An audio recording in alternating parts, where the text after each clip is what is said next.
I'm playing D right now. Like, yeah. So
Bowlers, as a quick note, to begin games 2 through 6, you will need to acknowledge the check marks on both lanes of your paddles.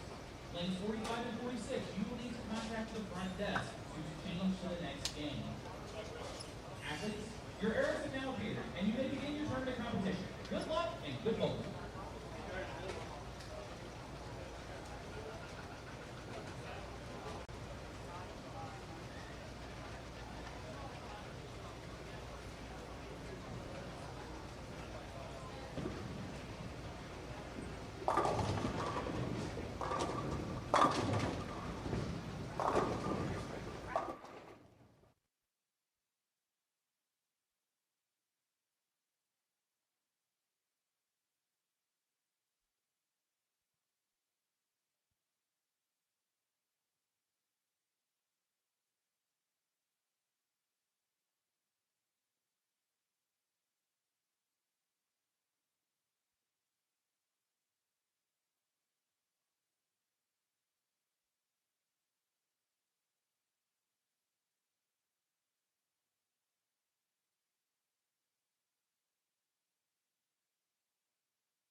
Hello and good morning, everybody.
everybody. We are coming to you live from Dallas Sectionals of ITCs here at USA Bowl in Dallas. Today, the singles portion is getting underway with all the collegiate singles bowlers. Tomorrow and Sunday will be the team event. My name is Grant Houghton, joined today by USBC Hall of Famer Carolyn Doran-Ballard. Hi, Grant. How are you? Going good. Excited to watch a lot of bowling. We're rocking and rolling here on the new Bowl TV platform. You're ready to watch a whole lot of bowling here. USA Bowl. Carolyn, we got a lot of different teams here this morning for singles. Some of them not participating in the team challenge, so strictly singles event today. As a bowler of your stature, how, when you bowled in college, approaching the singles portion of today's event? Well, it's still very team-oriented. I don't think that has really changed. A lot of these bowlers, I saw them before while they were preparing. I was looking at, they were discussing strategy. They were talking about their ball surface, how they were going to attack the lanes, because of course the lane pattern was not announced. So again, it goes back to strategy. So the teammates were actually discussing with each other on how they were going to attack their first few practice shots, and then by the end of the 10 minutes or so, how they were going to then attack the lanes. So even though it is a singles portion, you do see a lot of that team camaraderie still happening, because really that's what the whole collegiate experience is based on, is really the team chemistry. Yet once the lights go on, you are on your own. I do think if one of them were to walk up to the other team and say, hey, what are you doing? I think they would help each other, but it is. Your strategy and your thought process changes once the lights go on. Sure. Competitive juices start coming out a lot more, and you start trying to knock down as many hits as possible. Absolutely. I mean, even though you're in a team environment, everybody still wants to win and go to nationals. You wouldn't be a competitor if you didn't feel that way. But again, like I said, before they started, you could see the teammates still chit-chatting with each other, but yet once the lights start, it's really just them, and you need to focus in on your game and what your strategies are, not what your opponents are doing. So you just brought up the strategy. The interesting thing about sectionals this weekend is that they're not releasing the lane patterns. So, having said that, how exactly do you perform your arsenal? Do you prepare for a defense that is invisible, that you know nothing about? Well, it's funny. I spoke to some of the coaches beforehand. I spoke to Gordon Vatican and Billy Murphy from Newman University, obviously Gordon from Wichita State, Ryan O'Keefe from McKendree. All of them said roughly the same thing in the strategy, is that they'll have an array of equipment. There's always that middle of the road ball. They still make sure that their bowlers have that middle of the road ball. Obviously has a little bit of surface on it, something that is very controllable. All three coaches said the same thing. Something that will control the pocket until they get a feel for what this pattern is actually going to do and how they see the transition possibly coming up. So that was key, was controlling the pocket. The other key was something we spoke about before we went on the air.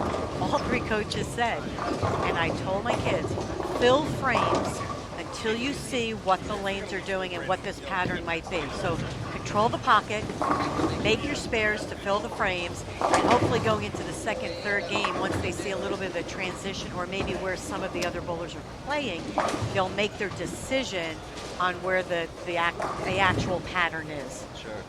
Now, I've been out covering some events on the PWBA tour, and a lot of the bowlers out there, they say the same thing, filling frames, making sure you score as high as possible. Just sometimes the pattern isn't going to allow you to absolutely nail them and get the high score.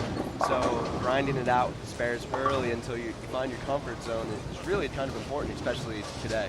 Yeah, well, and again, the lanes do not look easy. It doesn't look like it's an overall easy pattern.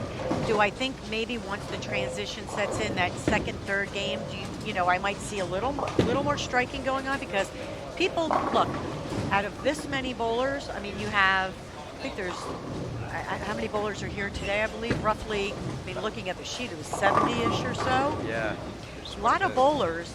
So you're going to have those select few that find the pattern fast and probably take advantage of it. That happens all the time. But it will be a patient type of bowling that first and second game until the overall feel of the pattern and the feel for the bowlers on what they need to do for that second, third, fourth game. Again, setting up the equipment, knowing that they can change to the next ball and be able to execute a shot is going to be key. As we end up in the middle of the first game here, Tommy Strauss, Curtis Mashka, Robert Hill, Colin Smith, Matthew Brock, Jack Douglas. Shout out to Jack Douglas, gave us a hand today testing out some of the camera angles the Matthew used. Big shout out to Jack. On lanes 39 and 40, Zachary Carr, Jason Miner, Thomas Crosscreek, Ryan Halen, Kyle Zerby, as well as Alan Wilson. Now, Carolyn, you were a 5-time member on Team USA. Ryan Halen was a 2018 member on Team USA too. How did bowling with Team USA, being around the team, working with some of the best coaches in the game, how did that help you elevate your game? And how do you think Brian bowling with McKendry, obviously he's got some access to some pretty good coaches as well, Brian O'Keefe, the junior Team USA coach. How did that help you elevate your game? I think the biggest factor that I learned and took away from my Team USA experience was not saying getting into the minds of the other players, but really being able to discuss with other players that I competed against what their philosophy was, how they saw the lanes, how they saw their equipment, how they attacked practice session.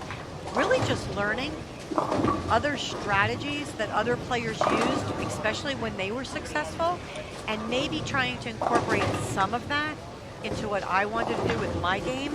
That was probably the biggest factor, was getting into the minds of these great players and going, oh my gosh, I never really thought about that. And then trying to take a little bit of everything away and then incorporating it into what I felt I could do with it, with my game. Sure. So that was, everybody says it's maybe the camaraderie and bowling for your country. By far, bowling for your country is probably number one. But when you're talking about actually taking something away from the experience of competing with the ladies that I did, it was really learning some of their strategies and being able to incorporate that into other things that I did. Sure. Now that kind of helps you play the lanes a lot better too when you're out competing against these ladies. You know how the lanes, kind of how the other ladies want to play them and what their bread and butter is. So does that help you break down the lanes a little bit better? Does that give you an edge a little bit? I don't know if it helped me break down the lanes better or gave me an edge, but what I think it did was it allowed me to see the transition probably a little more quickly than I would in the past. That definitely is number one. And also brought back that factor of looking at all these women I bowled with. What is one of the things that I take away no matter how many times I watch them bowl? Point A to point B, which is their approach from the start to that foul line, is rock solid. And that was two things that I really keyed on was, you know what? No matter what I do, my fundamentals need to still be rock solid to be able to make any decisions or choices or execute a shot. Point A to point B still needs to be rock solid. And that's, if you look at the men on Team USA, and you look at the women on Team USA, or on the PBA Tour and the PWBA Tour, if there's anything a young individual takes away from listening to live stream today is, you can see it out here with the college bowlers. Most of their approaches, especially if they've been on Team USA or at one of the elite colleges that we want to say, and all the colleges now are pretty much well catching up. You know, you have that separation for a while. The coaching has gotten better, the schools, the scholarships, everything has gotten so much better over the last 5 to 10 years. But their fundamentals from point A to point B are rock solid. Yeah, and you mentioned a lot of the teams, the coaching, the equipment, just the overall training is getting a lot closer across the board, a lot more even. I've kind of seen that. I was noticing just going through just some of the teams that are here this weekend and their rankings where they stood nationally. There's a lot of them that are really crowded together in the middle of the pack, and they're really good teams. So you're looking at the top 100 teams in the country, and that's really nothing something to hang your hat on. Absolutely, yes. And that's hats off to a lot of those college coaches really stepping up to the plate and learning more about actual coaching, because as we know, in bowling, we have a lot of people who are passionate about the game, but really have never coached before. They've taken it upon themselves to really go out and become USBC certified coaches, or learn more about a game, or go to a seminar or a clinic. And that takes, again, it's a lot of times it's a volunteer position, and it takes somebody who really wants the program to go in the right direction to volunteer their time to be able to go to all these other avenues. Now, you were involved at USBC with the coaching program too for a little bit. Yes. Right? Yes. As well as Team USA head coach? I was not a head coach of Team USA. I was an assistant coach for a little bit. Yes, yes. And it was in charge of the coaching department. And it's definitely, gone leaps and bounds from where it was. I'm very happy to see the Safe Sport program be a part of what USBC coaching is. I think it's very important. And I think coaching in general is very important, no matter what level you are. And again, going back to that, I see some of these bowlers that I knew when they were freshmen, and I look at them now, and again, they have, they started just at the basics. They had good fundamentals, but and I would say they probably didn't know how to bowl yet, or, as in adjustments and equipment. And now, 4 years later, being at some of these universities, they are top-notch bowlers. And that's, again, hats off to the collegiate programs, the coaches, USBC coaching that have certified some of these coaches, and for all the people that give clinics around the country that offer education on that. We have Colin Smith here. I remember him. And he's working on a 4-bagger, made a nice adjustment after the second frame. Again, staying patient, making that adjustment, pays off. Patience is going to be a very big key, not just today, but all throughout the weekend. Yes. And really just bowling in general. You're really not going to match up with every pattern right away. And maybe it's not your bread and butter anyway. This is just collegiate. So there might be a short, a long, medium, really anything. Maybe you're having a bad day. Correct. So patience is a virtue.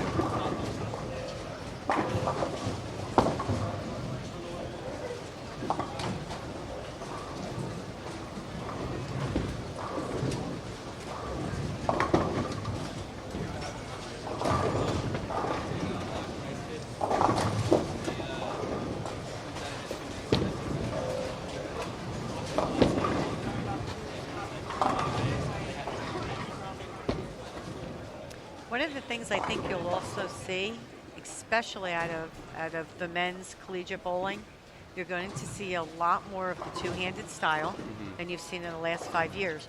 But one of the things I'd like to point out is if you watch, and when he's back up on 37 and 38, I'll point it out.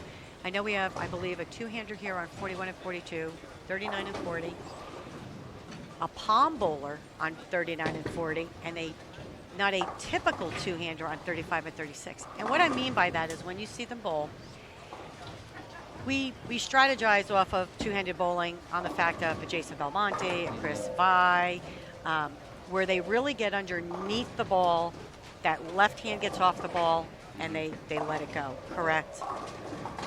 If you'll see some of these two-handers, it's not a typical two-handed style.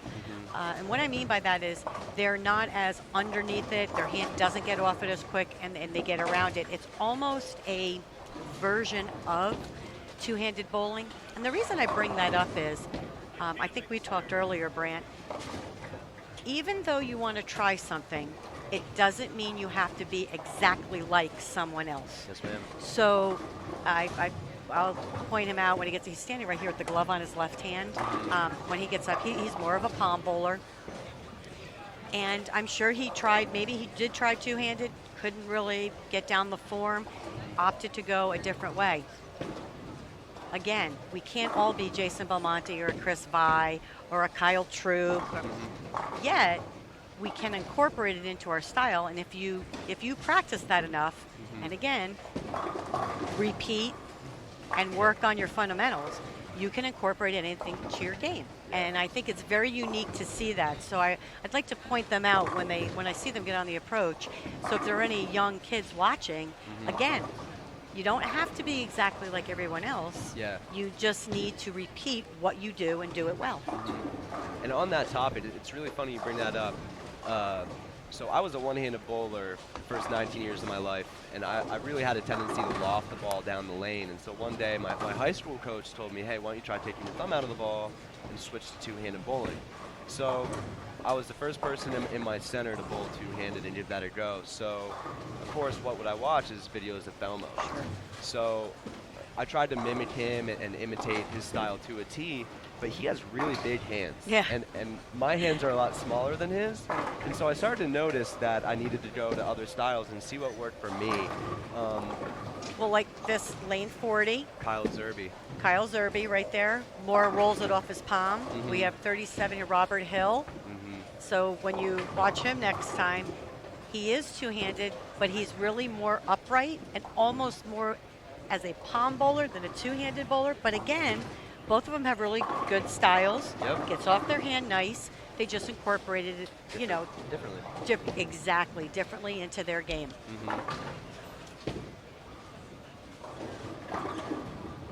And if you do notice, a lot of the bowlers, especially just talking about Kyle, changes to a plastic bowl to shoot his spares. As I say that, I just jinxed him and he missed his spare. But again, that used to be for most of the ladies use the spare ball, but you'll see a lot of the guys now using spare balls.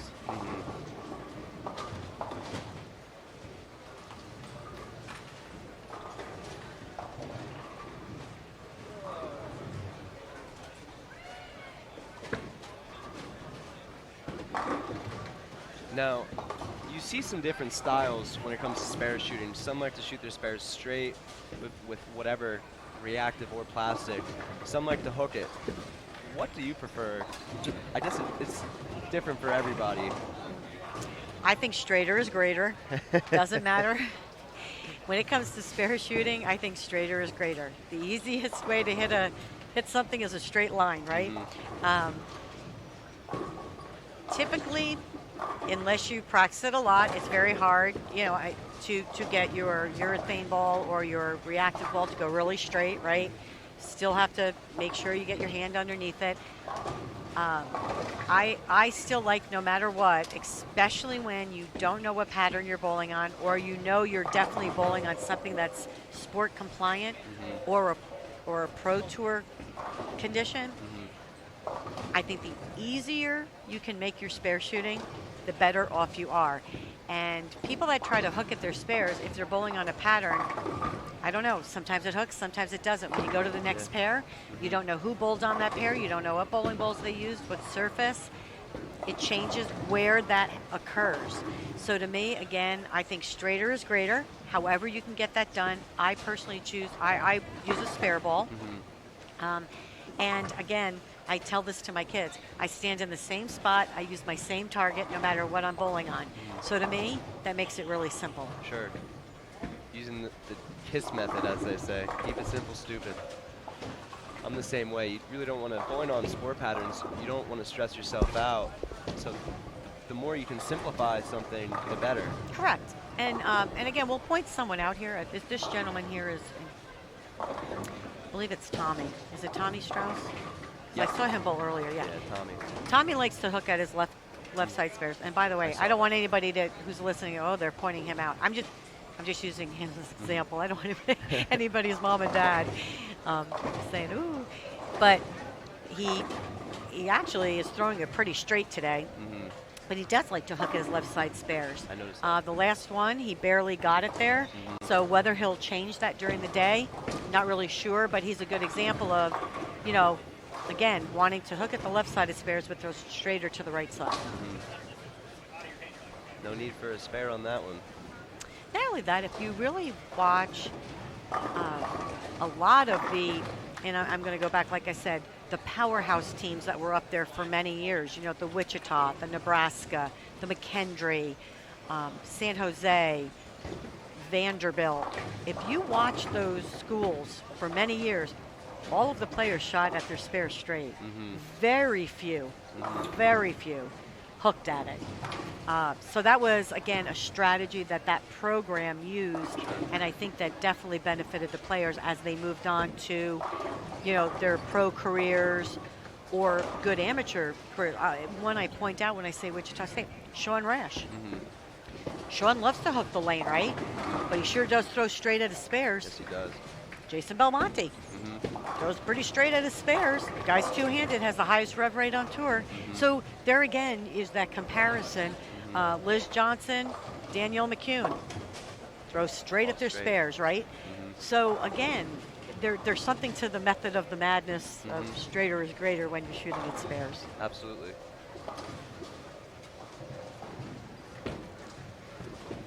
Some Hall of Fame insight early here this morning, coming to you from USA Bowl, the host of the Dallas Regional Section of the ISCs today. Singles portion of the ITC's weekend, team event coming at you Saturday and Sunday. Got a lot of bowling to cover this weekend.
The other thing about collegiate bowling that you'll see, especially no matter what pair you're looking at, even though all of these gentlemen are from other schools, you see them all talking to each other and giving each other a high five. I think that's really cool, and I think that's one of the best parts of collegiate bowling.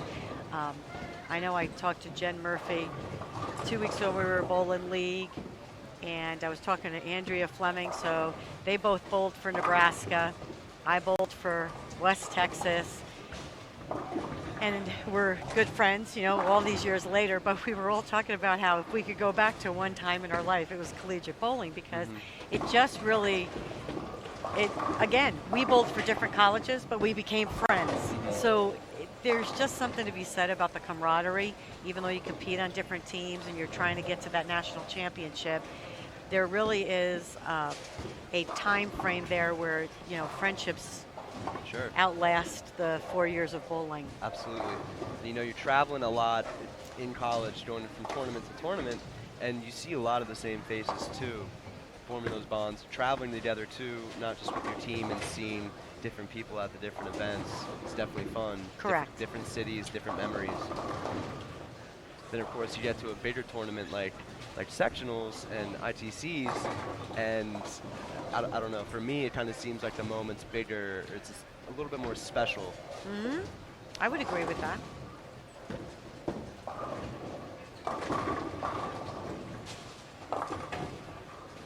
Brian Halen didn't like that shot. No, and it actually really didn't look look bad. He Yeah. is trying to play to the right. Probably just got it a little bit too right down lane. But it does look like there is an area right there that everybody is trying to play, even here on the left lane, 37-38. I think there's only one of the guys playing a little bit further left. So again, not saying that's the right part of the lane, but it seems like everybody's just trying to control the pocket and get a feel still. Yeah, absolutely. Now again, he's two-handed, right? The 2-8 is a different story when you're hooking at it. A lot of times with that double wood, people will hook at it because you need to get that back pin out. Yeah.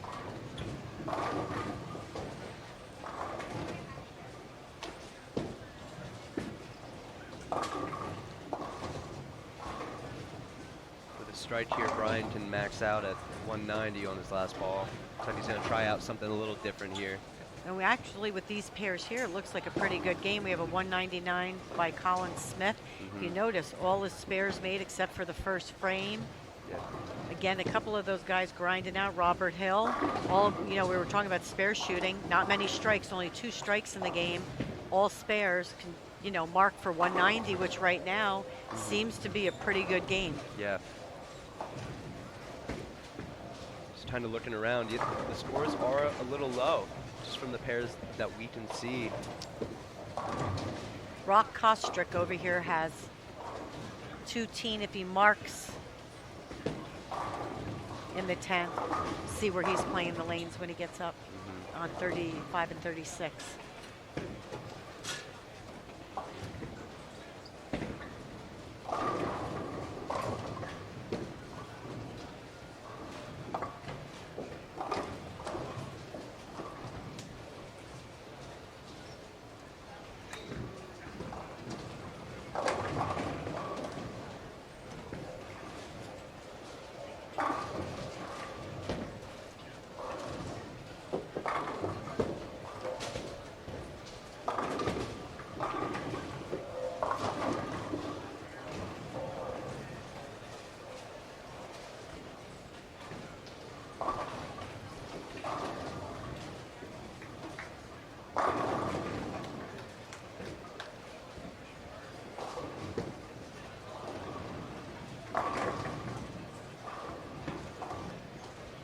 Big strike for Thomas Crosstree over here, looking to find something heading out of game 1. There is 6 games, so it's a long day. It is a long day. You know, 6 games doesn't seem like a lot, but when the lanes are a little bit tough, yeah, and you're throwing 2 shots a frame, especially in your first and second game where you're still trying to feel it out. 6 games, it seems like, you know, 9 or 10, yeah.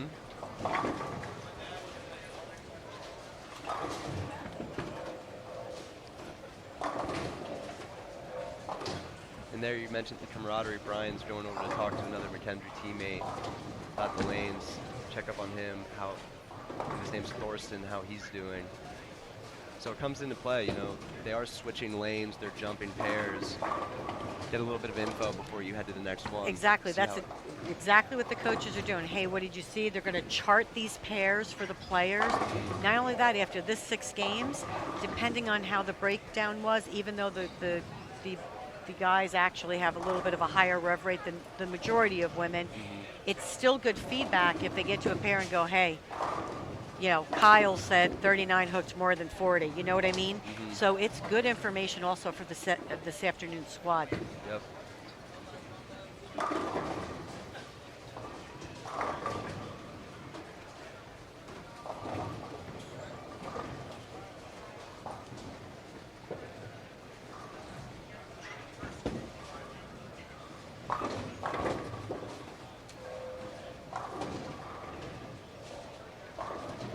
Great shot there by Rock. I think he's using urethane, playing way far right. You will see that again. That's a new thing here in the last, you know, 2 to 4 years. Everybody, or I should say 5 years, really. Urethane has really come back into play on some of these patterns because there is so much friction built in that it allows, especially the higher rev players, to really maintain the pocket until the lanes transition and they could possibly go to something else. Absolutely. We've seen a lot of professional players out on tour have a lot of success. Jacob Buttriff has annihilated the pocket all week at the Pan Am qualifier at the ITRC using just urethane. Yes. And as Matthew Cannizzaro pointed out on that telecast, Jacob, when he goes and travels, he'll bring 6 balls. There's a limit. 5 of them will be urethane, and he'll bring 1 resin just in case, but he really doesn't like to bring that out of the bag. So you're starting to see a lot of these bowlers that really just prefer to use urethane if they can. 5 out of 6 balls urethane. Oh my God. I even find that, oh my gosh. Find that a little, I would have said maybe 2 or 3, but 5, oh boy. Yeah, some of the ball reps out at the U.S. Open, they were saying they really need to talk Jacob into throwing a resin because he prefers to throw urethane so well. And if you look at what he's done the last 2 years, he's the #1 qualifier for both telecasts of the last 2 U.S. Open. Right. I mean, you're not Yeah. going to argue with his thought process, especially Yeah. when you're bowling that well. Bowling that well that often, you can't look at somebody and go, you know, what you're doing is really not working. I mean, it just doesn't work like that. Yeah. But eventually, if he does see that where it starts to trend off a little bit, Yeah. he will obviously need to look at other options, and that's when talking with your ball rep is such a important factor on what do these balls do, who's been successful, what are they doing with them, how are they drilling them. So that, again, that's it's information that he should just put in the back of his head, knowing that when that time comes, he's ready. Yep. So we talked a little bit earlier about the different styles of bowlers here today. We just mentioned Jacob Buttriff. Can you kind of break down his unique release that he has? No. I tried to describe it, and I couldn't even put words to it. Well, it's one of those things. That is just something that he grew up doing. I mean, you really, it's not where you would probably pick his style and go, this is what I'm going to teach. You can't teach that. I mean, you really can't. In comparison, it's just like and I'm just picking him out of the blue, but like a Marshall Kent where he throws his forearm into it and their wrist, it just comes out of it. Yeah. So he comes out of it so fast. If you really slow-mo it, a lot of times you'll see and I can't explain it over the air as good, but it's almost like they pop their elbow out forward to get out of it. It's very hard to teach that. It's just the way they grew up bowling. So again, that's what worked for Jacob. Whoever drilled his bowling balls when he first started, obviously he had no issues. Yeah. And again, he took that form and that feel and incorporated it into what felt natural to him. Again, it's successful. You can't argue that fact, but probably not the guy you'd say, okay, this is how I want you to throw it. Only because it really does beat a lot of the conventional stuff we talk about, like using your legs, a lot of your legs, and kind of stopping a little bit and then getting through it. I'm totally cannot argue with his success. and there are people that do that, right? Norm Duke, another prime example. Would anybody have thought Norm would have won back-to-back? Yeah. I mean, me personally, I would have, because I think he's a stud, but that's besides the point. But again, lower rev rate than everybody he bowled against. Yep. Stuck to the basics, stuck to what he did best, right? Yeah. And he wound up winning. Because that's what he saw in the lane. That's what he stuck to his game plan. You can teach that. You can teach Norm's style, a little bit more basic. But Jacob, just unique. I mean, that's really all you can say. At times, I believe he was a full conventional style. At one point, I believe. I don't know if he still is, but I think at one point he was a full conventional style and still got around it that much. That's tough. Yeah, that is tough. That's tough to do. Yeah. Wow. You think about his rev rate too. That's correct. That is very tough.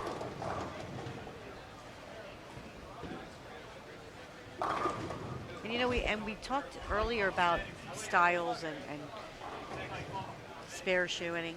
If you see, you've watched him bowl now for a few years, right? He doesn't look any different from the first day I saw him bowl to the second day till now. Yeah. He knows what he does well. He sticks to it. He's doing it well.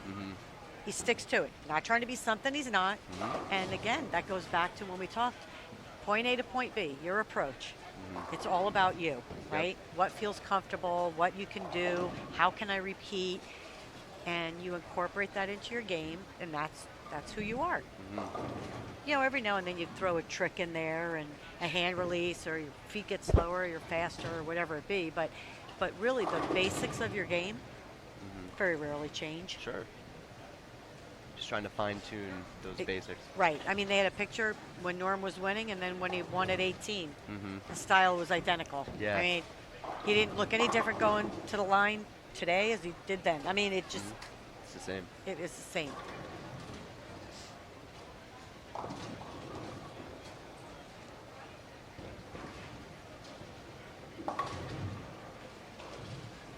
Some scores over here, a little bit low. we talked about, minus 34, minus 21. Yeah. There is one plus 5, Briley. Alex. Plus 5. Yeah. Plus 12 for Alex. Missed.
So with the new Bowl TV, while you're on Bowl TV, make sure to stop by the lab and check out Team USA head coach Rod Ross as he breaks down several Team USA players in his new series, The Video Room. Me and Carolyn both broke down, talked a little bit about Jacob Buttriff's unique style.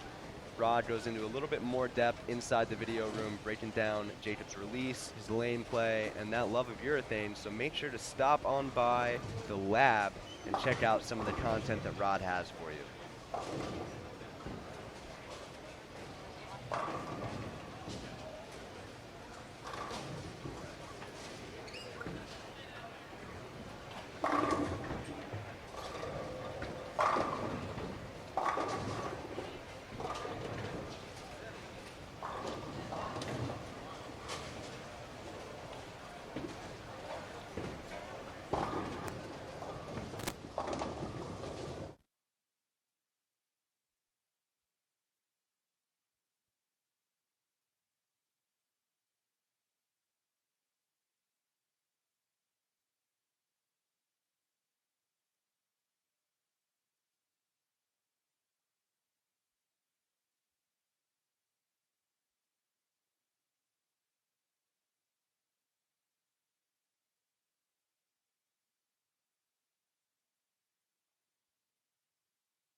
Be interesting to see where some of the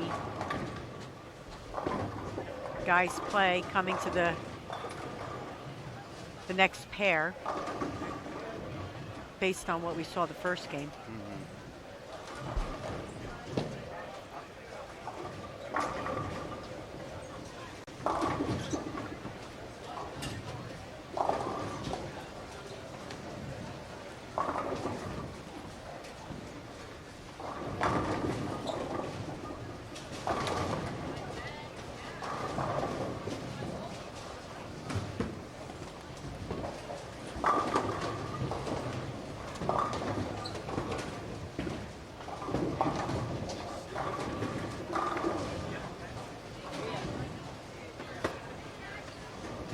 Jacob Kirsten here on 38 from Wichita. Trying to play way deep.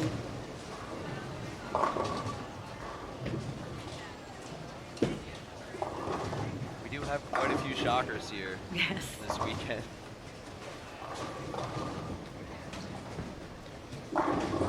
Yes, that program doesn't struggle to find bowlers. Not at all, not at all. They really don't look very easy.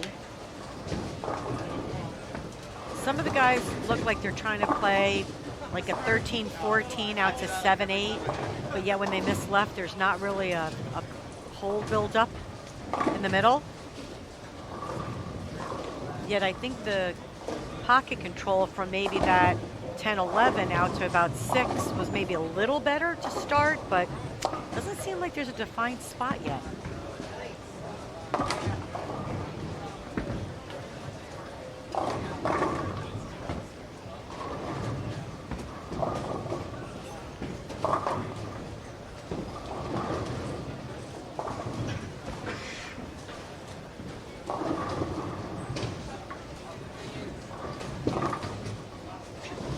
I actually noticed a couple left-handers as well playing right up the gutter. Yes.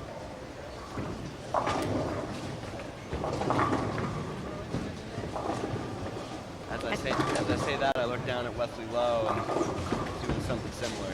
Right, and I haven't seen a defined spot for them either. I know he seems to be inching his way to the right, getting, going a little more right to left. I think he's using urethane. So again, that tells me that there may not be that defined area that they're comfortable in yet, still just trying to feel their way out. They can control urethane a little bit more or leave something spareable, fill frames till they get comfortable.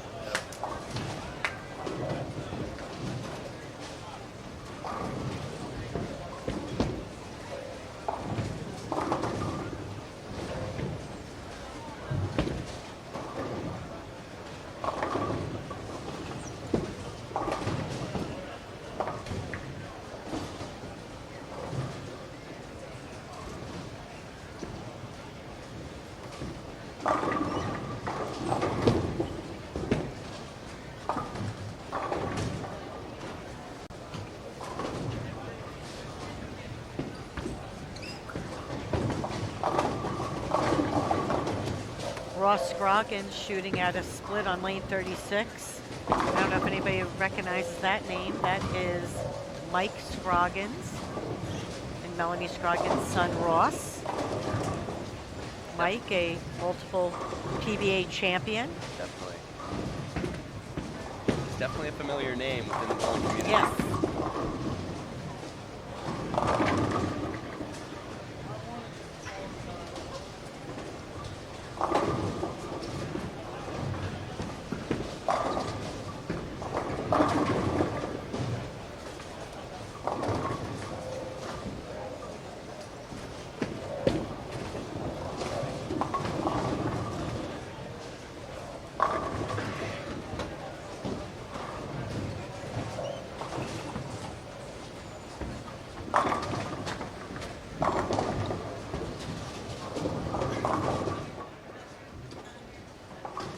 Definitely looks like you have to have a little angle.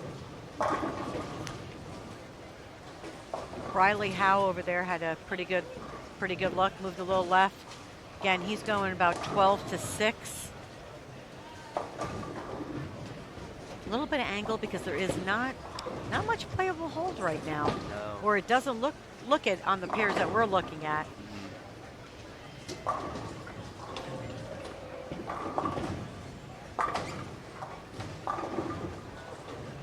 Riley working on a double over there on 41 and 42. Looks like he found something that's working for him over on that pair.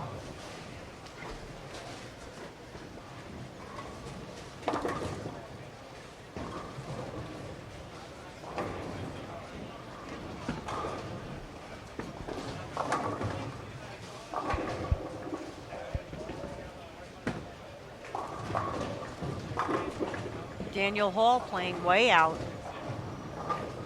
Starting with the double.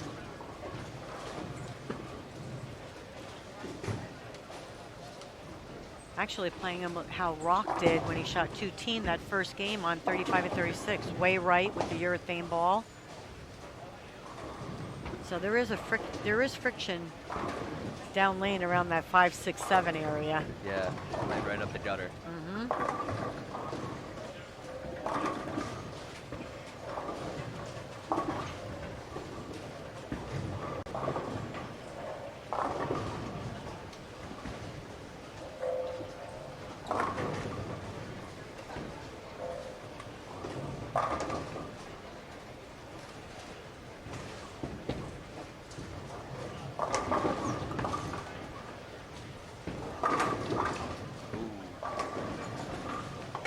Kyle Duster, great shot. Again, playing out with urethane. Outside. So these guys are all playing off each other, which is really smart.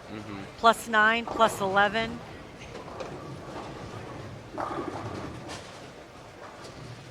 Again, using urethane. We might be saying that a lot today. It looks like it. I'm going to predict you probably won't see that as much with the ladies. Just because of the lower rev rate.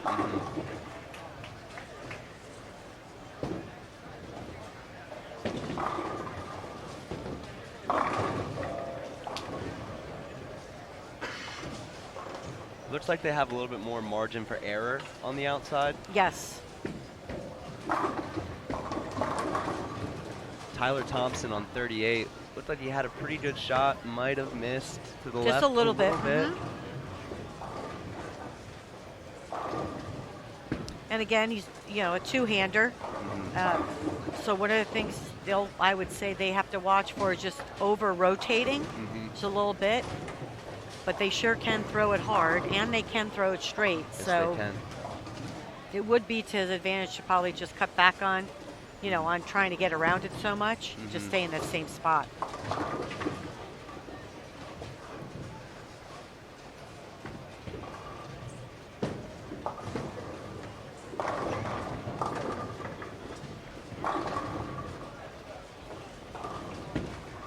Rusty Johnson, good shot there from WT. Came in just a little light. Looks like he has a pretty good look to the pocket. Nathan Mercer on 38 sends the messenger into the 9-pin there. As my counterpart in the Addison region would say, Emil Williams Jr., hashtag no 9-pin. Okay.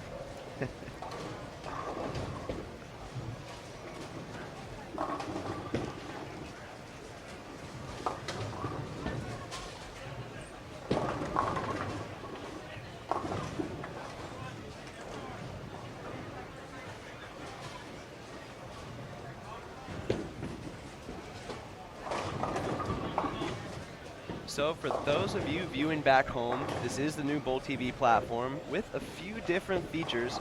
We have the chat, of course, on the right side of your screen. We also have all 4 regionals streaming right now from the Stratford, Addison, Dallas, of course, and Smyrna regions. Aaron Smith, Emil Williams Jr., and Jason Thomas all on the call for those. Also, one of the new features that we will have with the new platform, we have the ability to update standings, show you all the tournament information. Of course, the oil pattern is not released for this one. So if you go over into the sidebar panel on the tab to the furthest to the right, you'll be able to see an image with a link to all the tournament information. So after game 1, we're about halfway through game 2 here, closing in on that mark. Standings should be coming in after game 1. So click on that link, you'll be able to see the live scoring all throughout the day. Bowl TV bringing you some new engaging features. Also, stay tuned. We'll have some trivia, we'll have some giveaways, some fun raffles all throughout the day. So a lot of fun stuff to keep you in tune, engaged on the stream, and not just the great bowling that we're watching all day.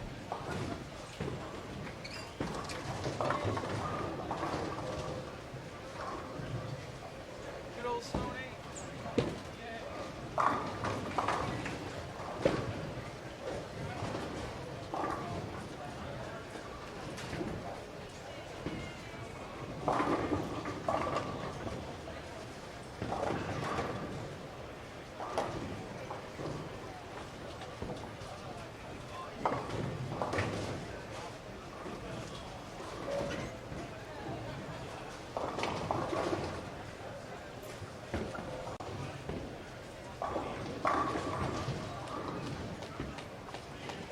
Braden on lane 42 from Newman. Double after an open. Yeah, Made an adjustment, moved a little bit left. Looks like he went to a ball that's just a little smoother. It was a really On nice the back shot. end, yeah. Yep, not trying to overhook it.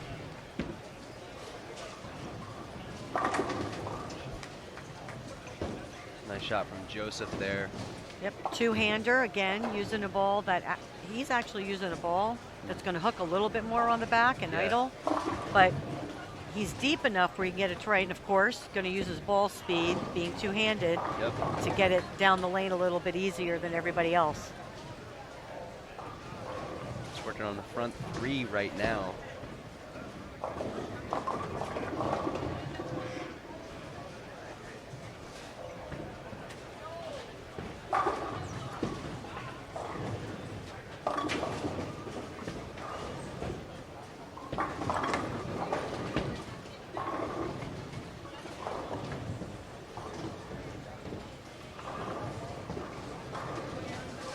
Parker Johnson getting a little Brooklyn there for the old double. Take advantage of it. To me, Absolutely. I look and I go, okay, take advantage of it and then make your decision. Yep. You know, hey, it happens. Yeah. Sometimes it's better to be lucky than good. Right? Take advantage of that and put a string together. And speaking with Brian O'Keefe from McKendree, he said he told his team, his 2 key factors were, I want you to be patient and I want you to execute. If you're patient and you execute, more than likely you will fill frames, and then on your good pairs, you bowl your good game, you get your triple, 4-bagger, whatever it be, but be patient and execute. He thinks those would be the 2 keys because A, they didn't look very easy, especially in practice, Yeah. and they don't look super easy right now either. So that's some great advice there. Yeah, we've been talking about patience all throughout the morning so far. So it's nice that the coaches are stressing that to their kids as well. It's very easy to get, you know, especially when you get into that middle of the second game and third game in your mind, if you're not bowling as well as you'd like to, you know, the mind goes, oh my God, I only have 3 games left. You know, so you really can't look at it as games. You have to look at it as frame by frame, because when you Yeah. start thinking ahead, that's when you get lost in everything.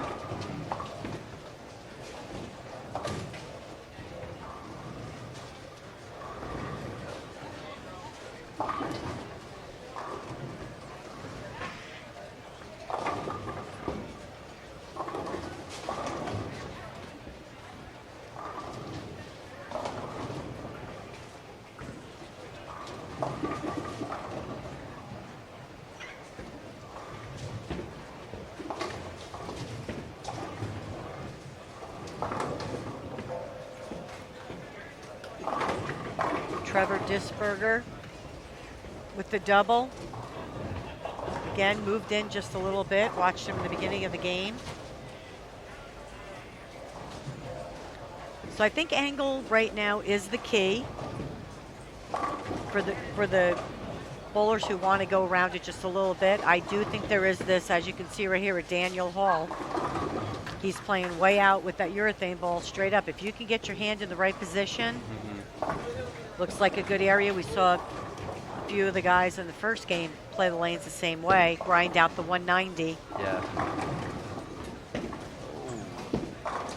Big messenger there for Nate. I was just seeing that after the open, come throwing the messenger over there. He had a messenger in the third frame as well. Yes, he did. Been making the pins dance this morning.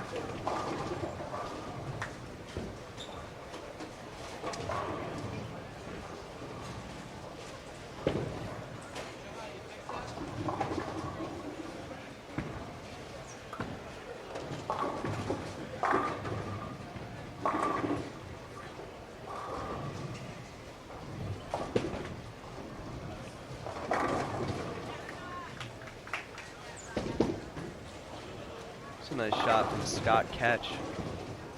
Playing a little bit more mid lane too.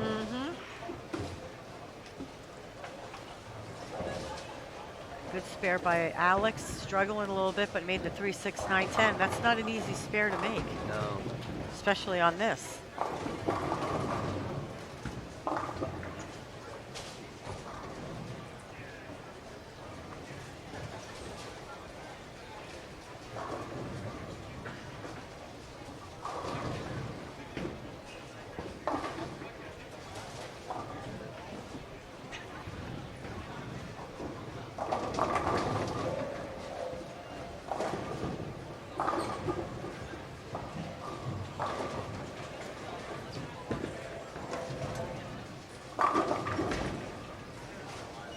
Rusty Johnston, right? Yeah, he looks like he's got a pretty good look to the pocket. Yeah. He's looking pretty comfortable up there. A little bit of a straighter player. Yep. Looks really good.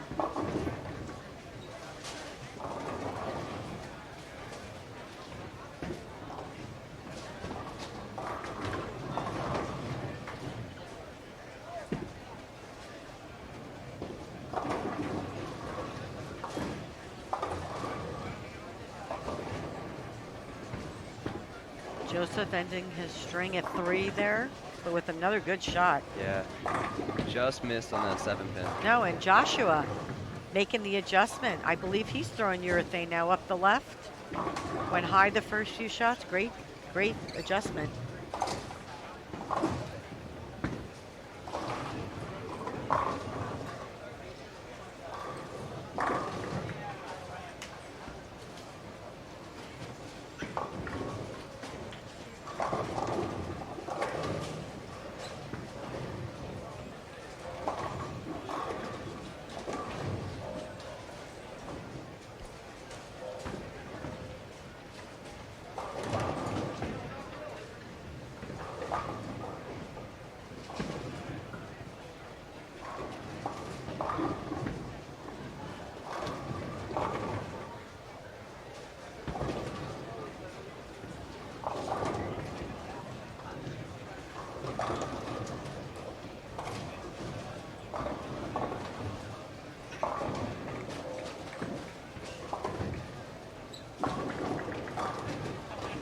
Really good shot by Jacob.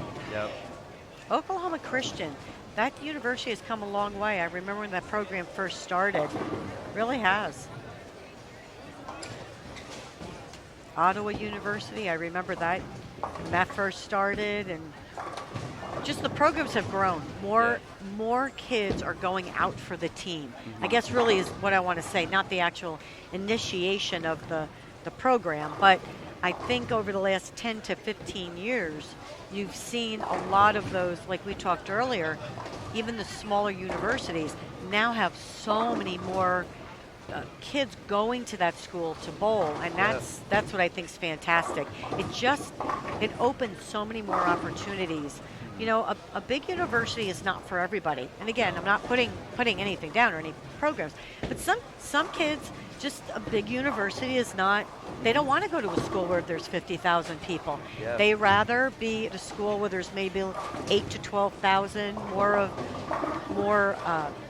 one-on-one class time, you know. Sure. And again, that was for me. And I see that in talking with some of the different kids that are getting ready to go out to college. And it's nice to see that the smaller universities that may have started out a little bit slower because of name recognition have now caught up. Yep. And that's really great to see because it gives kids more of an opportunity to maybe choose something that's better for them. Yeah. You talk about big school versus small school, also location too. Maybe you're from the Northeast and you don't want to go to a school in the Midwest or Correct. in the South. Vice versa. Now a lot more schools have programs and you can choose. Maybe something a little bit more close to home, like you said, a little bit you're more comfortable with. Yes.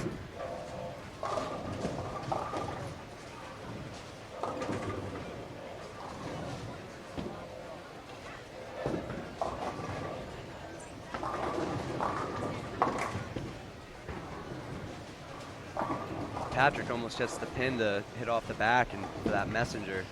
Not quite. Joseph leaving the 210, I believe. It looked like a Yeah. good shot off his hand. Just didn't quite get there. Again, maybe too much angle. You know, ball went too far down the lane before coming off the end of the pattern.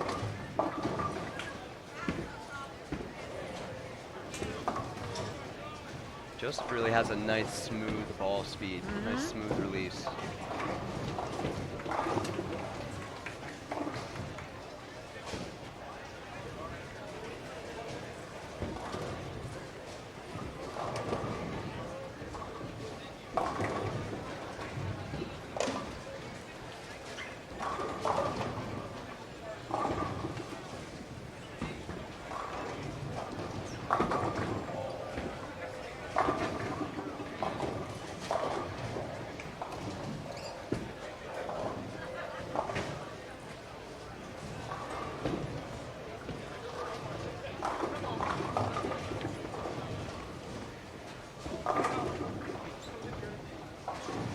Lanes are staying tough, Carolyn. Looking around, there's a lot of splits, a lot of open frames, and low scores across the board. And you see the ball going high more than you do light, Yeah. which again, watching where some of the guys are playing, we did see Parker Johnson did make a big move to get a little bit deeper, but he's still getting that ball to the right a little bit. I don't think there's a lot of playable hold in the middle part of the lane. If you can get a urethane ball and get far enough right from out, it does look pretty good. Yeah. But again, you're looking for maybe catching that double or triple and then fill frames. Yeah. Just trying to stay out of trouble, no big four, washouts, that type thing.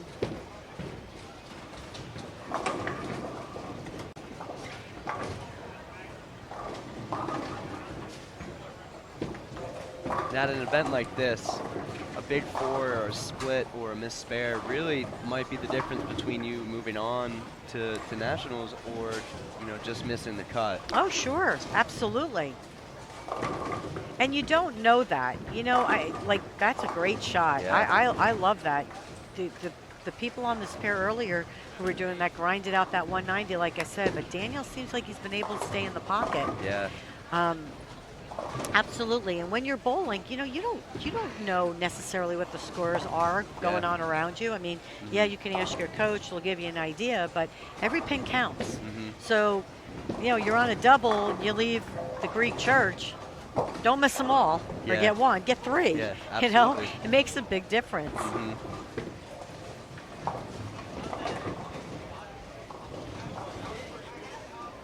It's like you said, you don't know the scores, you don't know exactly where you are in the standings. You know if you're bowling well or not, and maybe have a feeling, I am a little close, but you definitely want to go for the count and get every pin that you can. Correct. Kyle has a good look to the pocket, playing it to the right. It's all about execution. Yep. I mean, other than the 7-1, he's been in the pocket. Yeah. So goes back to what we're saying with a couple of the coaches, execute, fill frames. I don't know on, going pair to pair, which in talking to Billy Murphy from Newman University, he said, going from pair to pair in the bowling center is going to be tough because one end plays different than the other.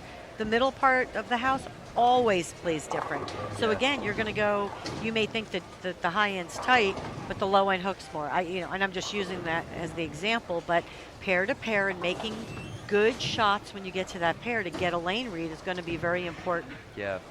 And you had touched on this earlier too. You don't know necessarily who's been bowling on those lanes, different styles. A Wesley Lowe is certainly going to be different than, Daniel Hall, who's not even just a righty or a lefty. Correct. But the way they play him, the way they attack the lane, sure, absolutely. How much surface did they use on the ball? Did you follow a pair where all the guys thought they needed 500? I don't know. It happens, which is going to transition that lane quite differently than a pair where everybody used less surface. Jacob moving a little bit further left, increasing his ball speed definitely on that shot, going about 18 to 12. Much better shot.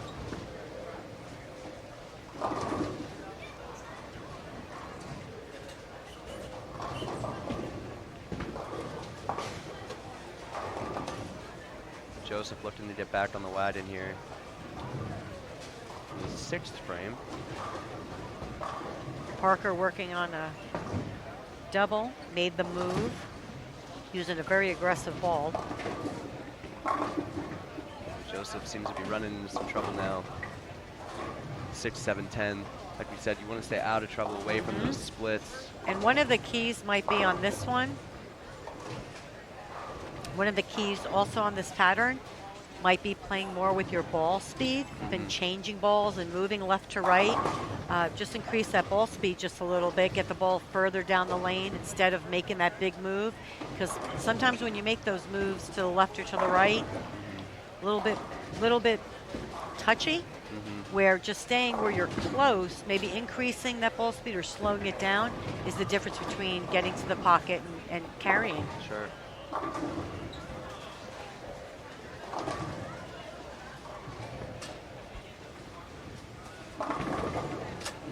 When you miss, a lot of the times you're thinking, oh, well, maybe I need to move, or maybe after coming off a split.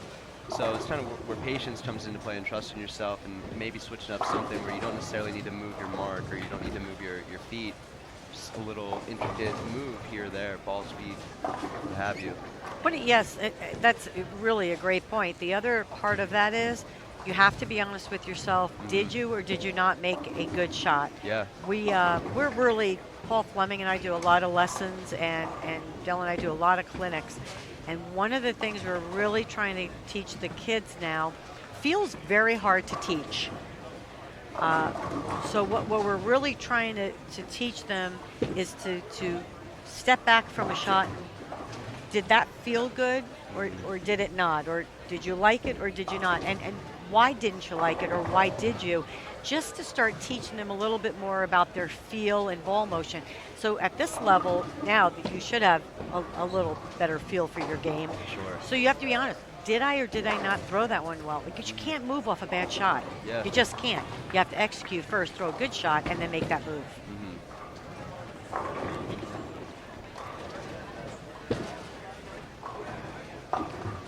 It looks like we got the front 8 on lane 28, Andrew Orff.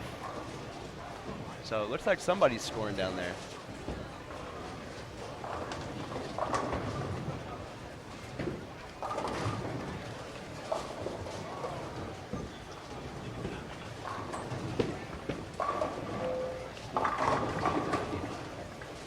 Andrew, one of the McKendree bowlers.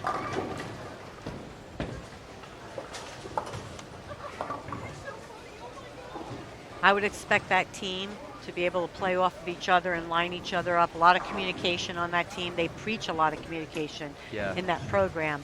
Interesting to see how far he can go. And we will probably see him the next game, I believe, if I'm not mistaken. Is that where he's going to be close? Yes, ma'am. 38, he'll be on. Perfect.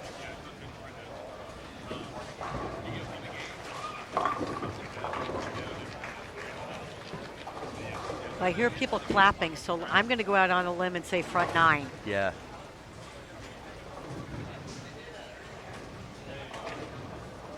I can't see that far down, but people were clapping.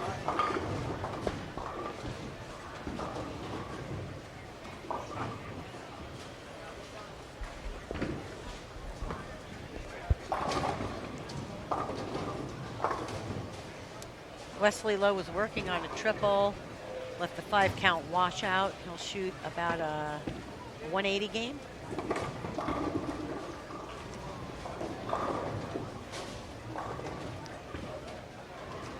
Scores not overly big here. No. Got Parker Johnson, who made the big move in after the double and going high. Can get to 237. Yep. Joshua, sorry. I'm Hoff at plus 25, working on a 5-bagger. So we have a few big scores, decent scores. For the most part, everybody's grinding it out down here. Be interesting to see Andrew coming off that big string, front 8, front 9, how he's playing the lanes and transitioning from lane to lane. If he can find something down here as well.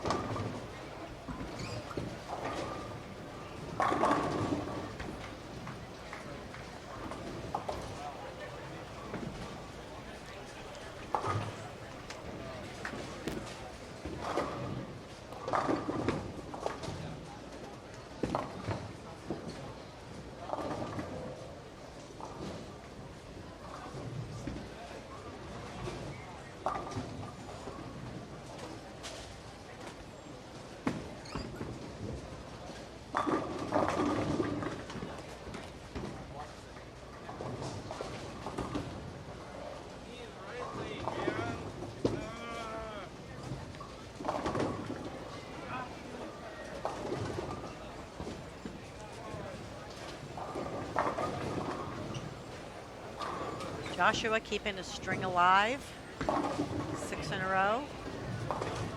Daniel Hall threw a great shot. Says he's having a little trouble on the right lane. Right now with 149 in the 7th, working on a strike. It's still a pretty good game. Plus 11 going into this game.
Daniel Hall can grind it out and get to a 239 as well.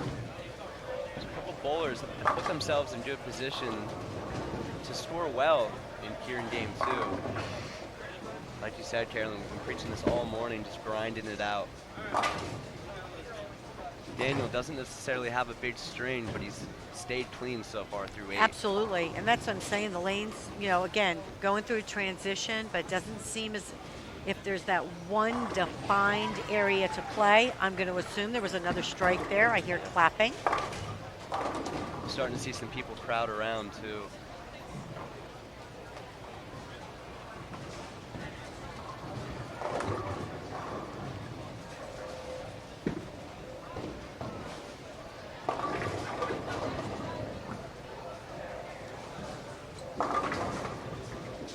Ooh, a little 4-pin tap there for Parker Johnson.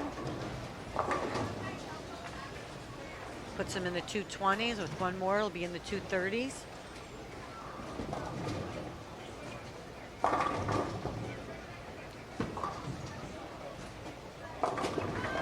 Tyler Thompson with a big strike. Oh, Some more clapping. I was going to say, I'm going to assume another one, and he fist pumped it, so.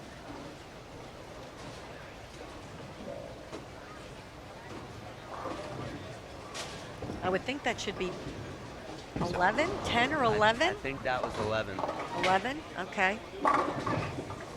See if I can stand up and check it out here.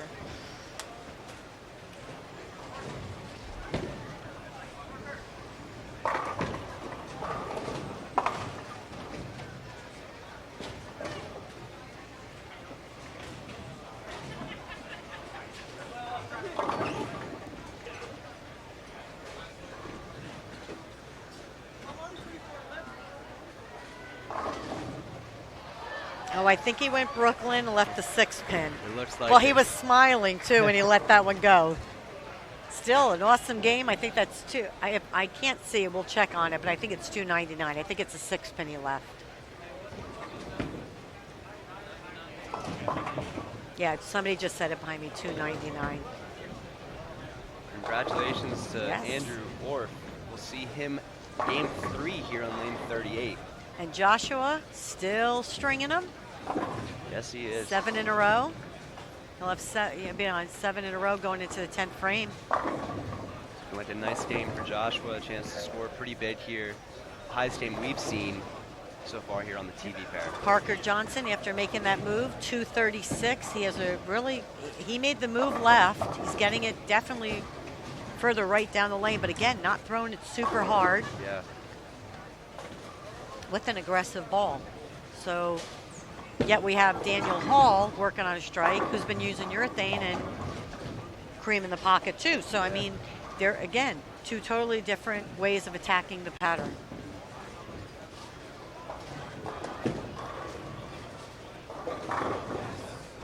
And again, Daniel Hall hasn't strung together 7 straight, but to me, he looked extremely comfortable out there on the lanes. He has not given up the 1-3. He's No. made all his spares. He's working on a double going into the 10th.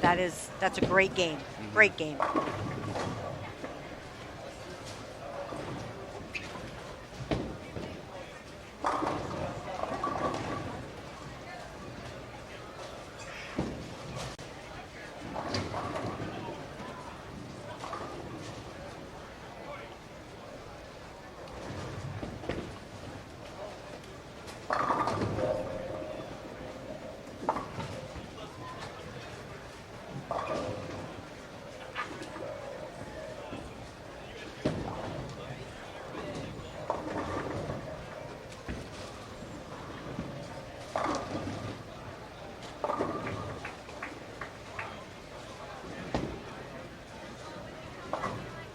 Joseph started out really strong, struggled there after the 5th and 6th frame.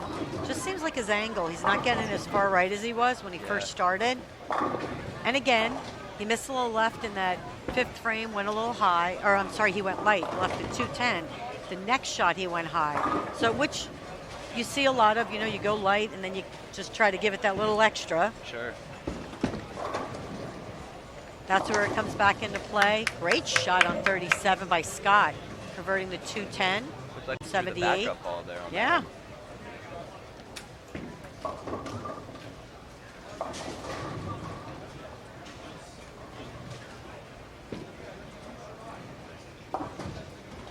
But Carolyn, we were talking about Joseph, and he looked like he missed a little bit early after that string. You start to miss shot after shot, just maybe here or there, you start to think a little bit, okay, what do I need to do? And you mentioned earlier about really being honest with yourself. Did I make a good shot there? So it looks like Joseph, he's been sticking with the idol throughout this whole game. Maybe just didn't make the best shot in the world, just trying to grind through it and figure out what he can do. And that's what he needs to tell himself. You know what? I don't feel like I'm doing what I did in the beginning of the game. I kind of just need to fill frames till I get my feel back, or, just start executing and then go from there. Yeah.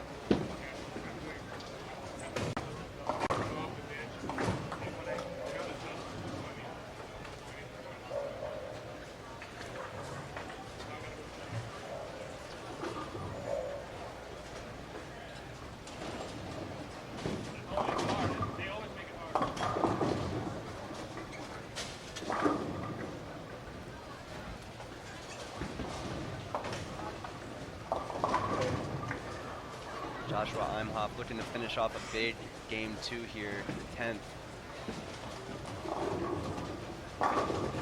Great shots. I'm telling you, since that third frame, he has been rock solid. As a matter of fact, I don't think he's gone light. No. He's been spot on. Moved a little bit right of where he was playing. Keeping it pretty direct, using urethane. Very predictable. This 37 and 38 does not look like an easy pair. No. It just doesn't. And really, until Josh got here, 39 and 40 didn't look too easy either. No. From out is the best look, I think, on 39 and 40, like Daniel's playing them. Nice shot.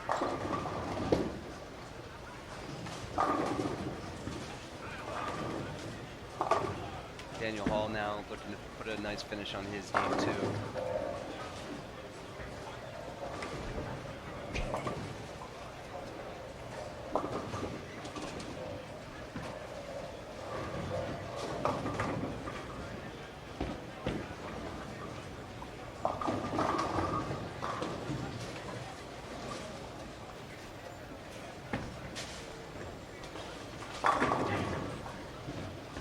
Big first strike there for Daniel in the 10th.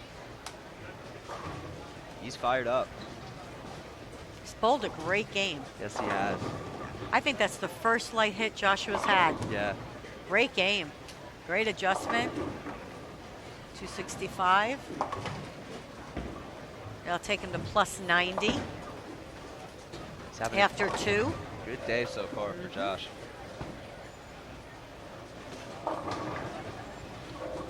Daniel will stay plus.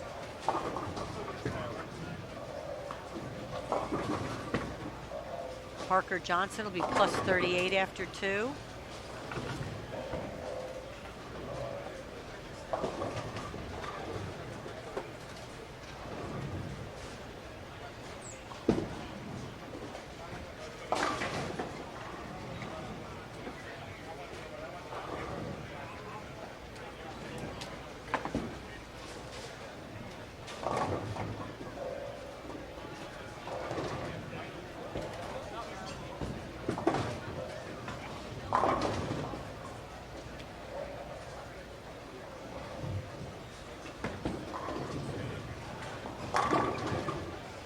Nice finish. Daniel Hall with a big 5-bagger to conclude his second game. 239 plus 50 after 2.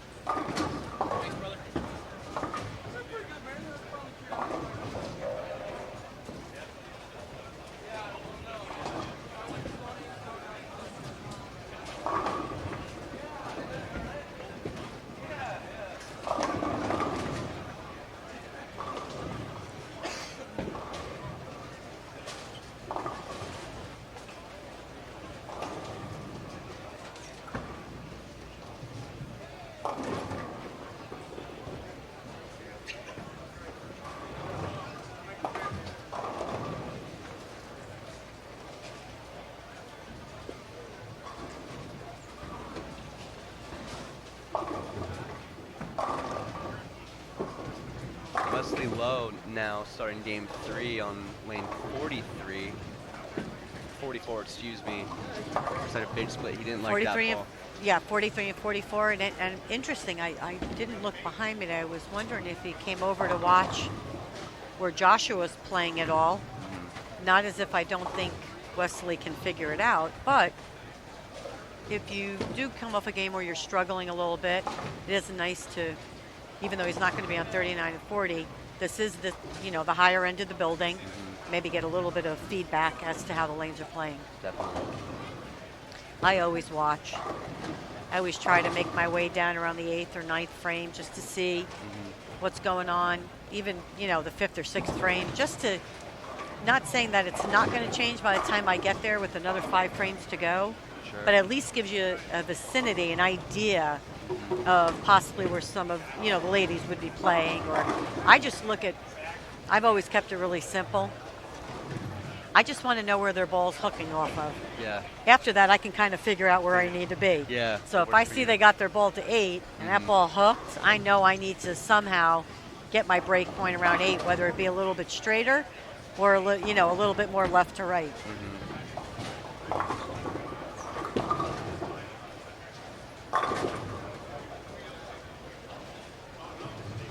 Kyle Duster.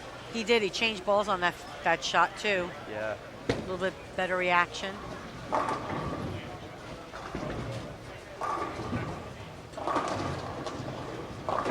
Other than that split in the third for Kyle, he had a pretty good game. Kept the ball in play.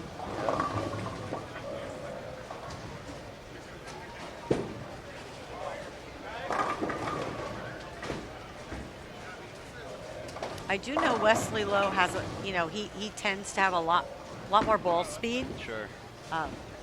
And likes to play straight when he can go straight. So watching Joshua, who was not throwing it overly hard, being a left-hander, I would say if Wesley's just not getting that look he's wanting, he may play around with his ball speed a little bit, which he's able to do. Yeah. Might be throwing it just a little bit too hard. The one thing that I'm so impressed with about Wesley's game is he gets so low at the line. He's so flexible. And he's not a 6'7" guy either. He's 12 years old, for God's sake. He's supposed to be flexible. No, I'm kidding. His body's not supposed to hurt. He's supposed to be flexible. Yeah. But no, you are very right, especially with being a two-hander. Yeah. You look at the different styles. Kyle's a little bit lower than Jason Belmonte is, but yet both of them do not use their upper body. I mean, it's very unique. Again, we're talking about certain styles, but he does. He uses his lower body, which is fantastic. I don't care how you throw the ball. The more you can use your legs, less can go wrong. Absolutely.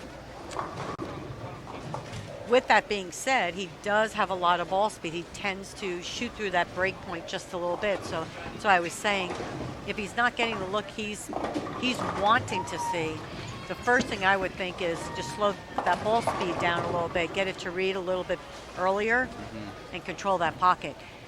Because I believe he is using urethane.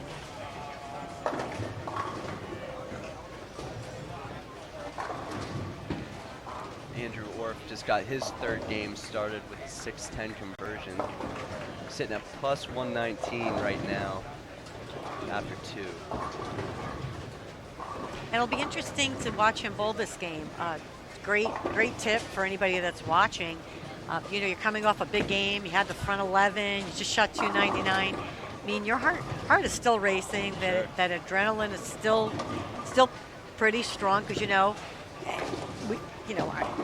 just speaking for myself, you've been there. You're bowling a great game, going, okay, I got a good look. But again, can't think ahead. No. That was that game. This is a new game. So you have to somehow work on bringing that heart rate down, bringing your mind to that pace again that you were at where it wasn't the anxiety part of it. And that comes from a lot of mental training, breathing exercises, doing visualization. So it'll be interesting to see if he's able to do that and keep his pace. You talked about the adrenaline still pumping. He had a smile on his face coming off the lanes there. You can tell he's looking to whack him this game too. Me, I would have been saying, okay, fill the frame after 299. Fill the frame. I'm feeling good. Just don't throw it in the gutter. Right, exactly.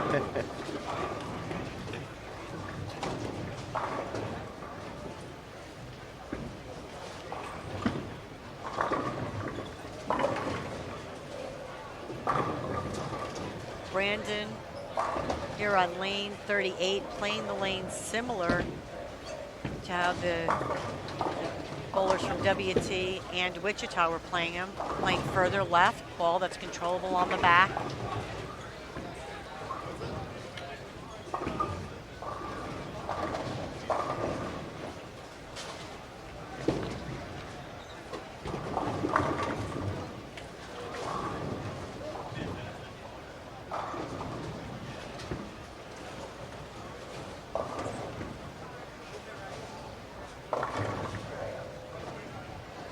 Get underway here with game 3. I'd like to remind you, all USBC members receive rewards through Benefit Hub, which has a variety of offers such as exclusive discounts from many top brands, cash back offers, local deals, and much more.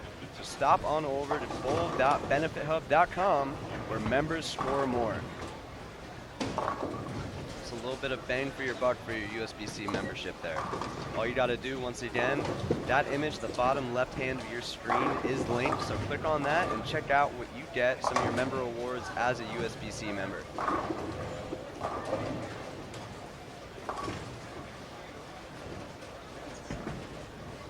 Andrew went a little bit high on that shot. First shot on that lane, so we'll see if he makes the move.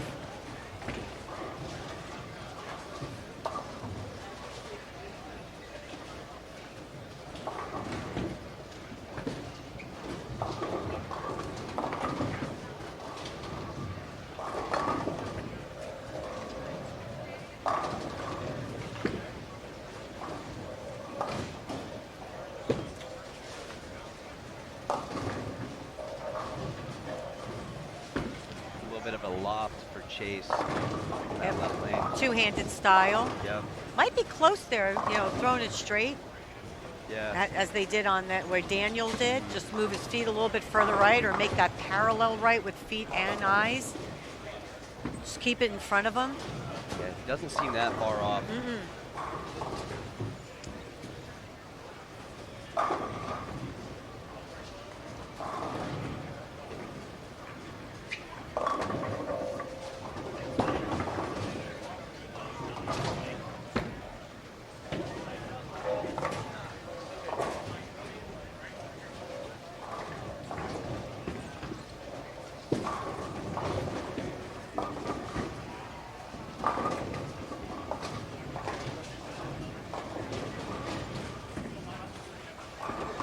James Henderson on the board here in the game 3. Strike there in the second frame.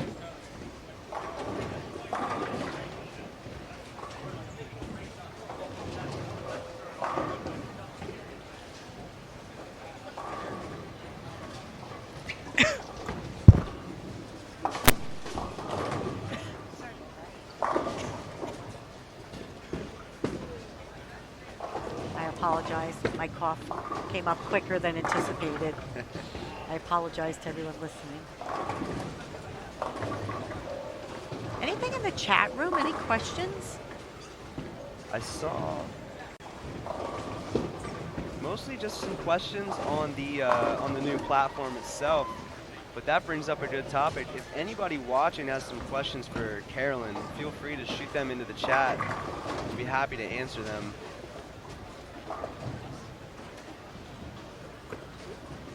Saw Roxanne says go Buffs back in game 2, it looks like. Oh, I'm good with that. Go Buffs.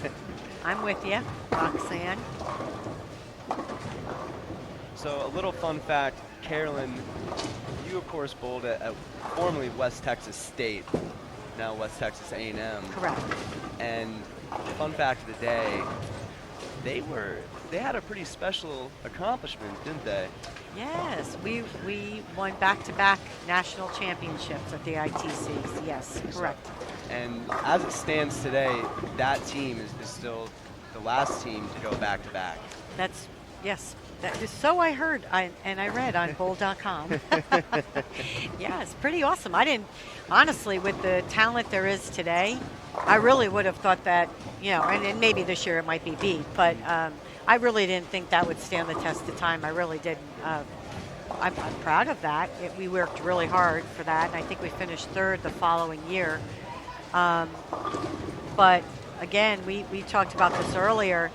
You know, there's a couple of things I can say about the two teams when we won. And I think the ladies would agree with me. We definitely weren't the most talented team. And what I mean by that is physically talented. We bowled against Wichita State that had a powerhouse team, and they all hooked it, and they threw it fabulous. We threw it good, but we were more of a traditional style bowling. Wichita was tough, yet we bowled against San Jose, who had Linda Norrie and Kim Terrell at the time. I mean, you're talking about great bowlers, great teams. We were very fortunate. The key factor to us winning back-to-back, and again, I think anyone who I bowled with, if you were to ask them the same question, it was simply that we did what we did best. And there was a lot of communication. We never gave up the pocket. And I will tell you, I think we were probably one of the best spare shooting teams out there. Yeah. By far. We definitely were not the team that we were definitely not going to string the 6, 7, 8, 9 in a row. Every now and then, yes, we did. I'm not saying we couldn't, but I will tell you, I will go down saying it. We filled frames. No matter what we did, we filled frames. And again, back then when we bowled, the balls didn't hook as much. Yeah. Some of the lane surfaces were pretty tough, pretty brutal.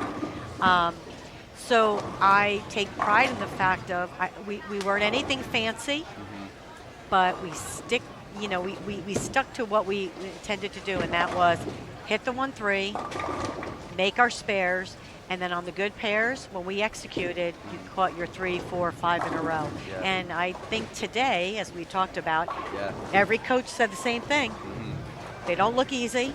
No. I want my players to execute, control the pocket, and make their spares.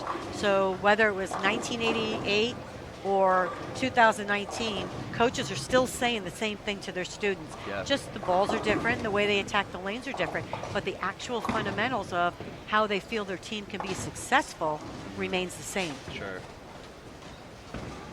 And we've talked about that a lot, grinding it out and staying true to yourself and your game, and then attacking them when it's a favorable pattern for you as a bowler. So, it's like you said, the fundamentals stay the same from decade to Absolutely. decade. Everybody wants to throw 5 and 6 in a row. Everybody wants to shoot 200. I mean, Sure. come on. I mean, we do, right? But scoring pace is going to dictate Yeah. basically what you are trying to accomplish and shoot at the end of the day. If we look after 3 games and we get the update and the scoring pace for 5th is a 195 average, I'm just picking a number, Sure. you shouldn't be trying to shoot 250. You should be trying to shoot 2-0, 2-team, because it's telling you that the scores are telling you that the scoring pace is a 195 average. Yeah. It's not telling you the scoring pace is 232.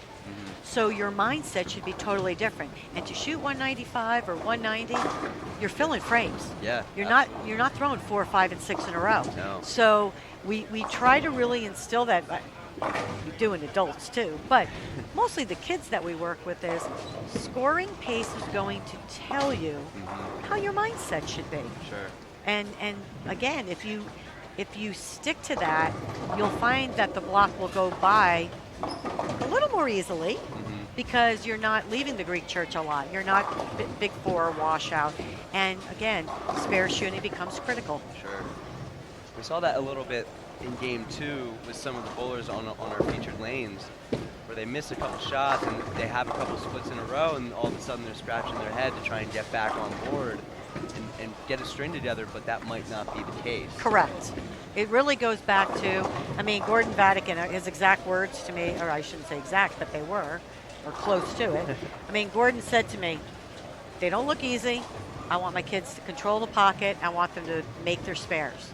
So if you do have those couple of open frames, take a step back, sit down and say, okay, when I bowled good 2 games ago, what was I doing or what was I seeing? And just take that deep breath. Here's the other thing, and I struggle with it myself, but I definitely worked on it a lot, and I'd say in the last 6 to 9 months it's gotten a lot better. Bowling one bad game is not going to dictate your college career. No. I mean, it's okay. It's okay that you shot 160. You're not going to like it. It's not going to add anything to your score. But that 160 isn't going to make or break No. whether your college career is really good or really bad. It's just one game in the grand scheme of things. But what did I do in that game that I don't want to do in my next game? If you do that and you move forward, it's, again, that 160 game will really, you'll look at it and go, wow, that changed everything. Because you know what? I really realized I was focusing on the wrong thing. And now I'm back to where I need to be. Yeah. So honestly, you can take that game and you're either going to make it a positive or you're going to make it a negative. Yeah, absolutely. bowling a 160, you know, taking an L, an L doesn't need to stand for taking a loss, but No. a lesson learned. You know, and like you said, Yep. not turning it into a negative and getting down on yourself. Like you said, 6 games is a lot. Yep. It's a lot of balls Exactly. that you're throwing. It's a lot of frames. There's a lot going on, and you're not the only one throwing a 160. No. There's we got, what, do we have 55 lanes? 50, 53, 54, I can't. 55 and 56. We have Yeah, 56 lanes, well, taking out one and two, sorry. So over 50 lanes going. I am sure somewhere along the way, there was another 160, there was probably a 150, there was probably a 140. Sure. So again, you're right. You're not the only one in the field. But again, how you handle it and how you regroup is either going to move you forward or keep you where you're at. And that's a choice. Yeah.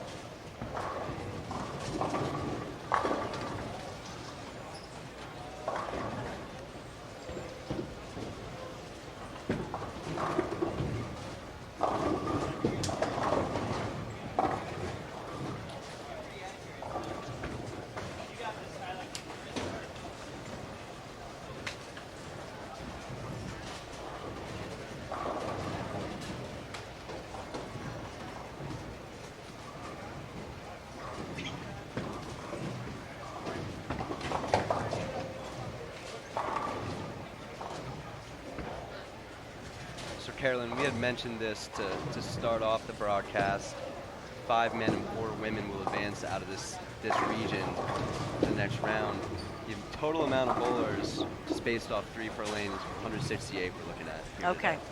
What did I say, 70? I was way off, right? I didn't know how far down they were starting. 160. That's a lot of bowlers for 5 spots. I mean, I understand the reasoning or the format. Because 5 make TV, right? Sure. Fine. But gosh, that's a lot of bowlers for just 5, isn't it? Yeah. Wow. In 6 games, too. And that's the other thing. I was talking to Billy Murphy, and he said, you know what, depending on what the lanes are, since it is only 6 games, depending on if they're tough, you do have to pace yourself. Yet on the other hand, there are bowlers out here who think 6 games is a sprint. Not really a lot of games, and it's only one round of 6. You don't get to get a break and come back and regroup. Yeah. So you are talking about a little bit of a sprint, yet you have to mentally figure out how you're going to handle those 6 games and not count it as a sprint, although it's just not a lot of games when you only have 1 shot. So you were talking about pace there. You look at a kid like Wesley Lowe, who spent the last 3 days bowling at the ITRC in the Pan Am qualifier, and the pace was a lot faster. They bowled 6 games in, I believe, 2.5 hours, give or take a little bit. Conversely, you look at these 6 games, and not only are there a few more people on a pair, but you're throwing you're crossing with a lot more people that are throwing 2 balls as opposed to 1. Oh, absolutely. The pacing is different, which then, again, that goes back to your mental outlook. It gives you more time to think. Some people don't like to think. I don't like to think. So the faster pace allows you to get up, do your thing. You don't lose your feel as easily as you can, waiting for, the other 5 bowlers to bowl. And I do know Wesley. I've watched him bowl enough. Again, he really tends to throw it hard the majority of the time. Touch seems to be different. So, of course, he's a younger player. He has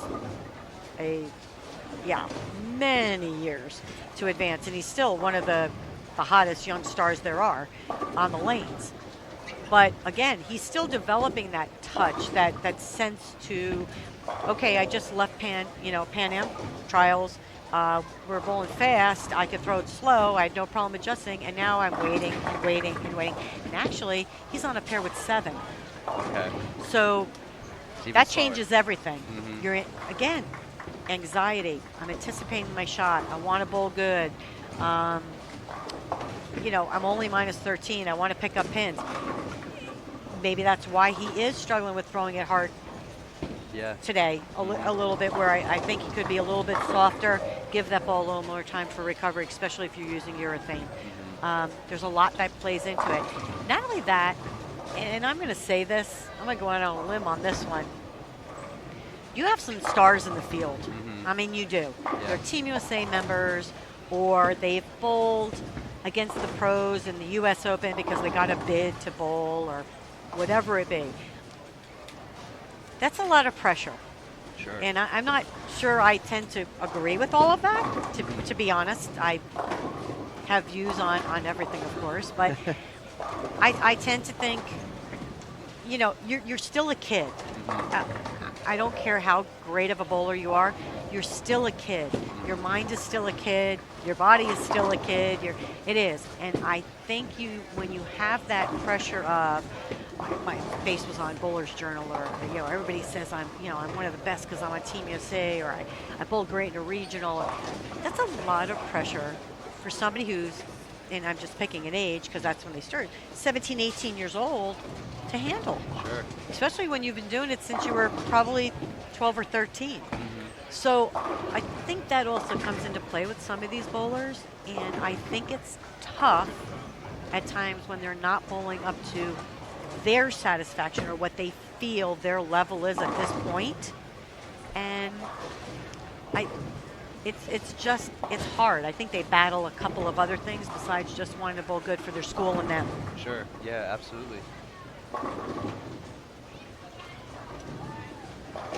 also don't think we put enough emphasis on that. I don't think we as spectators realize, because I'm guilty of it. I myself feel I am guilty of it, especially watching my own daughter, and I admit to that. I've been much better. But there's such an expectation that we're sitting in the back and I'm watching going, really? I mean, you think about this. Now, think of what somebody may say watching. That kid's on Team USA. He just shot 170. Okay, so what? That's how I think about it. But yet, spectators may, oh, the kid at home throws it better than him, or he never shoots 170. Or it's slightly vicious at times, where we really have to take a step back and remember that I'm watching, you know, and I brought them up, McKendry, right? Okay, we have Jacob. McKendry, great school. He's still a kid. He's not going to be top-notch every day. No. I mean, I'd love him to be, but again, realistically, watching these kids, we have to, as spectators or parents, or, you know, they're still just trying to do the best they can do each shot, and sometimes it's just not going to be their day. And we have to remember that. Although that was a great shot.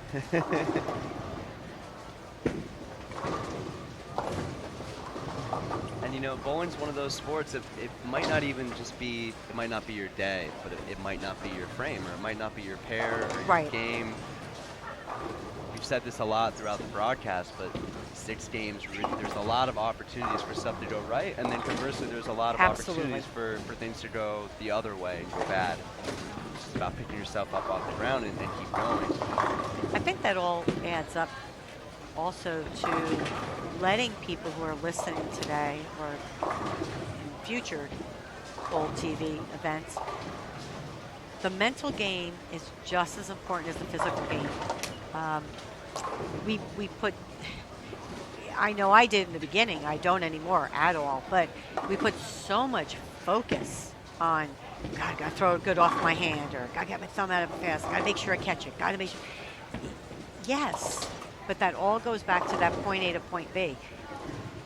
I think the mental game is probably more important than the physical game. I've seen people throughout the years who you would look at them and go, my gosh, that game is so simple, they don't hook it very much. And they're super successful. You know why? They know they can. They've, in their mind, they hook it just as much as Diana or Jason, or they can do whatever they need to do to bowl the best they can be. So I think the mental game, I don't see enough of the mental game being taught. And I know in the clinics that I do, there is always something on the mental game. It may not be a lot in that clinic, but I always touch on how important it is to do a few things to really help you stay in that moment. Yeah, absolutely.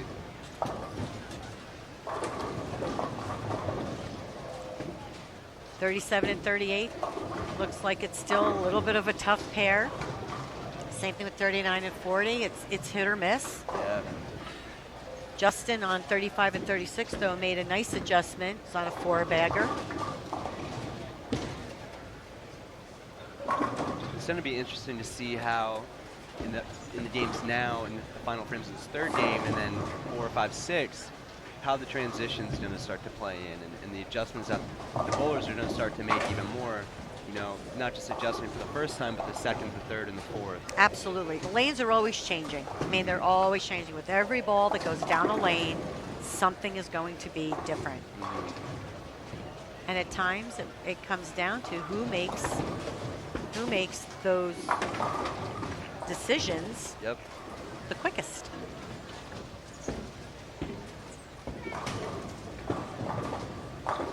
And on that topic, Carolyn, one of the features of Bowl TV, we showcasing Earl's Journey to 900, which is the testing robot that USBC uses to test out the newly approved equipment. And for season 1, we had Wes Malott come in and dictate where Earl would throw the ball, and just the moves that he would make and patience and what he was looking for, the shape of the ball. It was just so impressive to watch him do that and dictate Earl and try and get him to the finish line. He threw 2 sets of 830 plus, Wes did, and those were the record for the season. But, you know, he was trying to make a move off of a shot that maybe was just a little high, and it was still a strike. Right. So just the decision making and the ability, because to start the season, it was myself, Jason Thomas, and Emil Williams Jr. that were making the moves. We wouldn't have moved at all off that. Right. We would have rode it out one more ball and maybe tried our luck. And Wes is conversely, no. Well, if you think about it, if you left a 4-pin, your ball came up high in the pocket. Again, you're looking at yourself going, you know, I threw that one pretty good. I need to move. Because the next shot, probably with 5 or 6 bowlers on a pair, it's probably going to hook up even earlier the next time you get on that lane and follow that shot. So, again, that's all, though, coming from experience, mental preparation, knowing your game. You may opt to throw it harder. Me, I would move. As soon as I stone 9, stone 8, you know, 4-pin, I'm moving. I'm moving. Because, A, I have enough faith in what I can do, but the lane is telling me what it's doing right now. Again, we all want to play the lanes the way we want to, but the lane is going to tell us what we need to do.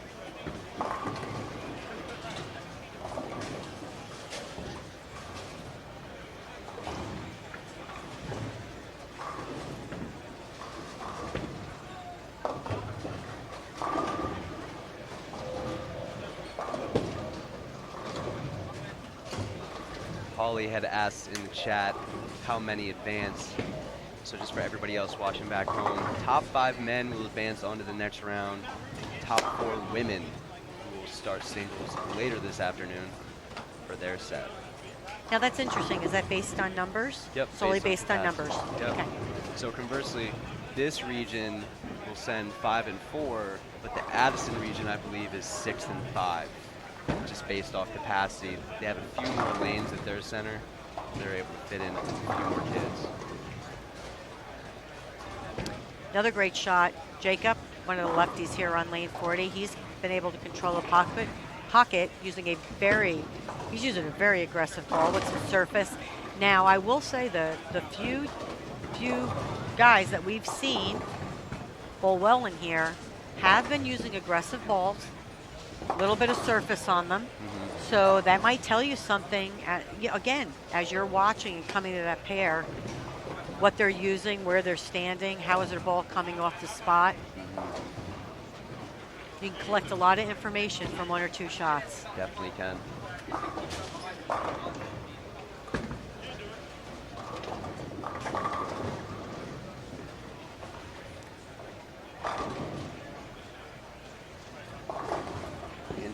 Trying to finish strong here in the 9th frame, off of split.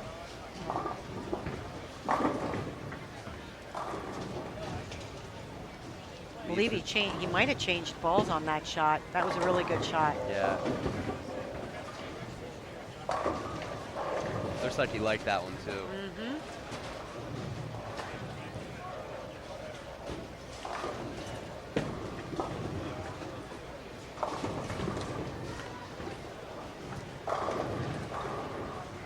Andrew from McKendree on the left lane over here. Coming through with the 4-bagger to the 10th. Not hooking it a lot. A lot of surface. Let's see where he's going. And his next shot, how he's playing the lanes.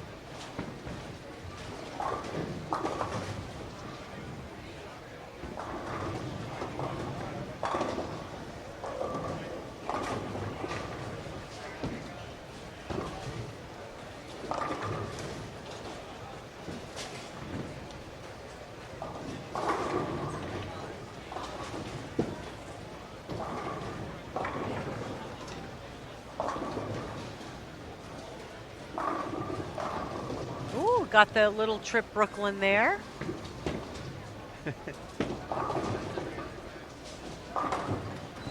When you're late in the game, that's always something you like to see. Maybe not favorable, but you're not going to shy away from it at all. Right. Still a strike up on the scoreboard.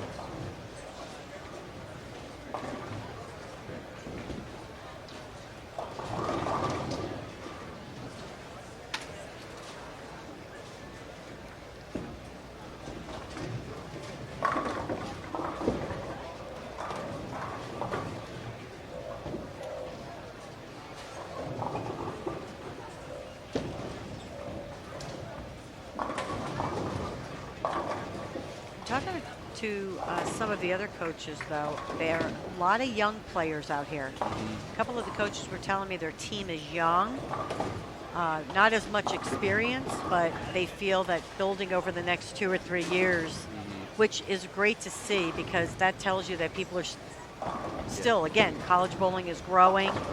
More people are coming into collegiate bowling and some of these different universities,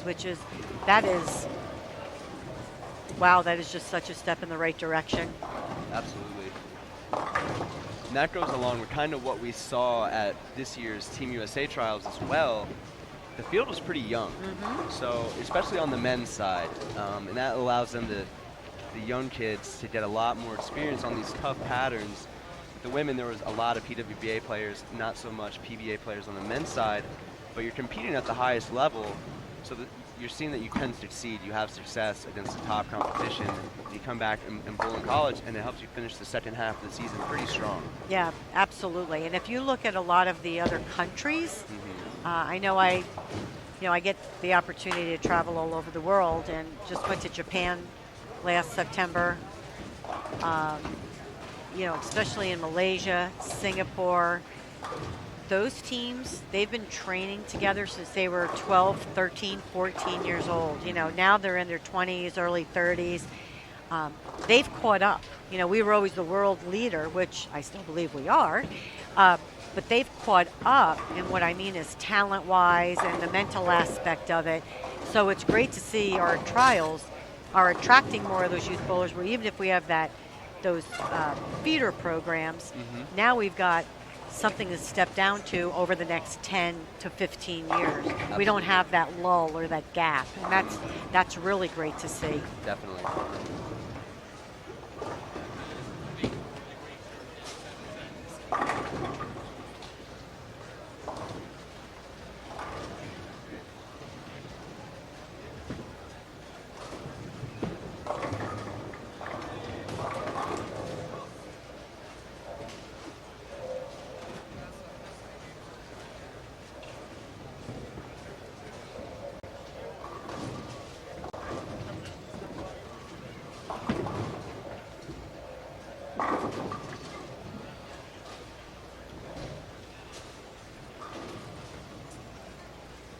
Well, Carolyn, one of the new exciting features of Bowl TV is we have the ability to do some giveaways, and this is definitely my favorite feature. what I like to refer to as the digital t-shirt cannon. So as we finish up game 3 here, I think it might be just about getting time for another giveaway. So everybody that's watching back home, stay tuned for the next couple minutes, and maybe we'll get the old t-shirt cannon fired up and ready. Can I win one?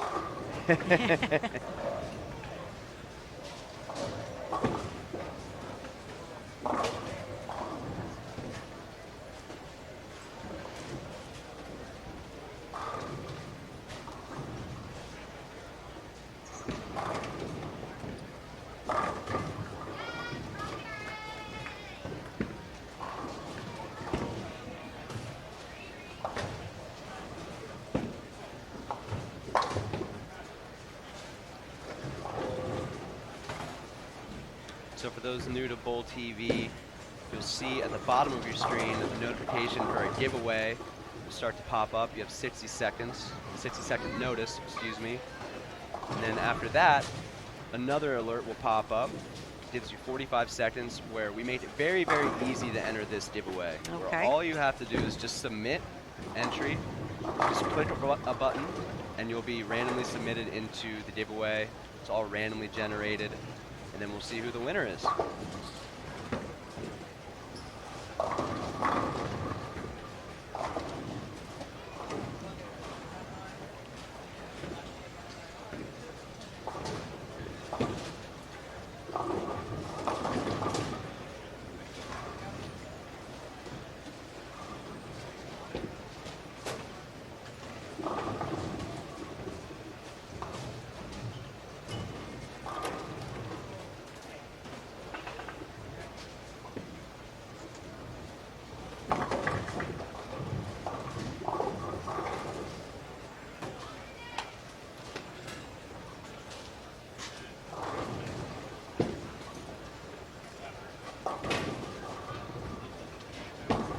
High game on 37-38, 190 so far. Those lanes have been tough all morning.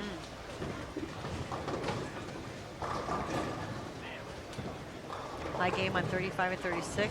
Oh, we got a 233 by Cameron and Andrew 224. Pulled it out with the last 6 in a row. Oh my gosh. Or I say 5 and then 9 on his fill. Cameron also had a 4-bagger, 5-bagger in there. Wow.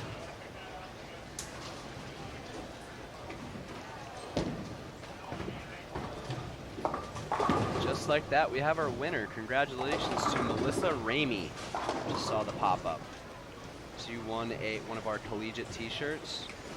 We will be reaching out to you at the end of the squad to get your shipping info, and we'll shoot that digital t-shirt cannon your way.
We have a question in the chat. John asking if anybody has a standings update. John, we have on the panel, if you go to the icon furthest to the right, a link to all tournament information. You'll be able to check out updated standings, rosters for all 4 regions there just by clicking on that image.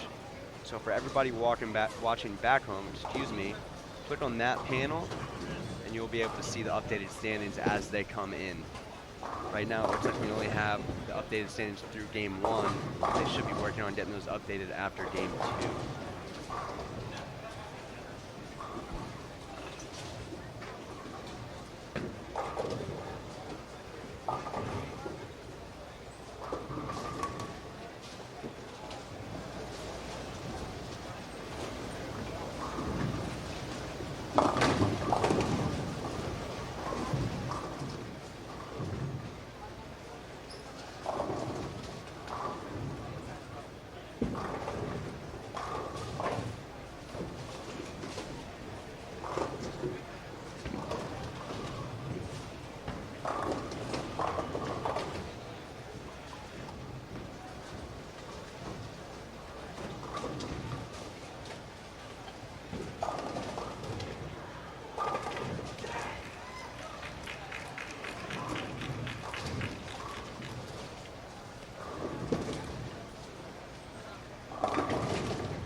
Alec Dudley can't quite tap out the 7-pin to start off game 4, the 6th of Iowa Central Community College.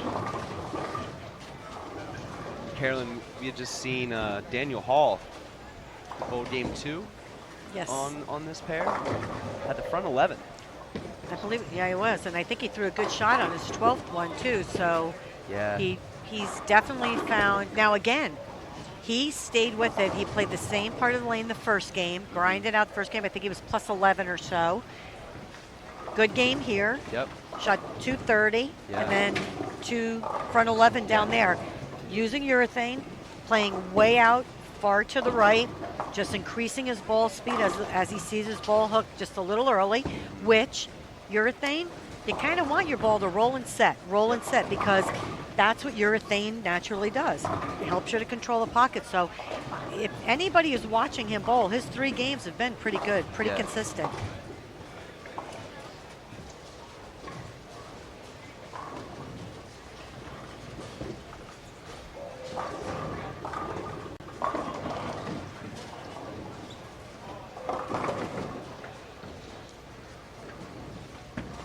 Shot by Bradley. Can we take a look at the scores from the first game? I think that's what they had, right? Yeah. So at least let's look at the scoring pace after game 1. I know we're in game 4 now. 4, right? God, I'm losing track already. So basically, that the top 5, 225, dropped down a little bit after. We know Andrew bowled good after that. Yep. Will was bowling okay. I know Alec Dudley is right here. So Alec is -4. So roughly, I'm going to say maybe 200 average, a little bit over. Right now is probably in the top 5. If I had to go by who we've seen. Joshua bowled a big game then. Yeah. He kept it going, 225, Yep. 250. And I don't know what he bowled his 3rd game. So he was 50, 60, 70, roughly 80 over. And like we were talking about, Daniel Hall, 16th there after Correct. 1. And he kept that up, so he should be jumping up in the standings after that. Yes, yes.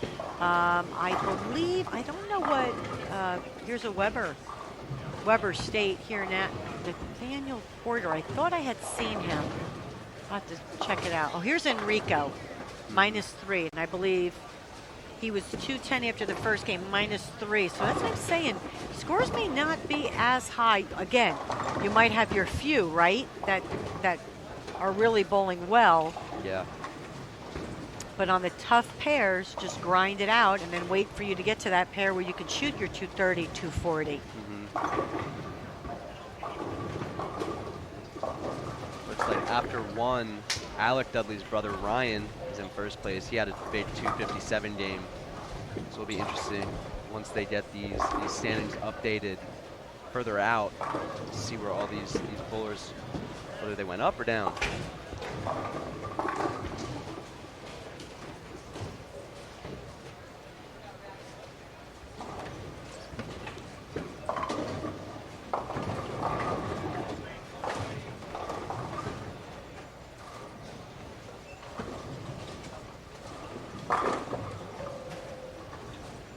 Now I've watched, here we go, another PBA champion son, Jared Romick.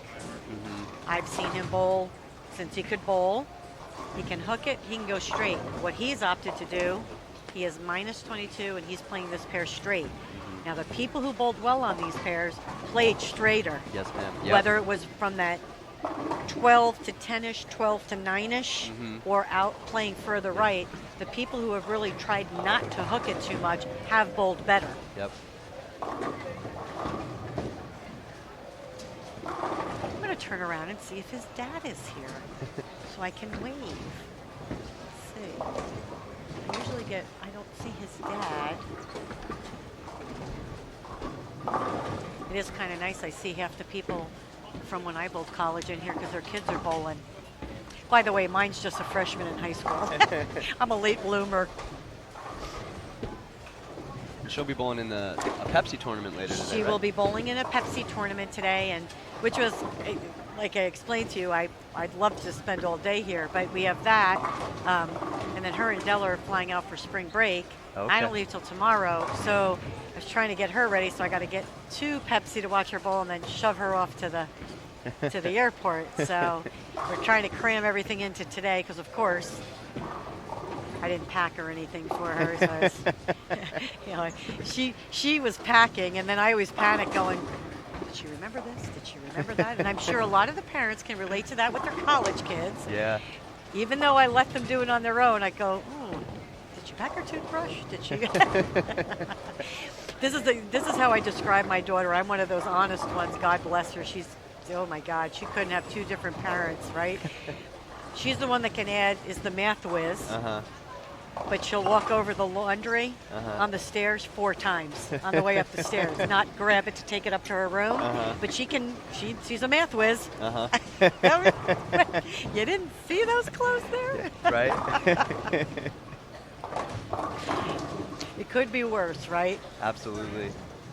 Absolutely. That has me chuckling. And that's why I said, I'm sure there are college parents that still feel that way. They come home, they have great grades, and then you look and go, you just walked over the dirty laundry pile? I don't get it. Well, you left your dishes in the sink, you couldn't make it to the dishwasher. Yeah. Wait, you wash your whites with your towel? Now, that anything can happen. That's good.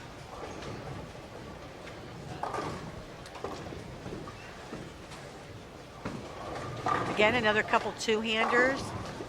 Bowling. Jared, great shot there on the right lane. Now that's something else. You know, we've talked a little bit about it, but again, I used him as the example only because I've seen him bowl since he was a kid. He's still a kid, but a younger kid. He could hook the lane. Yeah. Yet, you know, especially with his dad being a PBA champion, I'm sure it was instilled in him that this is great that you do this, and it looks really great, and it looks cool. But when the lanes are tougher, you need to incorporate being a little straighter, being a little slower, being a little smoother into your game, and he's worked really hard at that, and he's obviously had a very good youth career and collegiate career. But again, he did one thing and took the time to incorporate those others, which makes him an all-around bowler. We've been talking about knowing your strengths and weaknesses, but versatility definitely is key, especially in bowling when you're going up against maybe a short, medium, or long pattern, especially when you don't know what you're bowling on. That's really a calling card that you can fall back on and say, okay, I'm comfortable bowling straighter, but if I can stand left and really deep and just crank it, I'm going to really score high. Yes. And I will tell you this, and this again is just a personal opinion, but in talking with so many top-level bowlers throughout the years, if you look at the elite bowlers, they're not going to look at you and go, you know, I do 15 things with my hand, or I have 10 hand positions. Yeah. If you really talk to the elite bowlers who are honest, they're going to look at you and say, I have 3 ways I throw the ball, and I've made them the best 3 ways I can do it. Yeah.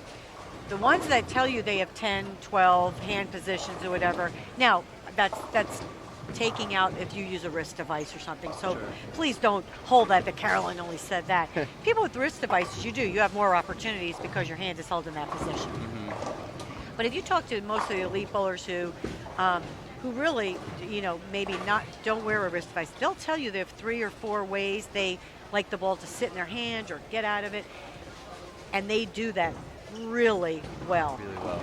You can't possibly incorporate 10, 12, 15 things into a hand release and do them all really well. Yeah, it would be impossible. I mean, it's like any other sport. You know, I mean, you're going to talk to a skier, more than likely you're going to talk about weight transfer, leg strength, where they put. They're not going to look and go, oh, but by the way, I hold my poles here, and you can't do it. There's too much that can go wrong. Sure. So as we were talking about, Jared, it's, he does maybe 3 or 4 things. He does them really well. Yeah. And again, point A to point B, pretty fundamentally Solid. sound. And you can look at any of them here. Bradley, right here from WT. Yeah. Point A to point B. Mm-hmm. Probably has a little bit of a lower rev rate than Jared. Still able to play the lanes the way he needs to. That's what it's all about. Looking cool is one thing. Uh-huh. Being able to repeat it and make money at it or score well is another. Carolyn, you know what I was just going to say? What actually looks cool is a good score, right? It's a good score. Yep. I always said, do I want to look cool or make money? I want to make money. That's what I always say. Amen. I can look cool later.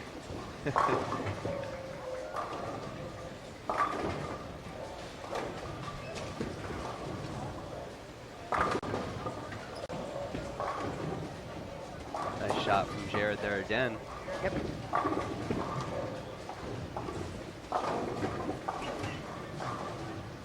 Connor sending some pins dancing there on that 4th shot. He's looking to settle in.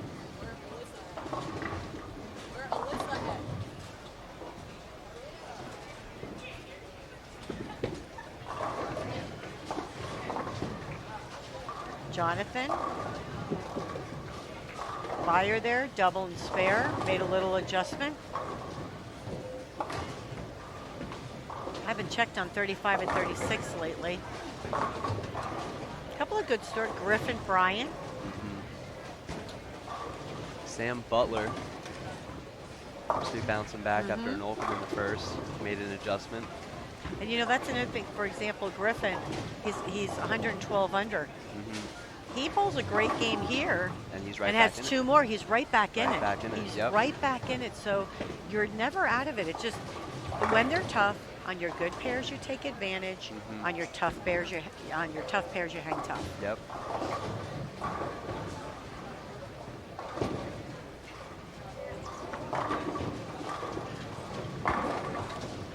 Nice shot from Alec. Yep. Alec made the move too right after that first frame or so. He moved a little bit deeper, which is also what I just went to go see his name, not Daniel, but when he was on 37-38, the kid from WT, and I can't remember his first name, but he did the same thing, used an aggressive ball, but made that jump left and wound up shooting 230.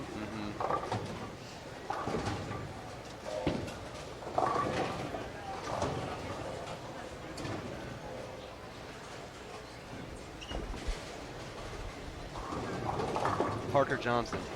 Parker Johnson, that's correct. Yep, thank you. Yep. Parker Johnson.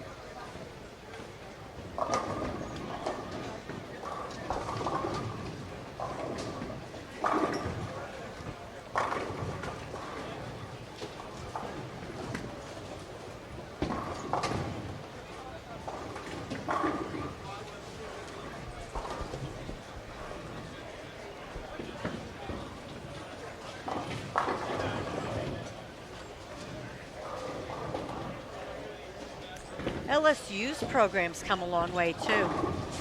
They really have. Yes, I remember. Actually, I remember when that program when I bowled, LSU had a team, but it wasn't a very active team. They had a team, but they didn't have a lot of kids coming out to try out for the team because, of course, LSU is known for football and baseball. Yeah, baseball, exactly. Yep. And they've come a long way. They're always in the hunt. They have people coming again, trying out for the team. That's again great to see. It really is, especially for the schools that even I remember. Again, didn't have many people really participating, and now have grown. It's nice. It's nice. Yeah. And a lot more opportunities educationally. When I went to college. The schools that you wanted to go to, some of them were smaller universities. They didn't maybe have quite the major you wanted. Now, oh my gosh. Yeah. Endless opportunities no matter where you go to school. It's amazing.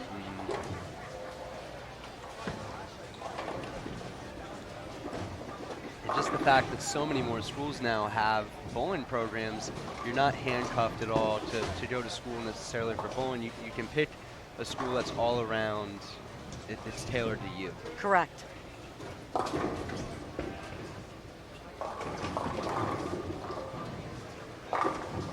Another nice shot from Alec Dudley.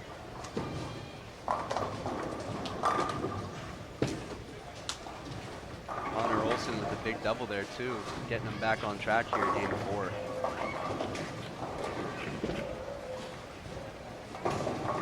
So Iowa Central, so he was on, Alec was part of the team national champions for the Iowa Central Community College. Yes, ma'am. So that, I wonder where, they'll graduate with a 2-year degree and then go off. That's great that the community colleges too have grown so much. I thought that was a 4-year school at first. Yeah. No, so when you're looking at the community colleges, they're still only technically, really only freshmen and sophomores. a lot of Right. them. So they're still a young team. Yep. And they're out here and they're scoring really well.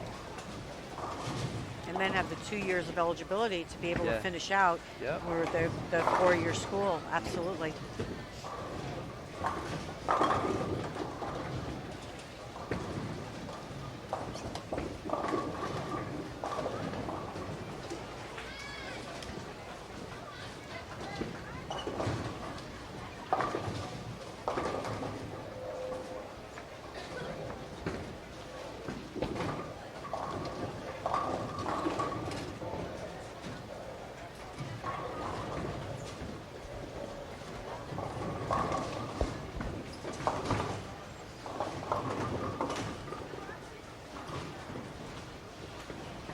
Jordan gets the. Did you see that rolling the old 2-pin? Rolling the old 2-pin. We saw that at the same time. Mm-hmm.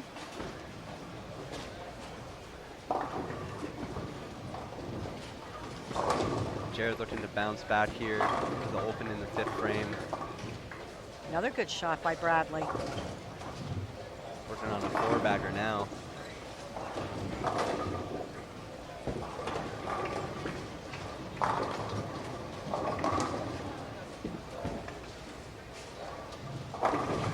Jacob with a good game going from Louisiana. LSU. LSU. That's all I remember them chanting.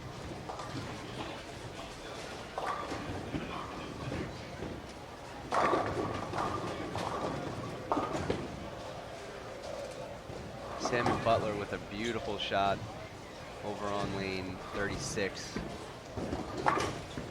to max out at 235. He's putting together a good game.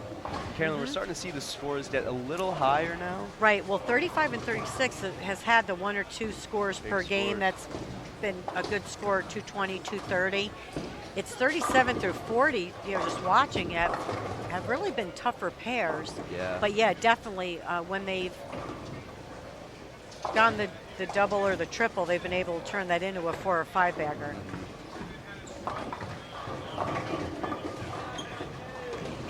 And you can't say only one person's been playing a certain part of the lane and scoring from it. So the scores on 35 and 36, that game, they were playing further in. Yet Daniel on 39 and 40 played further right. Exactly. So again, not one defined spot. There's multiple angles to the pocket. Yep. What is going to best suit your game?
So with the launch of subscriptions on BowlTV.com, we are now offering the first 500 annual subscribers a free Bowl TV t-shirt. So here at Bowl TV, bowling lives here. Make sure to get your free t-shirt just by subscribing, purchasing that annual subscription. We got a lot of cool stuff, engaging features here on the new platform. We're excited to share it with all of you guys. Take advantage of this offer and get some free swag.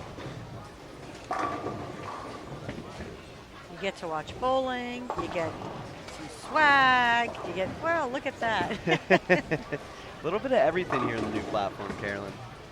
It's been fun getting to learn the platform and watching bowling along the way too. So they're not just having fun on the lanes, but we're letting the viewers have some fun off, sitting back at home.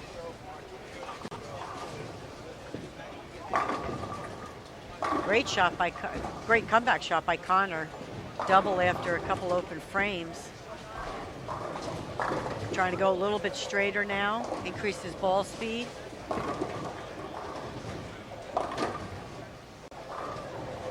Yeah, the adjustments that they've been making the last game or so have been interesting to watch.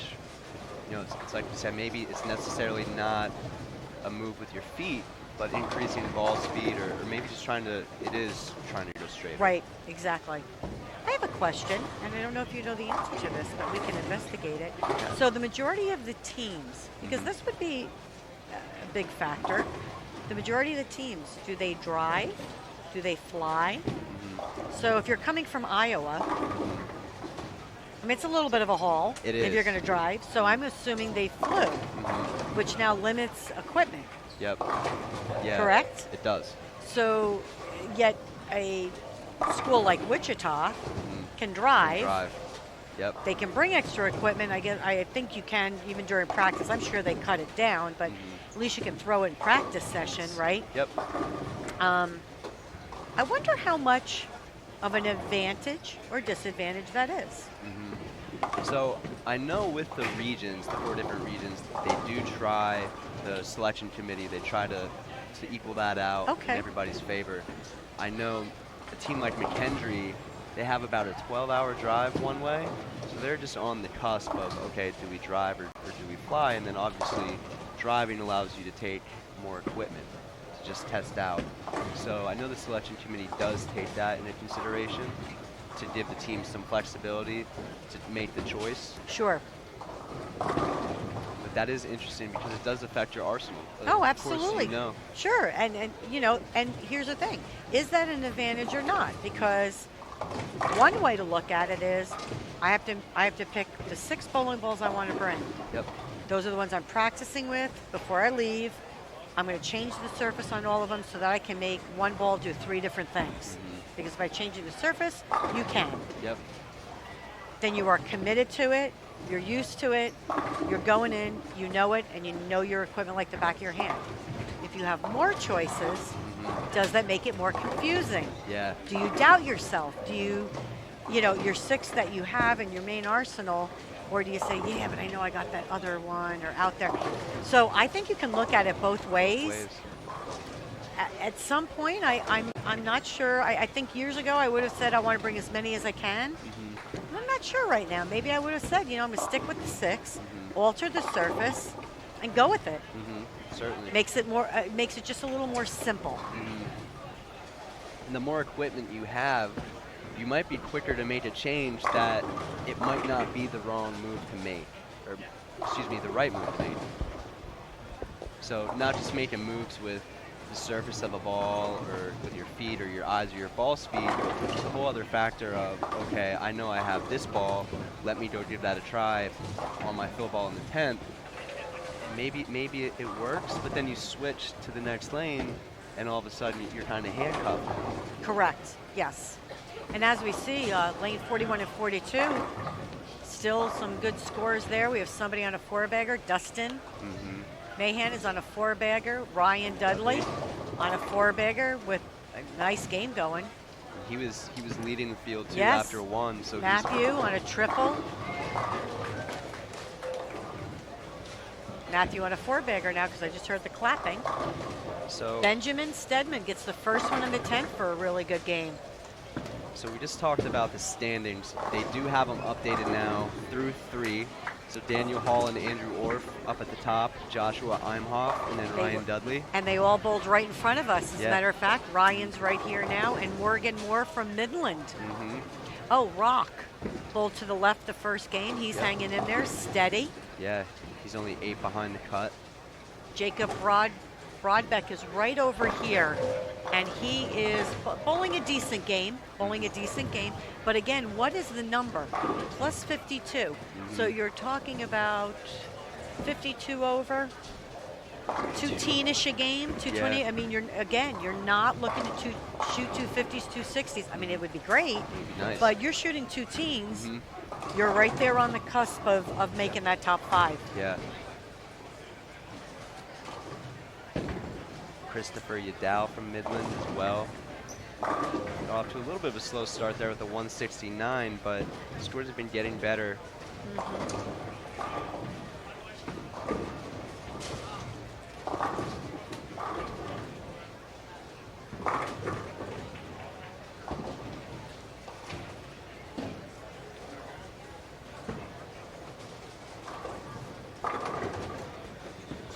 Good shot by Wyatt Clark.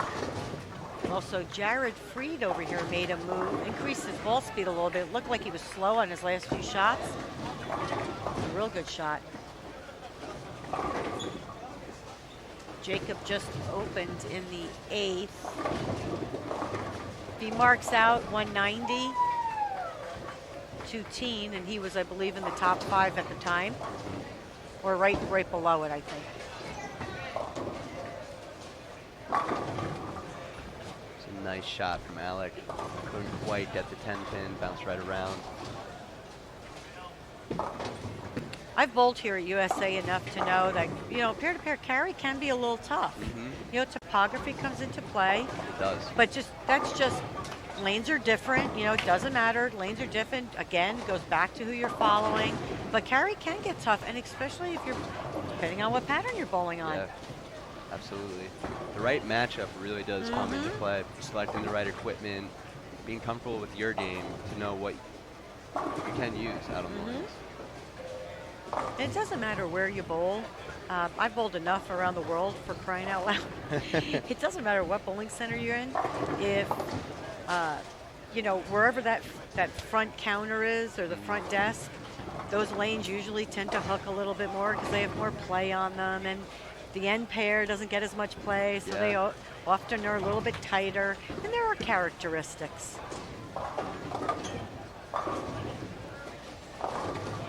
During the Pan Am qualifier earlier this week, myself and Matt Canizaro broke down some of the different characteristics of the ITRC, what makes that as a training center a little bit different, because Rod and that was really designed to limit the scores, and the scores were high this week, but you're not going to see as many messengers, and that's just all how it was planned out. The kickbacks aren't as tuned up to send those messengers there. They're really trying to make you earn that strike.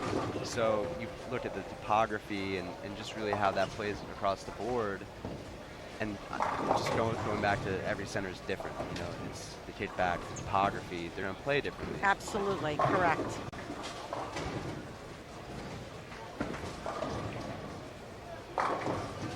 In bowling, we do have a lot of outside variables, things you can't see. It's just amazing. Again, even with the lanes, and we were just talking about the kickbacks and, what lane machine are you using, lane oils, and you name it. There's just so many outside factors. Yeah.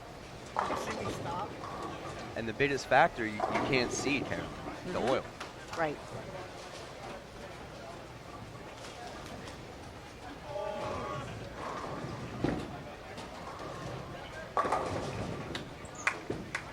Jordan Freed here on a 4-bagger going into the 10th. Jared looking to get back on track here in the foundation frame. Dustin still striking over here on 41 and 42. Brandon finishing big, 230. I didn't see what he got on his fill shot. Oh, he's up now. Strikes at 234.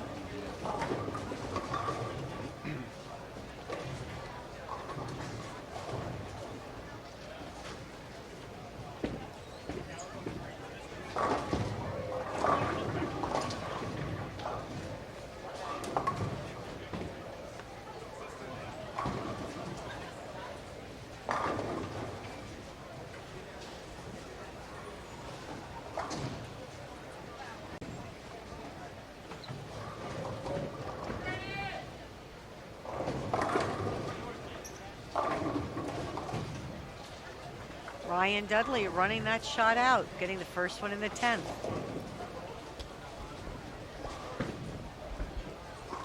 He's on a 6-bagger right now too, looking to finish game 4 strong.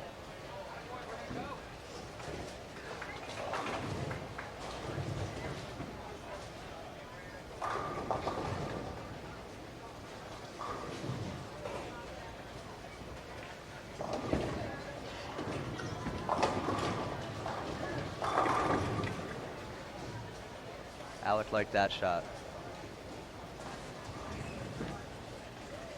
And watching him roll the ball, Carolyn, his wrist position at his release is just so strong.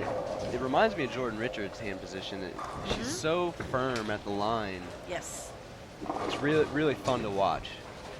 The mechanics are really obviously to get from point A to point B, and then the release, very crucial parts of the game.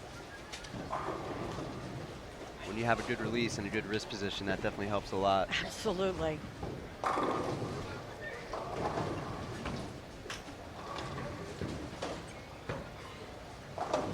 Wyatt getting the first one in the 10th for secure himself 190 game.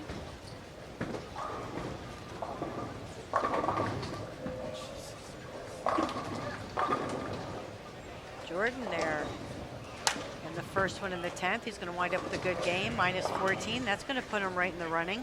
Yep. And you and me were talking about this too. These Ottawa bowlers, they're in the mix today.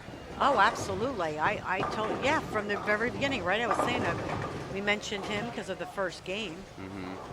But we've seen them all day. They've all bowled well. Oklahoma Christian had a few. WT, obviously, we've talked about them. Wichita, William Penn. Yeah.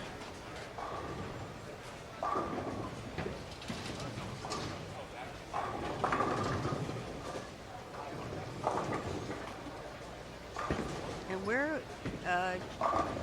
Jordan Freed, where is he now? He is minus 14, so he would be... He was 38. 38, after 3. Okay. So 220, go to the plus column. And right there, 38, 39, tie for 39, all from Ottawa.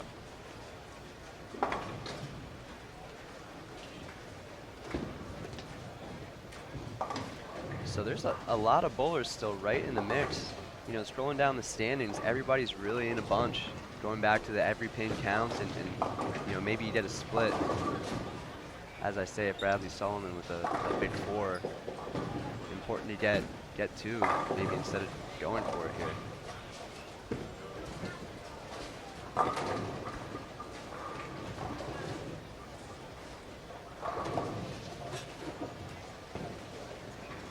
Jared getting that big 9th and 10th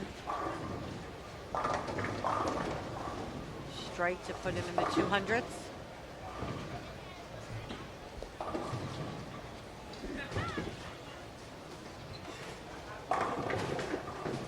It's a nice shot from Leotis over on lane 40.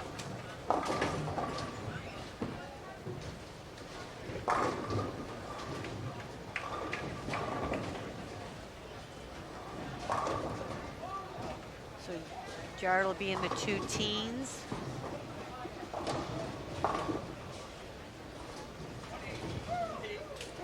Leotis finding something in the 10th frame.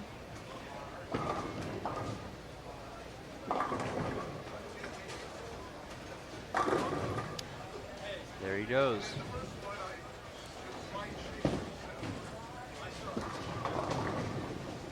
All right, on that shot, Jared moved a little bit left and got around it a little more just to try something different. Looked pretty good. Interesting to see what he'll do next game. Yeah.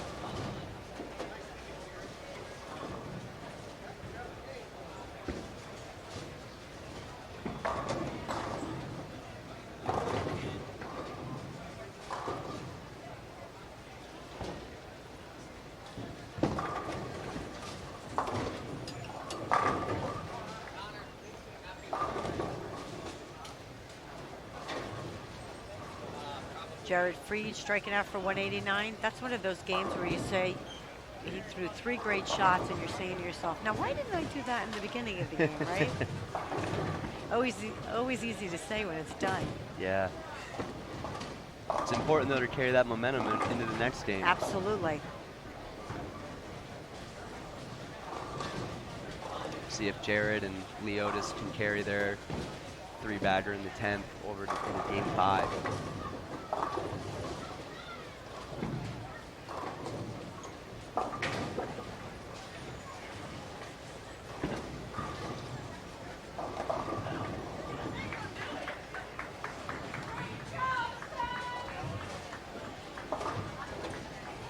Got some shouting from the parents in the background, hooping it up. I like it. Although you gotta admit, it's been slightly quiet today. It has been, and maybe that's due to it being singles. You know, you're missing a little bit of the chance that the teams usually do. William Penn has been a fun team to watch all year. They really like to bring the heat when it comes to chance, and Emil Williams Jr. says they got the most swag that he's seen out on the road. Oh, man.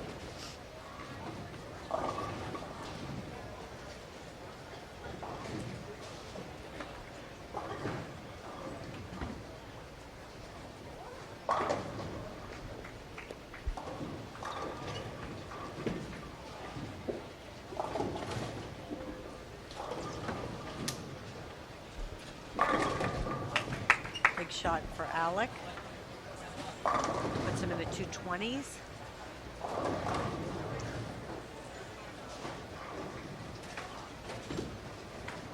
He's had a nice clean game so far too. He's another guy that's really looked comfortable up there the whole time.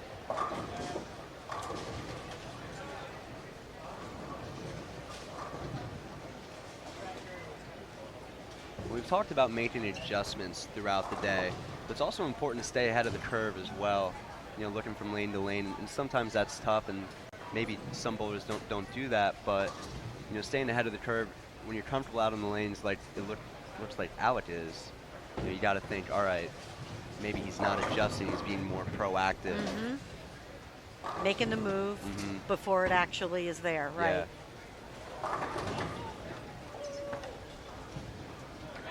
I think that just changed them.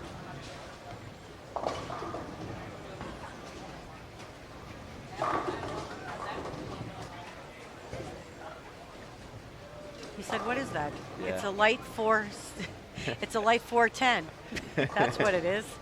I was about to say he's standing pretty deep.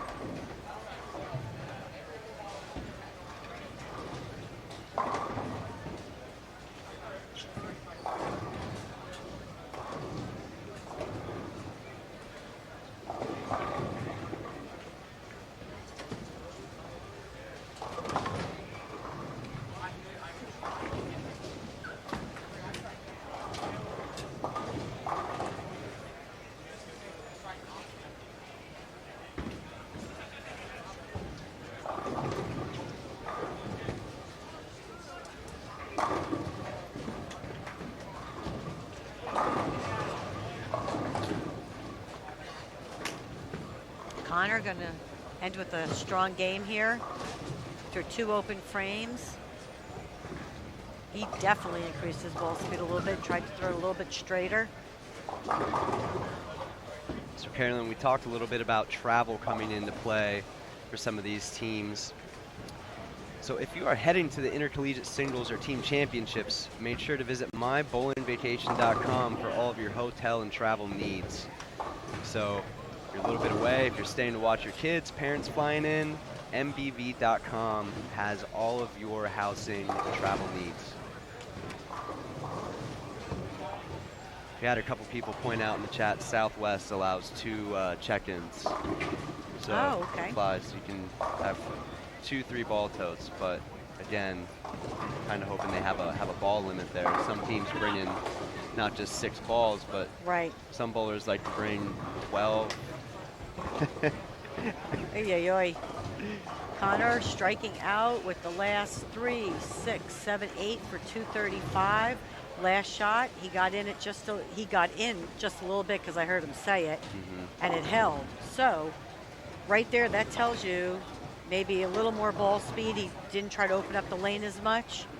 had a little, made a mistake, Mhm. and it held. So that's going to be some great feedback for his next pair. Yeah.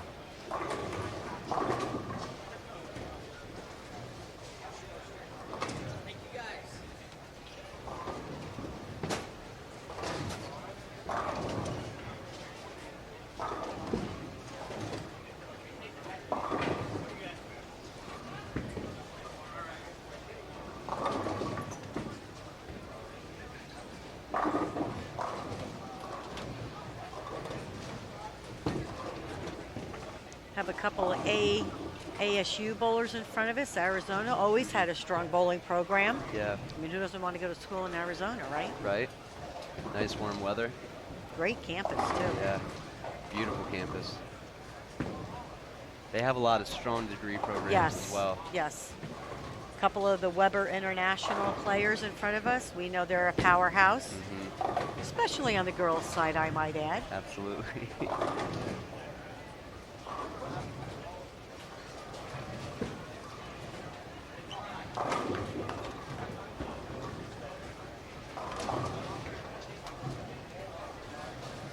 Had quite a few Weber grads join the PWBA tour just recently too. Oh, yes, absolutely.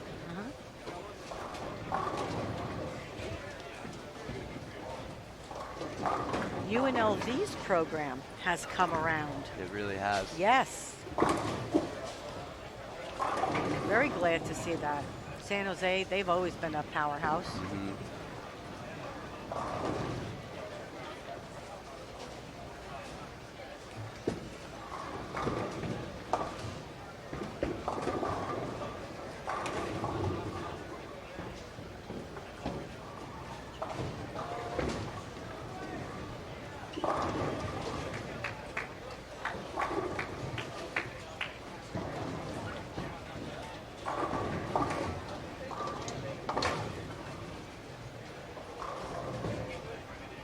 Up now in lane 39, Casey Uyasugi. He's right around the cut. After 3, he's plus 14, sitting in 13th place. So he's right there. Oh, yeah, that's right. I didn't see that. I didn't see his name there. Excellent.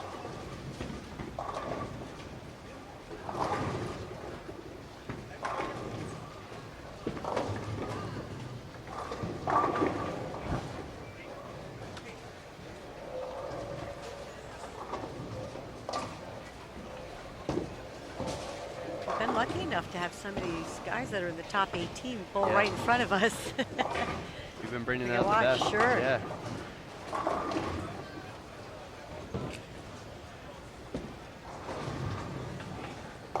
Nathaniel Porter. Here's another name that we recognize.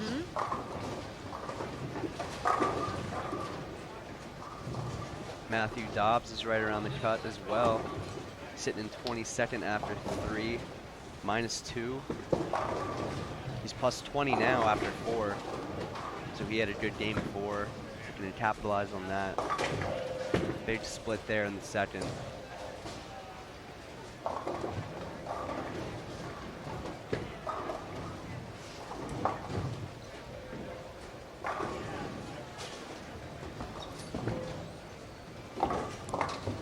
Now, except for the guys that were using urethane, mostly everybody here on 37 through 40 is played in. See if he can capitalize on that, because as we know, we've seen the higher score on 39 and 40 has been from further right. Yep.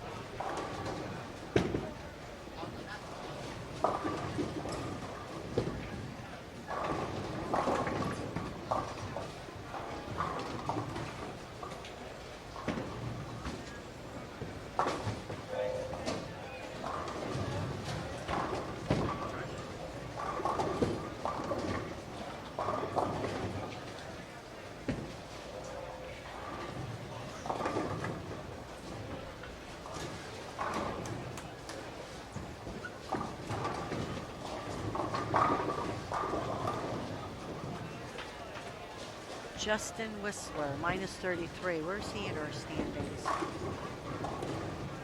He's There. in 7th. Wonder after we'll see it updated because he was plus. Yeah, he was plus there. Now he's minus 33, but again, based on scoring pace, that might be right in there.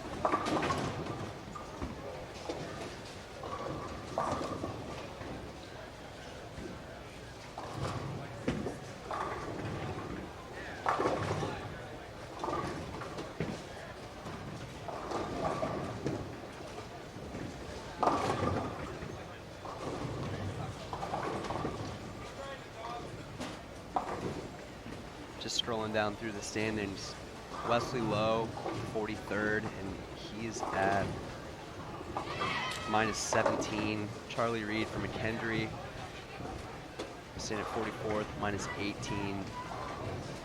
So some very good bowlers, middle of the pack. Dallas Leon from UNLV. Yeah, he's right over here, I think. He'll be coming our way. I just saw Dallas somewhere. He might be coming our way next game or near us.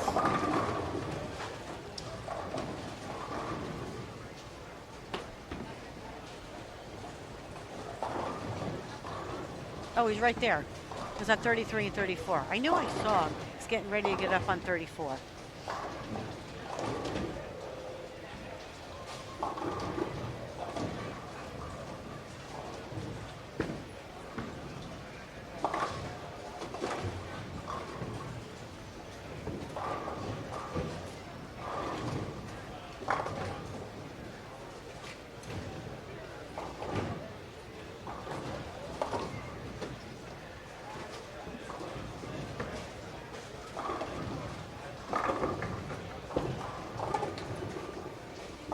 Playing a little further to the right, like Brooklyn, but he looks like he's trying to play further right with urethane.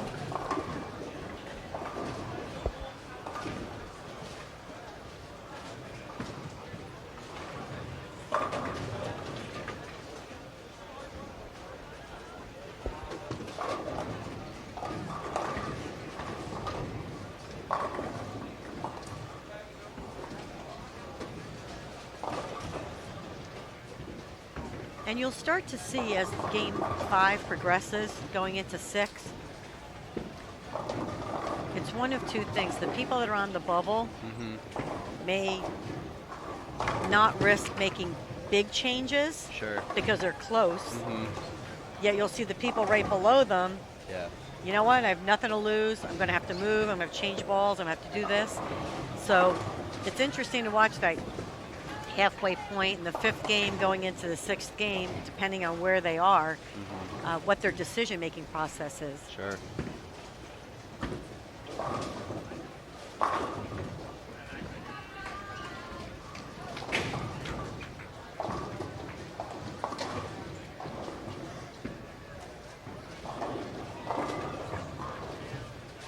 Chase Nade.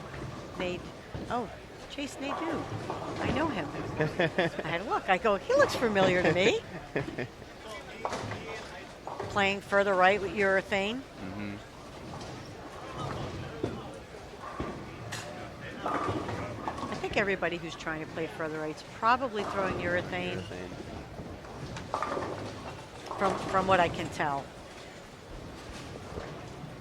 From what we've seen, it's definitely been working, at least on our pairs. Yeah, on these pairs in here, And they have not been easy pair. I'm telling you, this 39 and 40 is not an easy pair. No.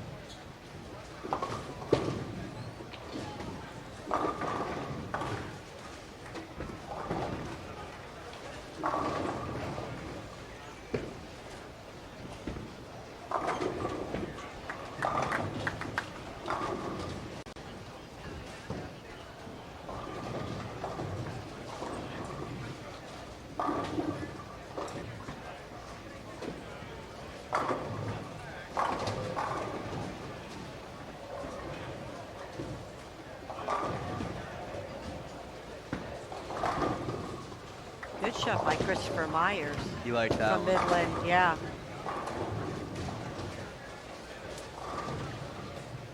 It's like you said, he was playing a little bit straighter there.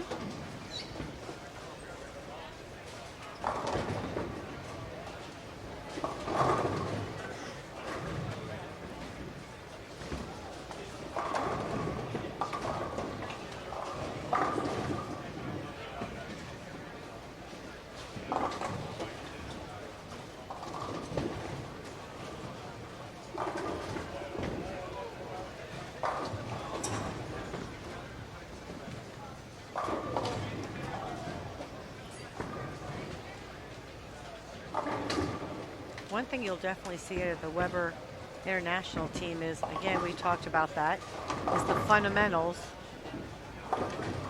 Pretty rock solid. Yeah. They do a lot of training there at the Kegel training facility. But it's nice to see also that a lot of these schools have their own bowling centers too now. I mean, you didn't see that many years ago. So I know Sam Houston State just, I think recently, installed a bowling center on campus. I know WT went through a big renovation. It's, you know, a state-of-the-art facility now, which that makes such a big difference. It does. In having the kids be able to train at their own place, you know, their own home. Yeah, you can practice on what you want to practice on. You don't have to necessarily rely on who's working or what oil pattern they have laid out for you already. You can tailor-made your practices based around what, maybe it's spare shooting that week, or maybe it's a long pattern, or whatever it might be. That's definitely a perk to have. And if collegiate bowling continues to grow, which I expect it to, I think eventually you will see that each campus will have a center on campus, whether it's 6 lanes, 8 lanes. You know, you're not talking 24, but just 6 or 8 lanes where they can go down and do their thing and train. Yeah.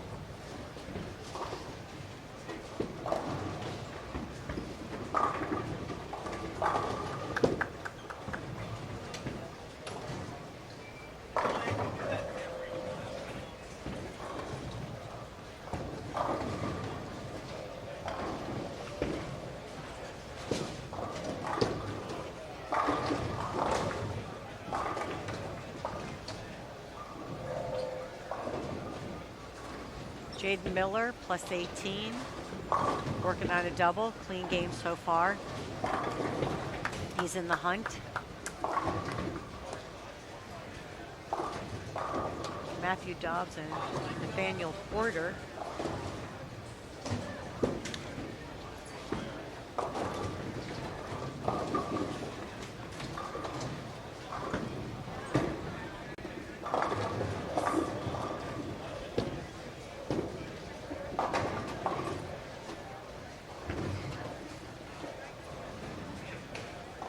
Nice pickup by Robert Lazo on lane 38.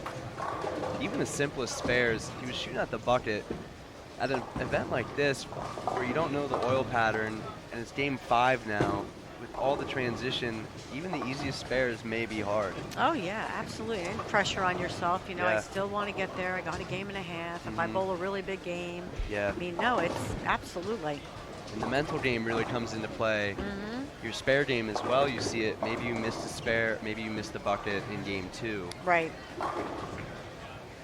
And again, your decision making at this game, you know, at this point, this stage, and going into the next game is going to be totally different than your decision making was in your first or second game, because you figure, well, I got 3 or 4 games left, 5 games.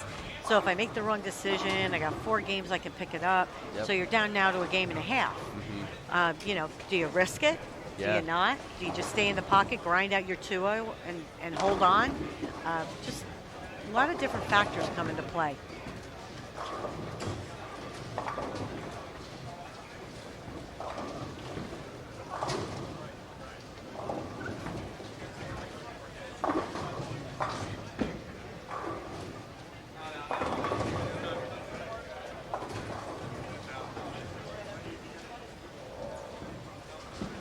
That ball bit at the end just a little bit for Cody Smith.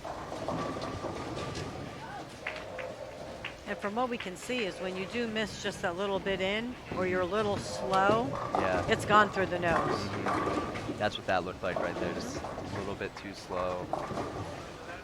Matthew Dobbs with the early double going into the 6th frame. And he's right around the cut number 2. And Ken starting out with the triple. I believe he's near the cut number also. He is. Ken Fong, if I'm not mistaken. He was a 9th. Yep. Well, 9th after 3 games, so. He was plus 21 after 3. He's sitting at plus 24 after 4. So I'd say roughly same spot or so, yeah. Yep.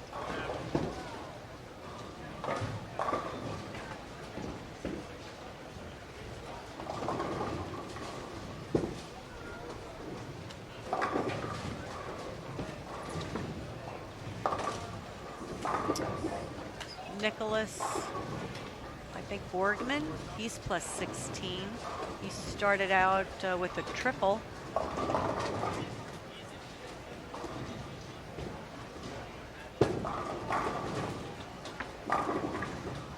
He had a big game last game.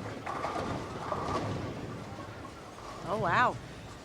So after 3, he was in 31st. Okay, 5 under, and Yeah. he's now plus 16, started with a triple. So he now is in the running. Yeah, Up so there, he made the yep. jump. Nice.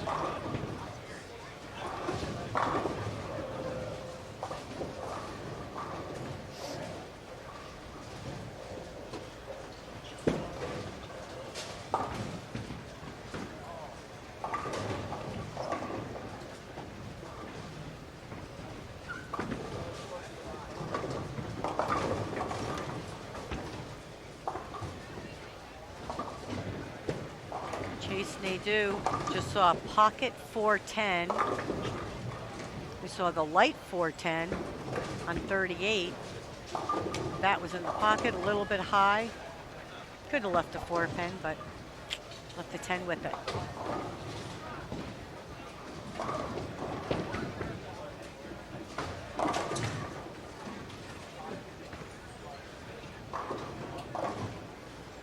Jacob holding his head.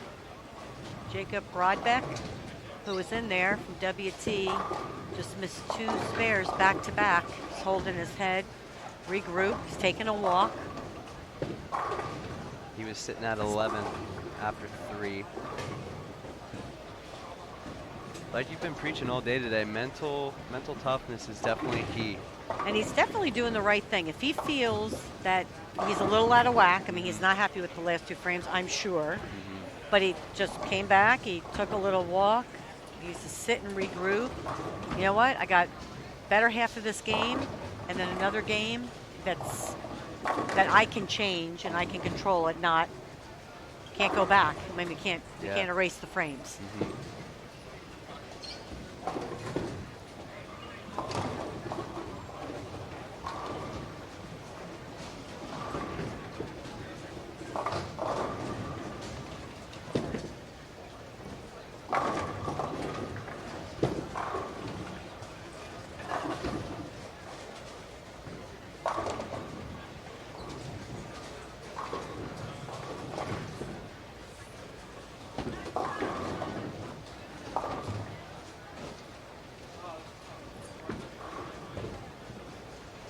The other key to some of these guys bowling good, especially this last game and a half, and I don't know which schools do it, but even if you don't make the top 5, some of these scores are used for their qualifying, or their, I don't want to say qualifying because they've already qualified for the team, but maybe based on other tournament participation, you know what I mean, or overall average for the school for the year, or decision-making process. So, you know, you're going to see them trying every shot. I don't know which schools do it, but if they do keep their stats, it's very important to be able to just keep trying and see where your improvement was, maybe where your weakness was, so that when you go back and look over that overall year, you can change that up moving forward. You know, in the world that we live in today, there's a lot of advanced analytics, not just in bowling, but in every sport now.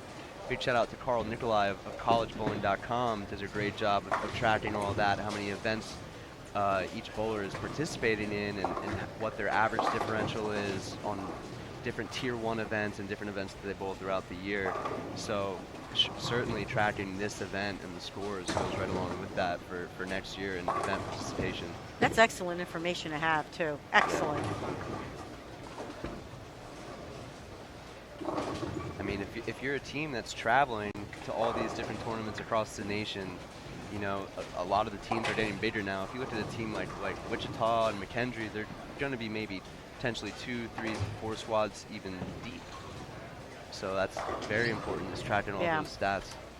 And of course, as you know, there's so many bowling apps now that you yourself can track your own scores, finding out your, single pin percentage or pocket percentage, which is nice for the kids to have themselves, Sure. so they can reflect back in it. I know they're not on the phone as much, but if they wanted to, they could track it. Mm-hmm. Got to have that instant feedback, you know.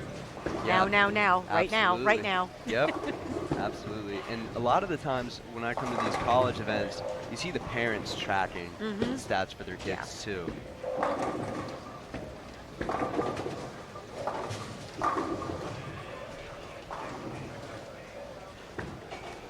John had a question in the chat what the format is for the singles event after these 6 games.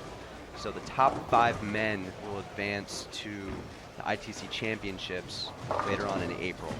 For the women, the top 4 will advance. So 6 games today, and then they cut down to the top 5 for men, top 4 for women. And they'll advance on the ITC championships in April.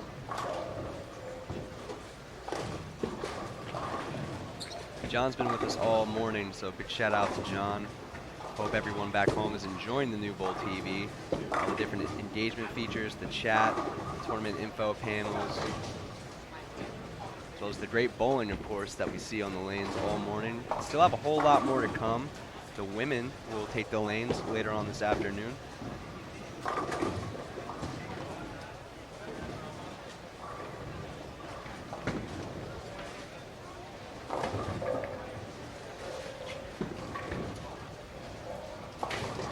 Seen a lot of splits out there right now. Good shot by John, left the 2-4-8-10, just coming in a little light. Casey leaving a 7-10. I believe that might be a second 7-10. I've seen a couple 7-10s rear their ugly head this game. I didn't see a whole lot of those looking around early on in the day, but now you're starting to see a little bit more.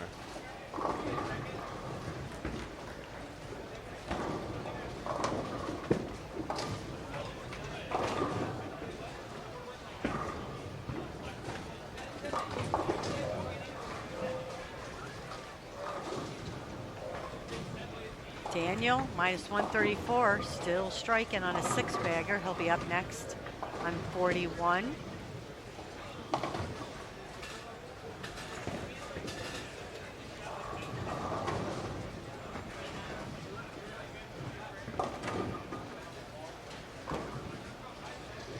Ball for Joseph Smith just got out a little bit too far right, it looked like. Seeing a lot of 2-4-8-10s, 2-4-10s, 2-10s, 4-10s. That's where the angles are just probably a little too wide open. Ball just not recovering off the end of the pattern.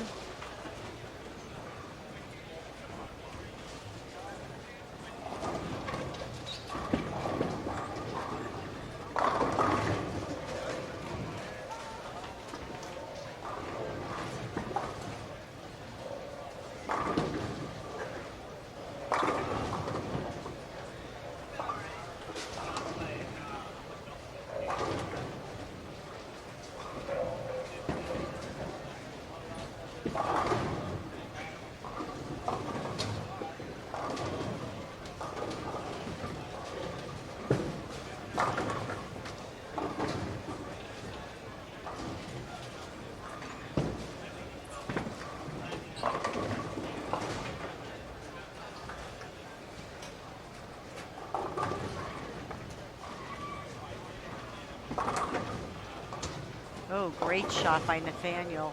Stone 9.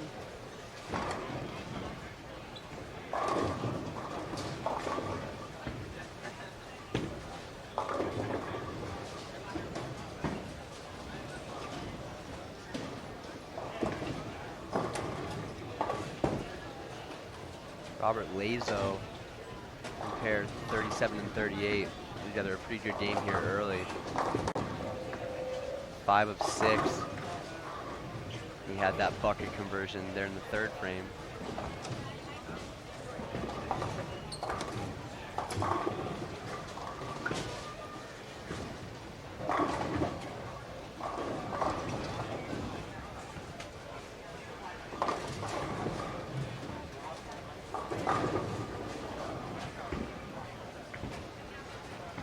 now Jacob's doing, oh, he missed another single pin spare. He was in the hunt there, needs to regroup. Yeah. Get the update going into the last game, hopefully. There's a light 8-pin.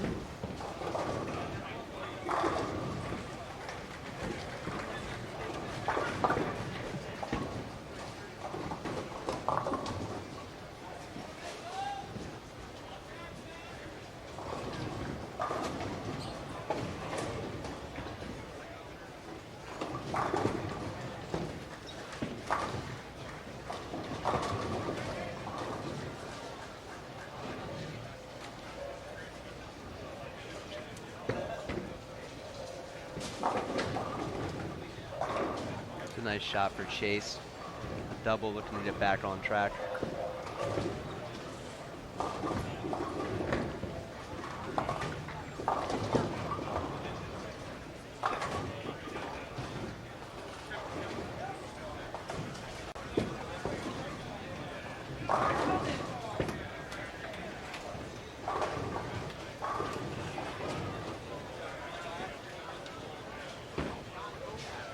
Jaden Miller, plus 18, got the first strike in the 10th.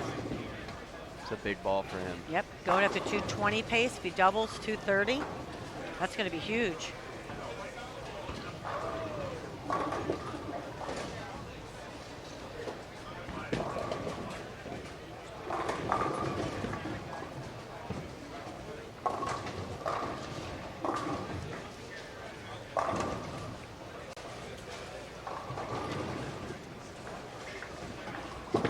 Jaden Miller, oh, I'm sorry, he was in 10th. Yeah. Plus 20, plus 18, so shot at 198-ish, and Still now right. to shoot 230, so. Right around the number. Yep, It's a big game for Jaden. good time for it. Absolutely. Depending on how the standings updated there after game 4, that could have catapulted him up under the number.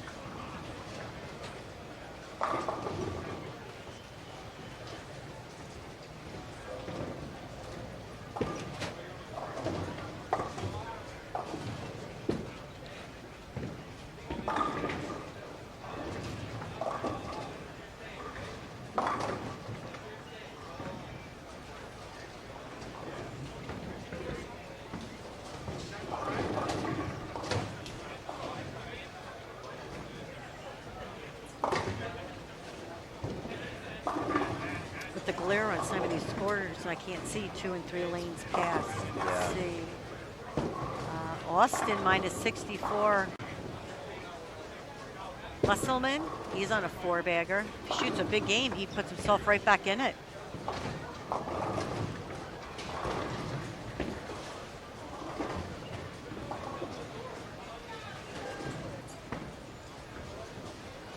Again, we've been talking about the scoring pace all day so far, and even so, we've seen a little bit higher scores lately as the day's gone on, but the pace is still the same. You don't need to shoot out of Absolutely. this world.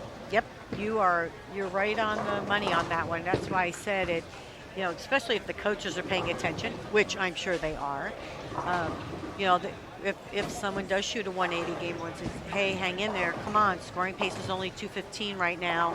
You know, don't look for the 5-bagger, fill frames, grab the double or triple, which gives you 2-teen. So the scoring pace overall has remained the same. Again, you're always going to have 1 or 2 bowlers or more, you know, really find something or shoot 2 really big games. Yeah. But scoring pace has not been overly high. No. I don't think, like I just mentioned, if this, and I just probably jinxed them. Oh no, Austin, he shoots a 250 there, puts a minus 14 going into the last game, shoots another 250. You know, right it's there. huge. Yeah. Yeah, really big.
Austin got one in the 7th.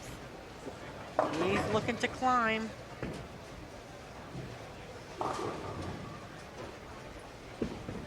He's really had quite the nice game. After an open in the first, spare in the second. On a 5-bagger now.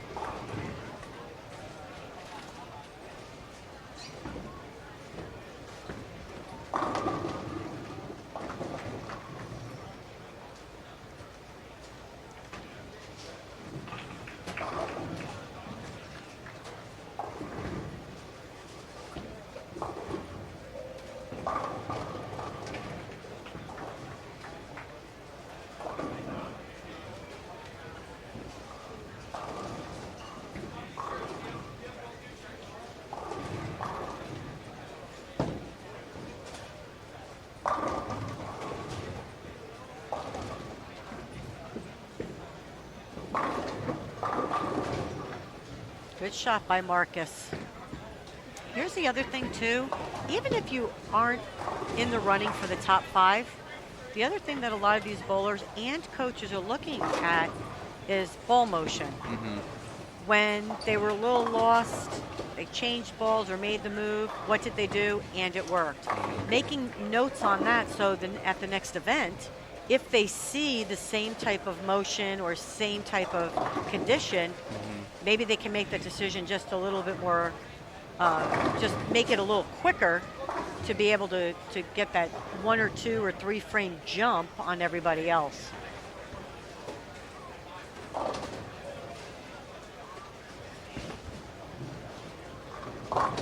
You basically never stop learning. No, that's important. Right.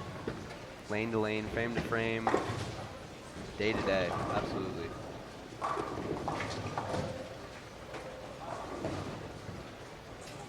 Will Scroggins bowling on 41 and 42.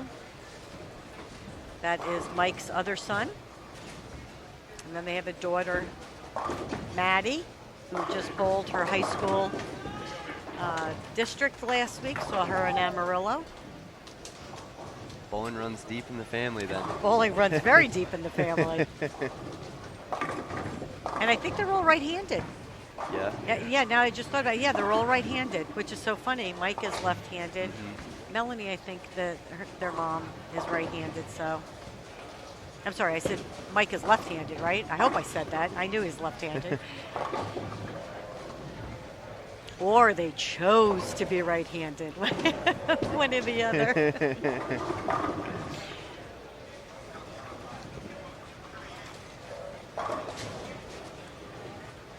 Samuel Goebel on lane 42. Wichita Stater.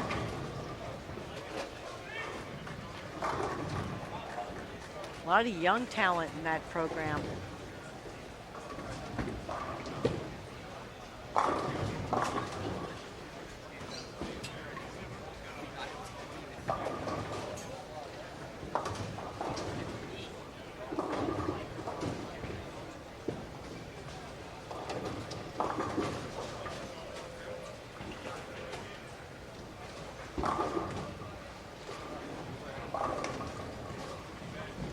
Oh, there's Brandon Martin bowling for Wichita. He bowls open championships with us. Oh, okay. Not on the same team, of course, because the new rules. We can't bowl together. So, no, he bowls on one of the teams, though. We go with the group of 4 teams, and he's one of them. We actually bowl the doubles together at the was that BTM event. Okay. Yeah. What a nice guy. He really is. Of course, I keep saying to him, "Oh my God, you're 12. I'm old enough to be your mother."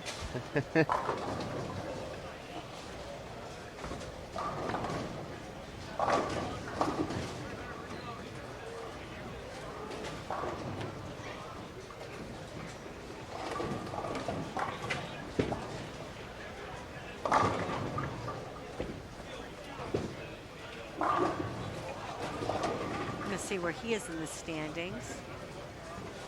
Oh, Roger. Oh, there you are. See? Hi, Roger. You're awesome too, Roger.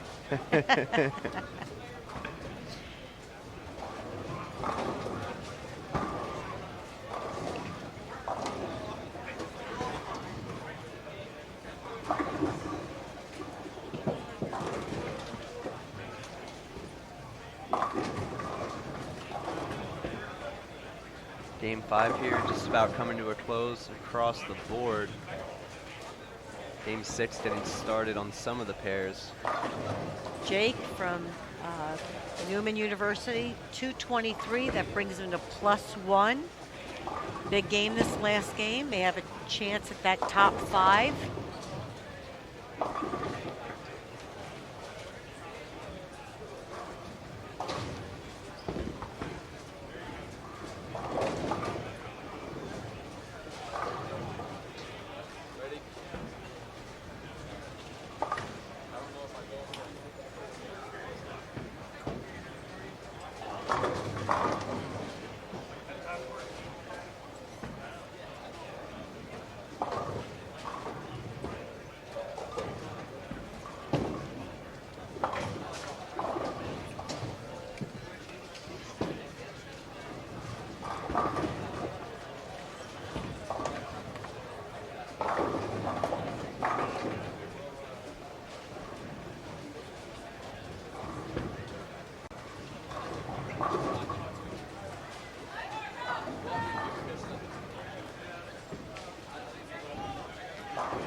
Lanes 39 and 40 continue to play tough.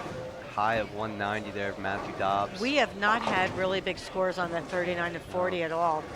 Like I said, 37 and 38's had touch, here we have a chance. Chase, if he goes out, few good scores here. 41 and 42 has been a little more forgiving, but 39 and 40 has been a tough pair. That's the pair that I would be telling my bowlers. Make shots, make the spare, grind out. This has not been an easy pair. Just go with it.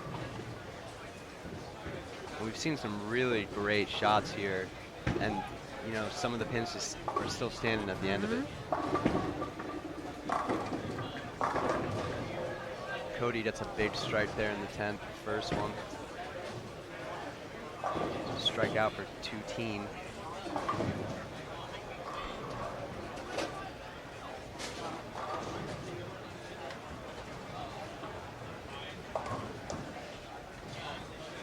Austin striking up until the 9th. He came after that open in the first frame. So he's on the 7-bagger. 7-bagger. Yeah, I'm going to tell you, that's going to be a big game. That's going to shoot him right up there, put him in contention.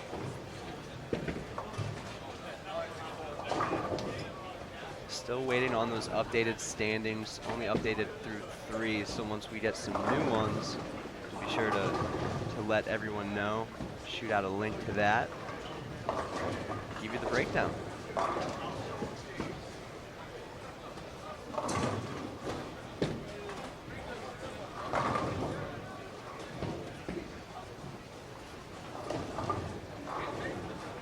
Robert Lazo with the big strike there. First one in the 10th, 2. Strike out for 243.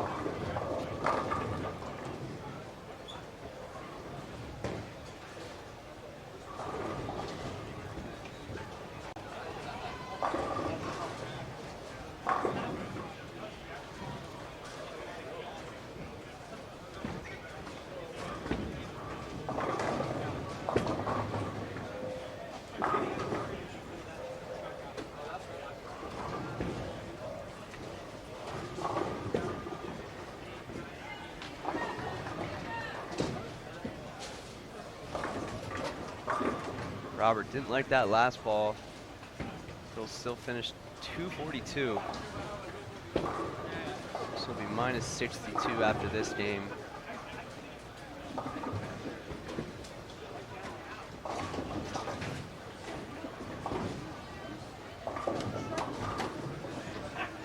Might be a little bit too far away from the cut at this point in the day.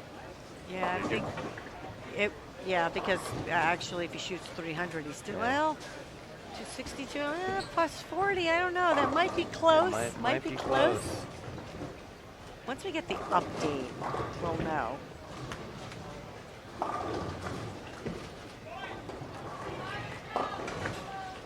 We're over here on the edge of our seats, CDB. Yeah.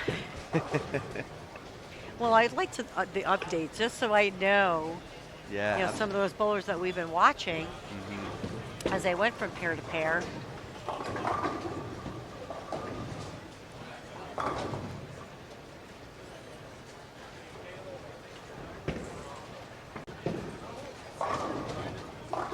Oh, I apologize. Will is left-handed. Will Scroggins is left-handed.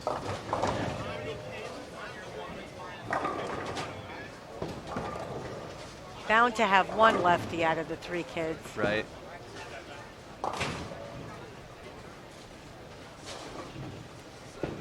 So we have Colton Swartz right in front of us on 39 and 40 at +3 in the hunt.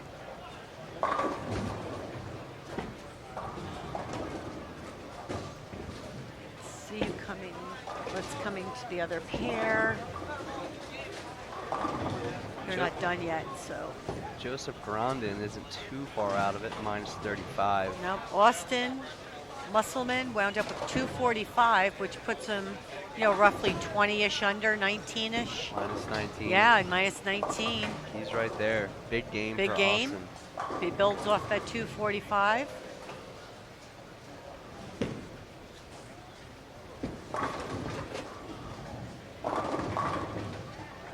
It's key too, depending on who you're bowling with. For example, 39 and 40 has been, you know, a pretty tough pair. Colton, obviously +3, probably a little consistent during the day, right? Unless you look at his scores and notice he bowled 2 big games and 2. I'm not sure, but more than likely he's plus. You would pay attention to where he's playing or what he might be doing or the ball he's using, just so that if you are lost, you could get a little bit of a read off somebody that's been a little bit more consistent throughout the day. It's very important to watch, you know, your fellow bowlers. Like I said, even scoping out the next pair you're going to, just you know, 1 or 2 shots, just to see where they're playing, what does the ball motion look like, where's the hook.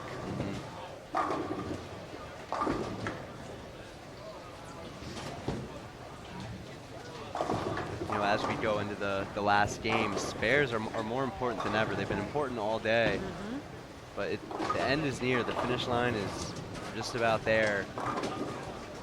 Those that are close to the cut, looked around, saw a couple missed spares. They're more important now than ever.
I know when I bowl, even if I'm not bowling well, let's say, you know, I'm 50 under, it is my goal to get to plus. Absolutely. I mean, it's one of those things where, oh, okay, I'm out of the number, not going to make it, but I am not going to be 50 under. Absolutely. You know, sometimes it is a little bit of a pride factor or you know what, I can do this. You know, just to push yourself.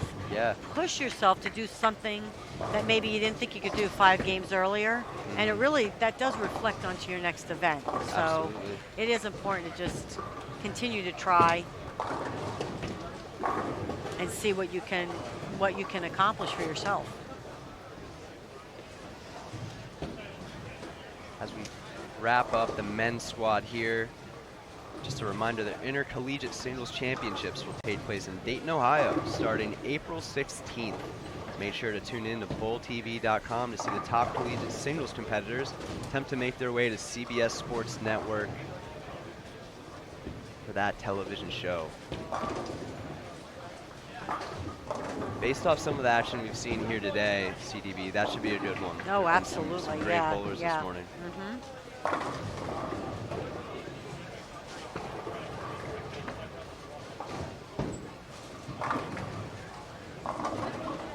It's exciting to watch all of the young talent either way. See how they attack the lanes, different styles, how they play them. It really is. Yeah, there've been quite the plethora of styles today.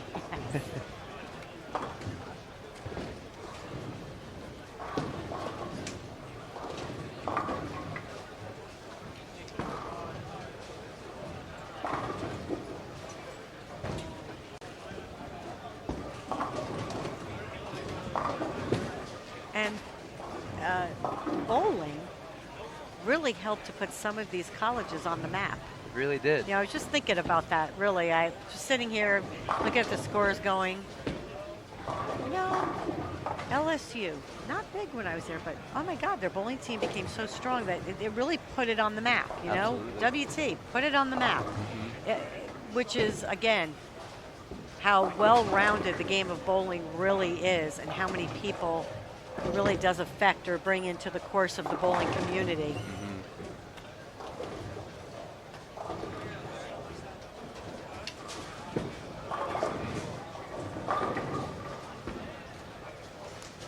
Some bowlers are already in their 6th frame of game 6.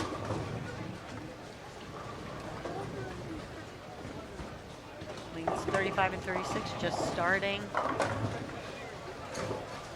Kyle Zerbe needs a pretty big game to have a chance for the top 5.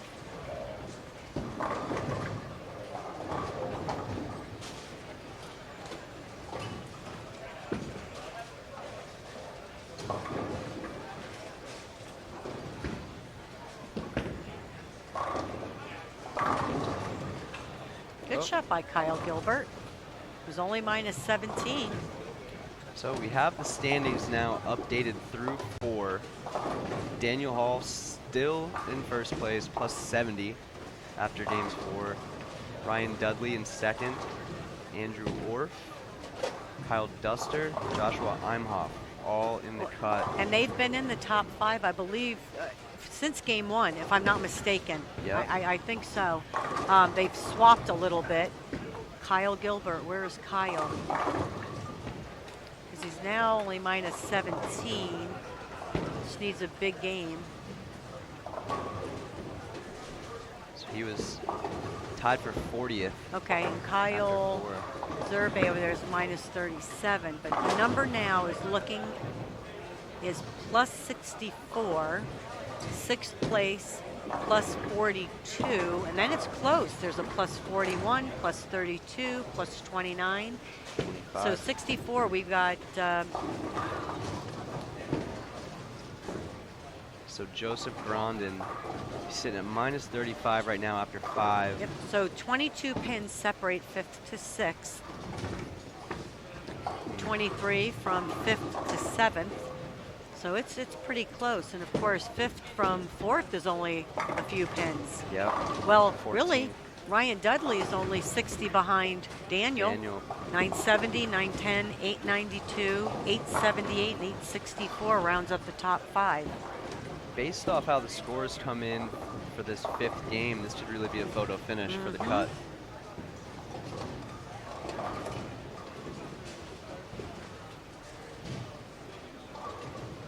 Joseph Grondin coming up here, wins 39 and 40. Colton Schwartz gets done with his 4th frame. Joseph's right in the hunt too. He's a plus 29 after 4, sitting at minus 35 right now. A big game here to finish out, might get him close.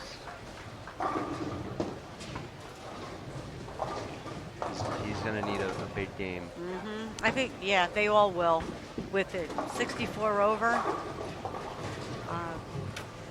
That top 5 seems to be bowling pretty consistent there. Well, Andrew Orff, except if you look at Andrew's score, 170, 190, but he did have the 299.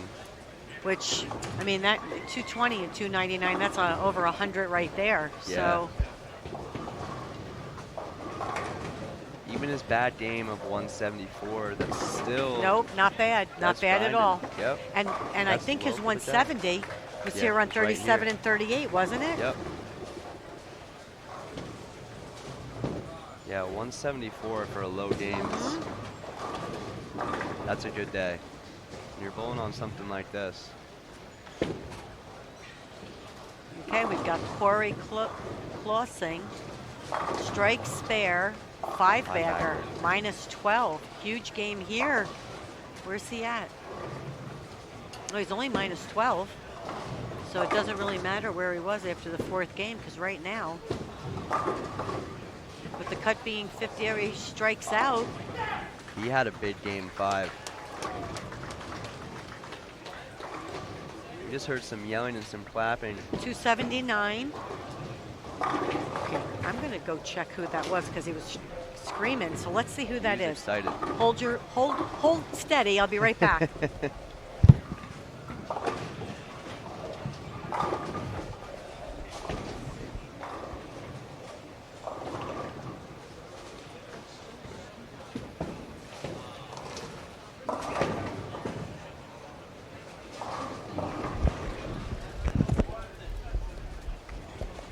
Okay, it was Christopher Yachty.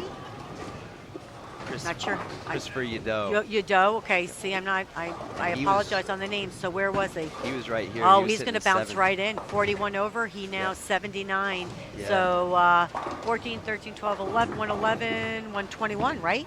Yep. Am I right on that? No, I'm wrong. It's 279. 9. Plus 41 plus 79 is plus 130. And 130. I was off by 10, right. Yep. So he's 130, but he's well in. Yep. Well in.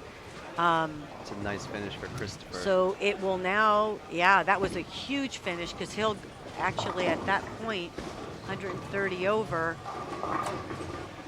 depending on what the other two did, their 5th game. Like we said, it's going to be a photo. It's going to be a photo, yeah.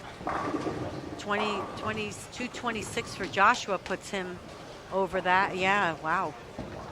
Yeah. This is close, and you can feel the electricity in the center kind of picking up a little bit as we get closer to the end. Yep, the big game.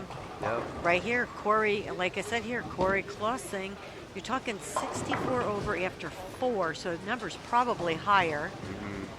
That 130 is going to be close.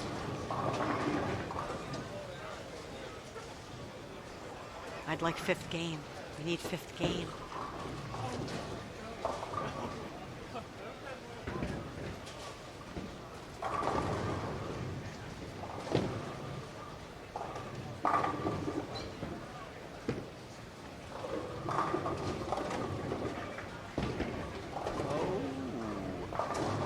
Caleb Limes tickles the 2-pin right down.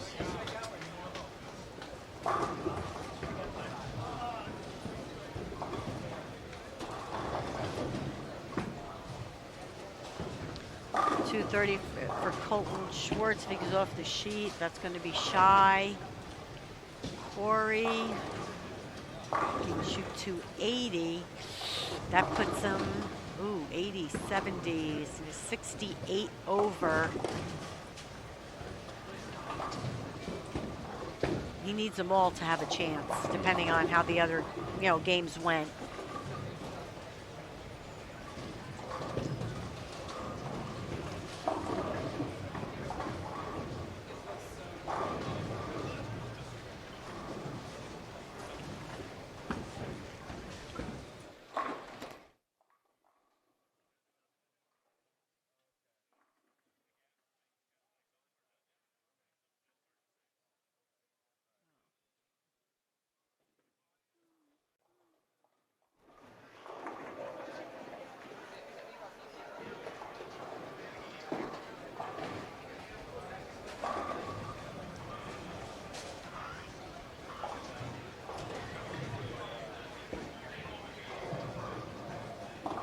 He was 20. Christopher was 23 out and pops right in at 130. Oh wow, that's a big finish. Yeah, he was amped up about that, as he should be. I don't hear anybody else screaming, so I'm just going to keep looking.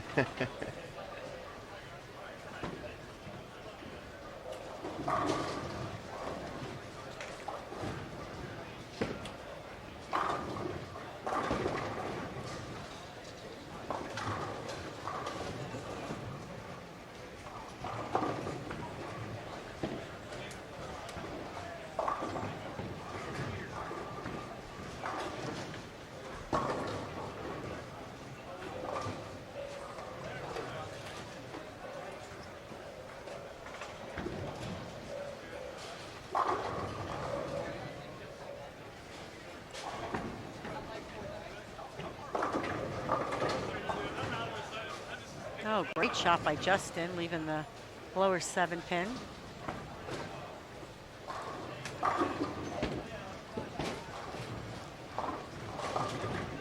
Oh, Corey left 7.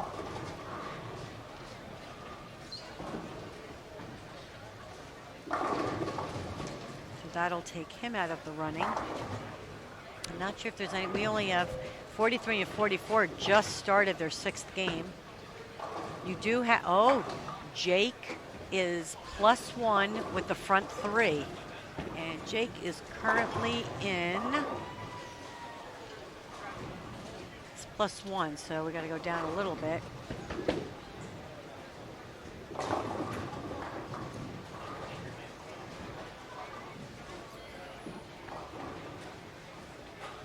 He's going to be in 27th or so.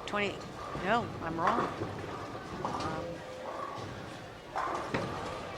Jake, it says he's +1. Provenzano? Jake Provenzano? So +1, starts with the front 3, has a big game. He's sitting at 40 going into game 5. +1 though, that'll be close.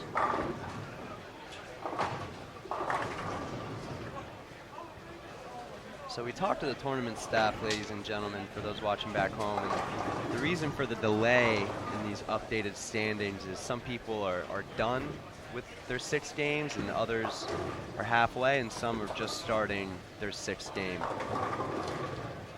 So they really are a full game behind, actually. Well, like just said, 43 and 44 is only in the 3rd frame. Yep.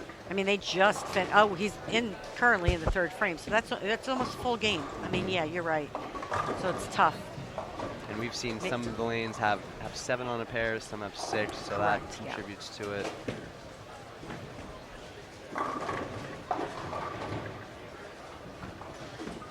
Noah Modine crosses over for a nice 3-bagger there to start. He's got 3 of 4 going into the 5th frame.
Okay, Jake is up on the right lane.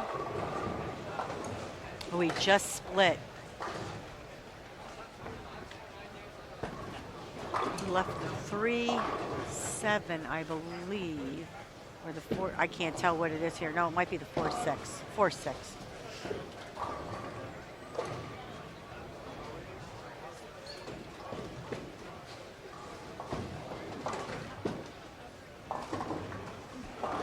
Four, 6, 7, I believe.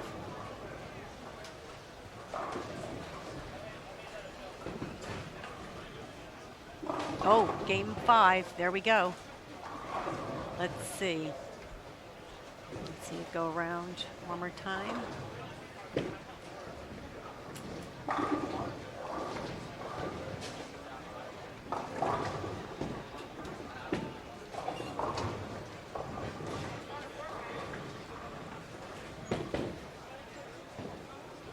Game 5. Oh, wow. Oh, wow. Indiana Tech. Marcus McLean, big game. That's from That's Smyrna. 4. I apologize. Smyrna. I'm sorry. I apologize. Thank you for catching that for I me. jumped Thank the you. gun too. No, I did. I looked and I'm like, oh my God, where'd he come from? Indiana. What? I didn't know they were putting all of them up there. There's Dallas. Yeah. So we still have Daniel, 12-15. 5th, Morgan Moore. So Christopher Yadao sitting at minus 57, so he'll be sitting at 279. Okay, so plus 22 for him.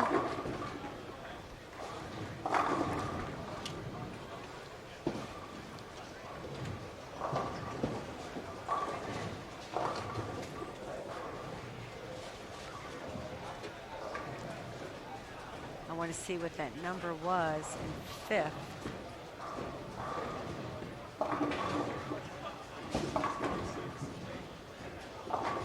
So 5th place, 1079, 79 over right now for 5th. Joshua fell out.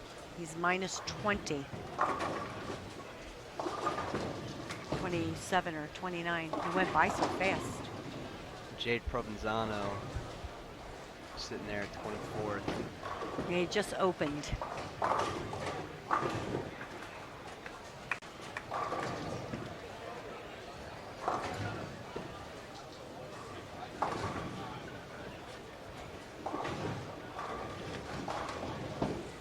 Oh, there in Stratford, New Jersey, Ryan Mitscavige in 5th place. Jackie Mitscavige's son, professional bowler, which had 5 titles.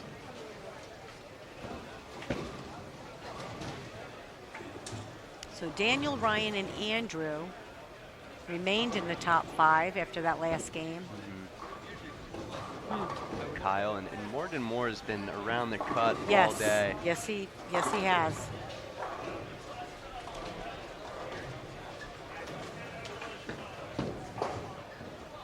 And I don't believe we have anyone around us that can go into the number right now. So again, they're just bowling to make sure that if they see this again, they know what to do, make some quicker decisions.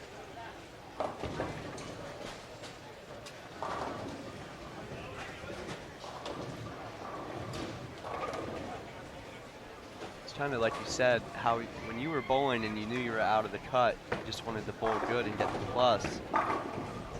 You got to think here halfway through game 6 now, that's all they're really trying to do is have some fun with it, make sure Oh, absolutely. they can take away something Yep. that is the day isn't completely just frustration. Yeah, I mean, you don't have to be happy with the way you bowled, Sure. but you definitely have to step back and say, okay, what didn't I probably see, or what didn't I do? You know, make those mental notes or jot it down on your score sheet, and then of course with cell phones, make sure you take a picture of it. Yeah. Also, again, it's going to be great feedback for the coaches. The coach can't be behind everybody every game. So the more mental notes you take of what you felt, what you saw, what you think you should have done, what you did do and didn't do. I mean, just any mental notes you can take is that much better for the coach to be able to help you in the long run. Absolutely. And again, because somebody can't watch you every single shot. Sure. So the more feedback you can give about yourself and your game, and you know, sometimes it's really about how you felt. How was your mental game? Did you feel like you had anxiety? Did you feel, you know, I mean, Sure. it all comes into play. Absolutely. And it goes back to just being honest with yourself, honest with the day, and really breaking it down in a way that you can process it. Yep. As to what the actual problem was. Maybe it was problems, and that's plural. Right. Who knows? But And if there's one thing I can say, and I preach this to our kids all the time, and really, I use the word failure. I wish there was another word that I really could use, but I don't think failure is bad. no, absolutely. I've never felt that way because I have failed way more. then I have done well. But it really is because of the failures I was able to get the wins or get the top 5 finish or whatever it be, or meet a personal goal. It's because of all the challenges that I was able to achieve the other things I did. You can't learn any other way. You can't learn when you bowl good all the time. Absolutely. I mean, when you're bowling good, basically everything's going your way and you feel good and it's getting off your hand and spare shooting's good. But it's days like this, if you're 60 under or 50 under, why was I? Maybe this is what I need to do. Because the next time you see this, you might be 30 over. Absolutely. So I always learned more from my failures or times I didn't feel I was as successful as I should have been. And it just led me, on a different path. Absolutely.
These could be two of the biggest games on 39 and 40 here. Caleb Limes, depending on what he does. Daniel. Yeah, they have There you been go. consistently tough all day. Now, why is that? Why is it the live stream pair is always the toughest pair? Right? Do you think people think about it? I would think they have to a little bit. I do. Has that ever crept into your head at all? Yes, absolutely. Absolutely.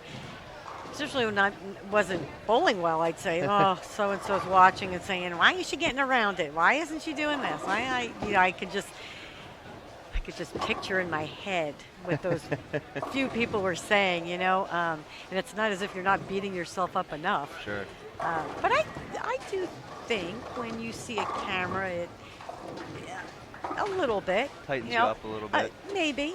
But again, that goes back into probably more mental training. You kind of need to block that out and think, you know what, 37 and 38 is just like 25 and 26. Just got off 25 and 26, bowled great, make great shots on 37, 38. Absolutely. Really isn't anything different. The only thing is there's a camera sitting here.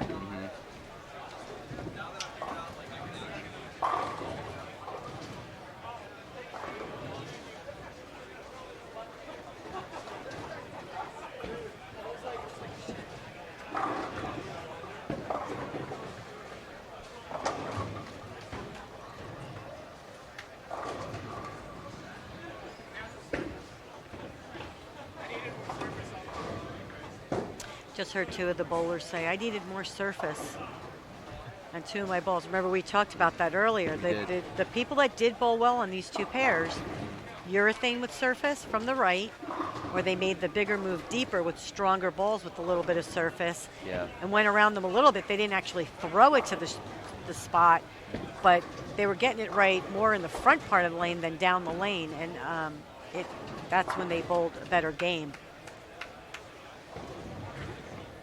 Yeah, that's been spot on all day. But that's key too. They're talking about it, and again, going back to making those mental notes. Hey, I need a little surface. So next time they see this, I bet you they're going to have one ball in their bag that has a lot of surface on it. Absolutely.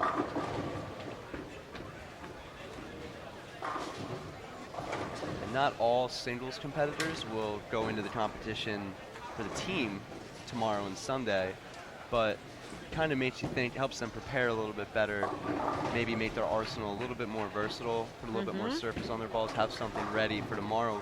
We're not releasing the lane pattern again, so it just might pop up where you need a little bit more surface. or even just talking about the pair in general. Exactly. I would guess that the coaches, when they have their meeting with their team later today, would definitely talk about pair to pair. What was, what did the bowlers see out there versus what did the coaches see out there? And I think that is a big factor in, hey, we're going to make sure that there's a ball with this surface on it, because we needed this on the low end, this on the high end. I think you're going to see that's a big factor when they hold those coaches meetings afterwards, and to see what the consensus is. And we talked about the programs, how much they've advanced. A lot of these bowlers, they know what they know what they looked at today, and they probably know what they probably wanted to see. So there'll be a lot of discussion, and I think surface maintenance is going to definitely be one of them. Absolutely. Big night ahead for the coaches, prepping for tomorrow, making sure their teams are ready for the team portion of this event.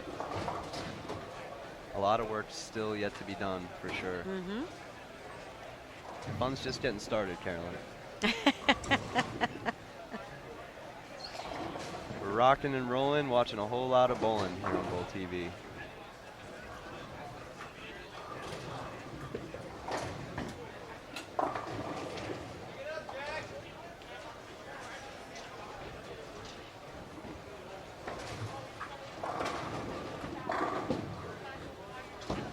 Justin, a couple good shots.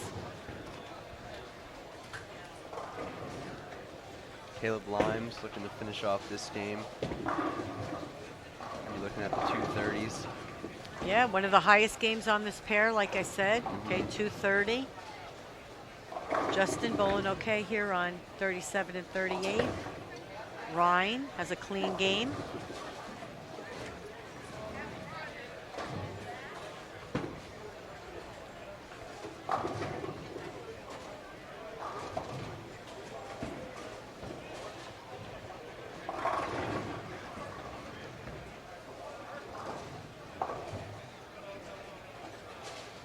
It was nice to see also with the tougher pairs, how some of the bowlers did, like you said, they started out hooking at the first few frames, and then they immediately went to throwing a little bit straighter to try to not give up that 1-3.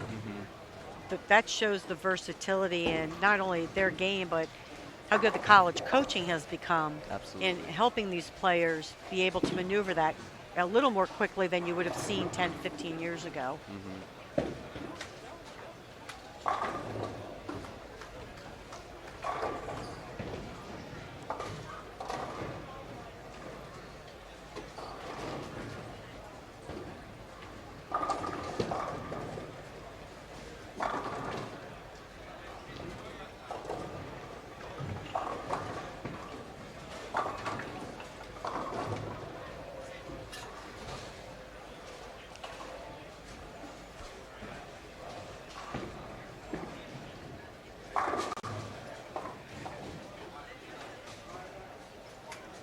For those of you that may have missed the start of this morning's squad, all these events across the nation will be archived after the conclusion of each sectional. So not to fear, no worries. We'll be able to watch each region in its duration after they're all done. We're just about ready to wrap up here. A few pairs have finished up. These TV pairs are just about wrapping up now as well. So this event in its entirety will be ready to watch.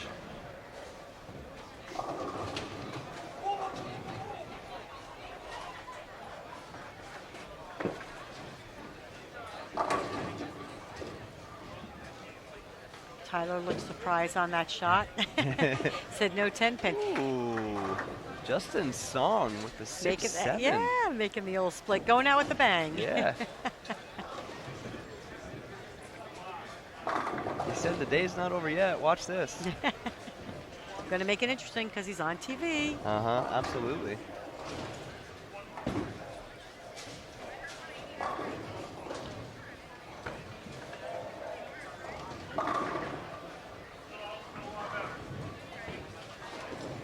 Loden can't quite get the messenger there.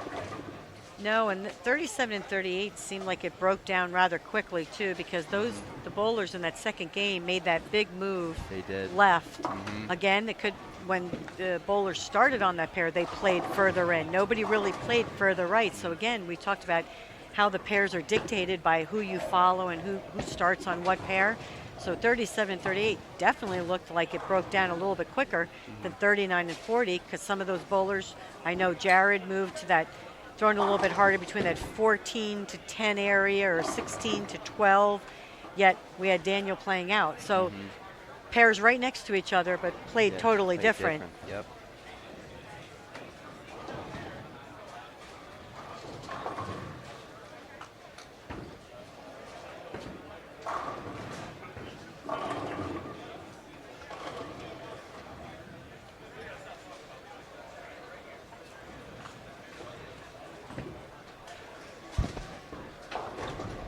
Matthew throwing a strike, shaking his head, probably saying what we've said to ourselves, yeah, why didn't I do that sooner? What did I?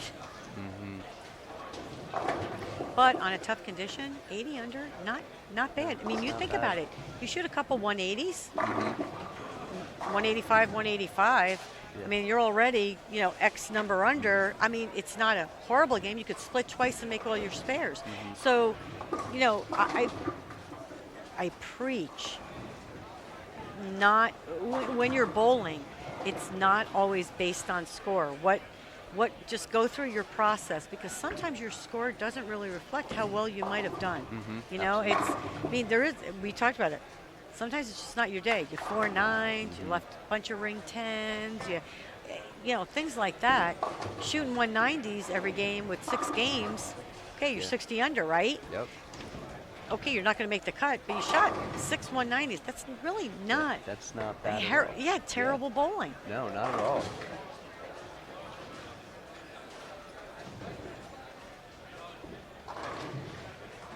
I know I was talking to Jeffrey Young, graduate of Wichita State University, works for Ballard's Bowling Academy, one of our pro shops, but he bowled a couple of the tour events. And I was following him, and he got home, and we were chit-chatting along, and I'd see he'd shoot 170, 170, 180, 230, 240, 220. Something like that. And I'd go, I'm really glad, you didn't give up. Yeah. You kept plugging out there. And he said, I really felt like every game I bowled, I learned something. Every game. He goes, I don't think my 178, my third game the first week was really bad. I made an adjustment. So again, college bowler, came from the powerhouse, Wichita State, still getting his feet wet a little bit out on the pro tour, but again, didn't walk away with his head down. Said, you know what? I learned every game. It got better. It got better. It got better. It got better. It's all you can ask of yourself. So it goes back to what we said. Learn something every game. Do I think it was a failure for him? No, I don't. I think it was a learning experience that now he's going to take on to the next event. So I think that's what we're seeing out here with some of these kids. And I liked this too on 39 to 42 of the players. I think it was Kyle and Caleb. They were still here chit-chatting. Yeah. 2 different schools, talking about their communicating. bowling. Again, that's kind of cool what they saw. That's really what college bowling's all about. Absolutely.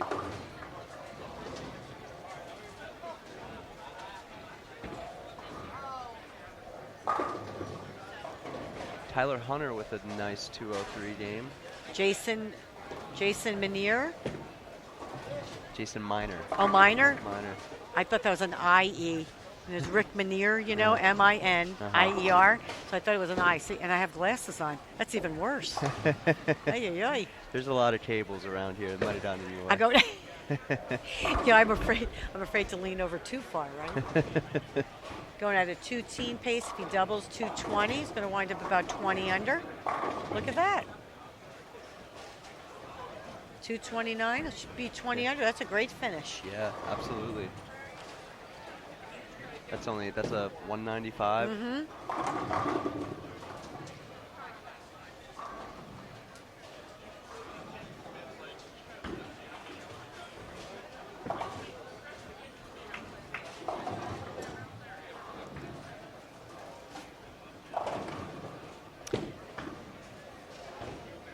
I also noticed too,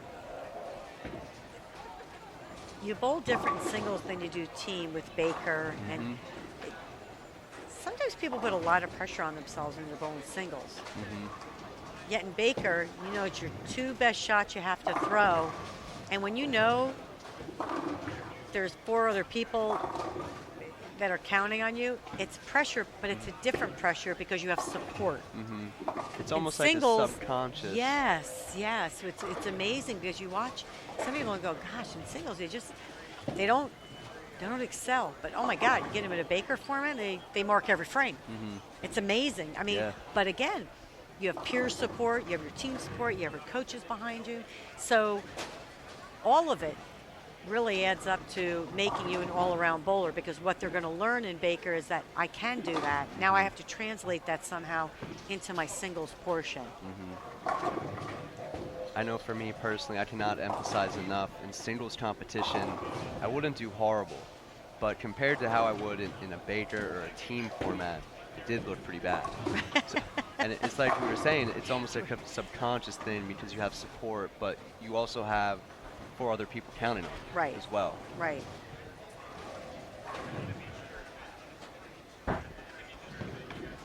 And every person in that Baker format is important. You know, everybody always used to put the emphasis on the anchor bowler or the leadoff bowler, right? Oh, yeah.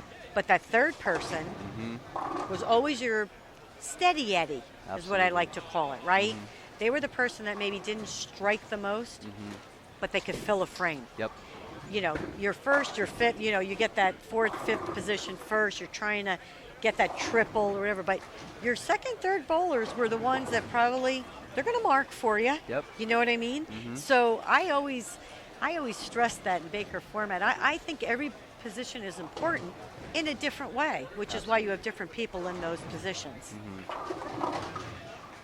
No, it's important to put strings together and really just fill frames. Absolutely, yes, correct. Good spare. Matthew finishes us out with 160. He was shaking his head 2 frames ago. Probably not very happy with this performance, but he will learn from this experience like everyone. Yep. Again, only 3 200s on that pair. Seems like it broke down. Boy, they should go back and look at these pairs. Some of the people bowled pretty good games. You know, the score didn't reflect it, but they hit the pocket. They bowled pretty good games, yeah.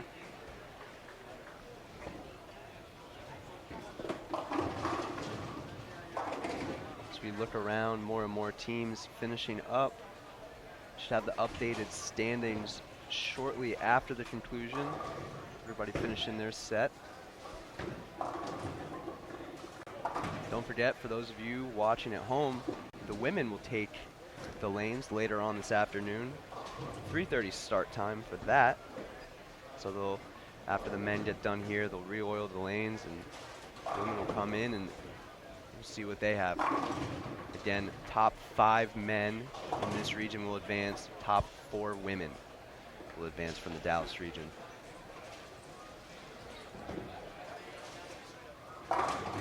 Well, Carolyn, I think This has been lovely. it's been fun having you. It's been a pleasure working with you today throughout the morning. I hope Thank you and everybody else have enjoyed the new Bowl TV platform.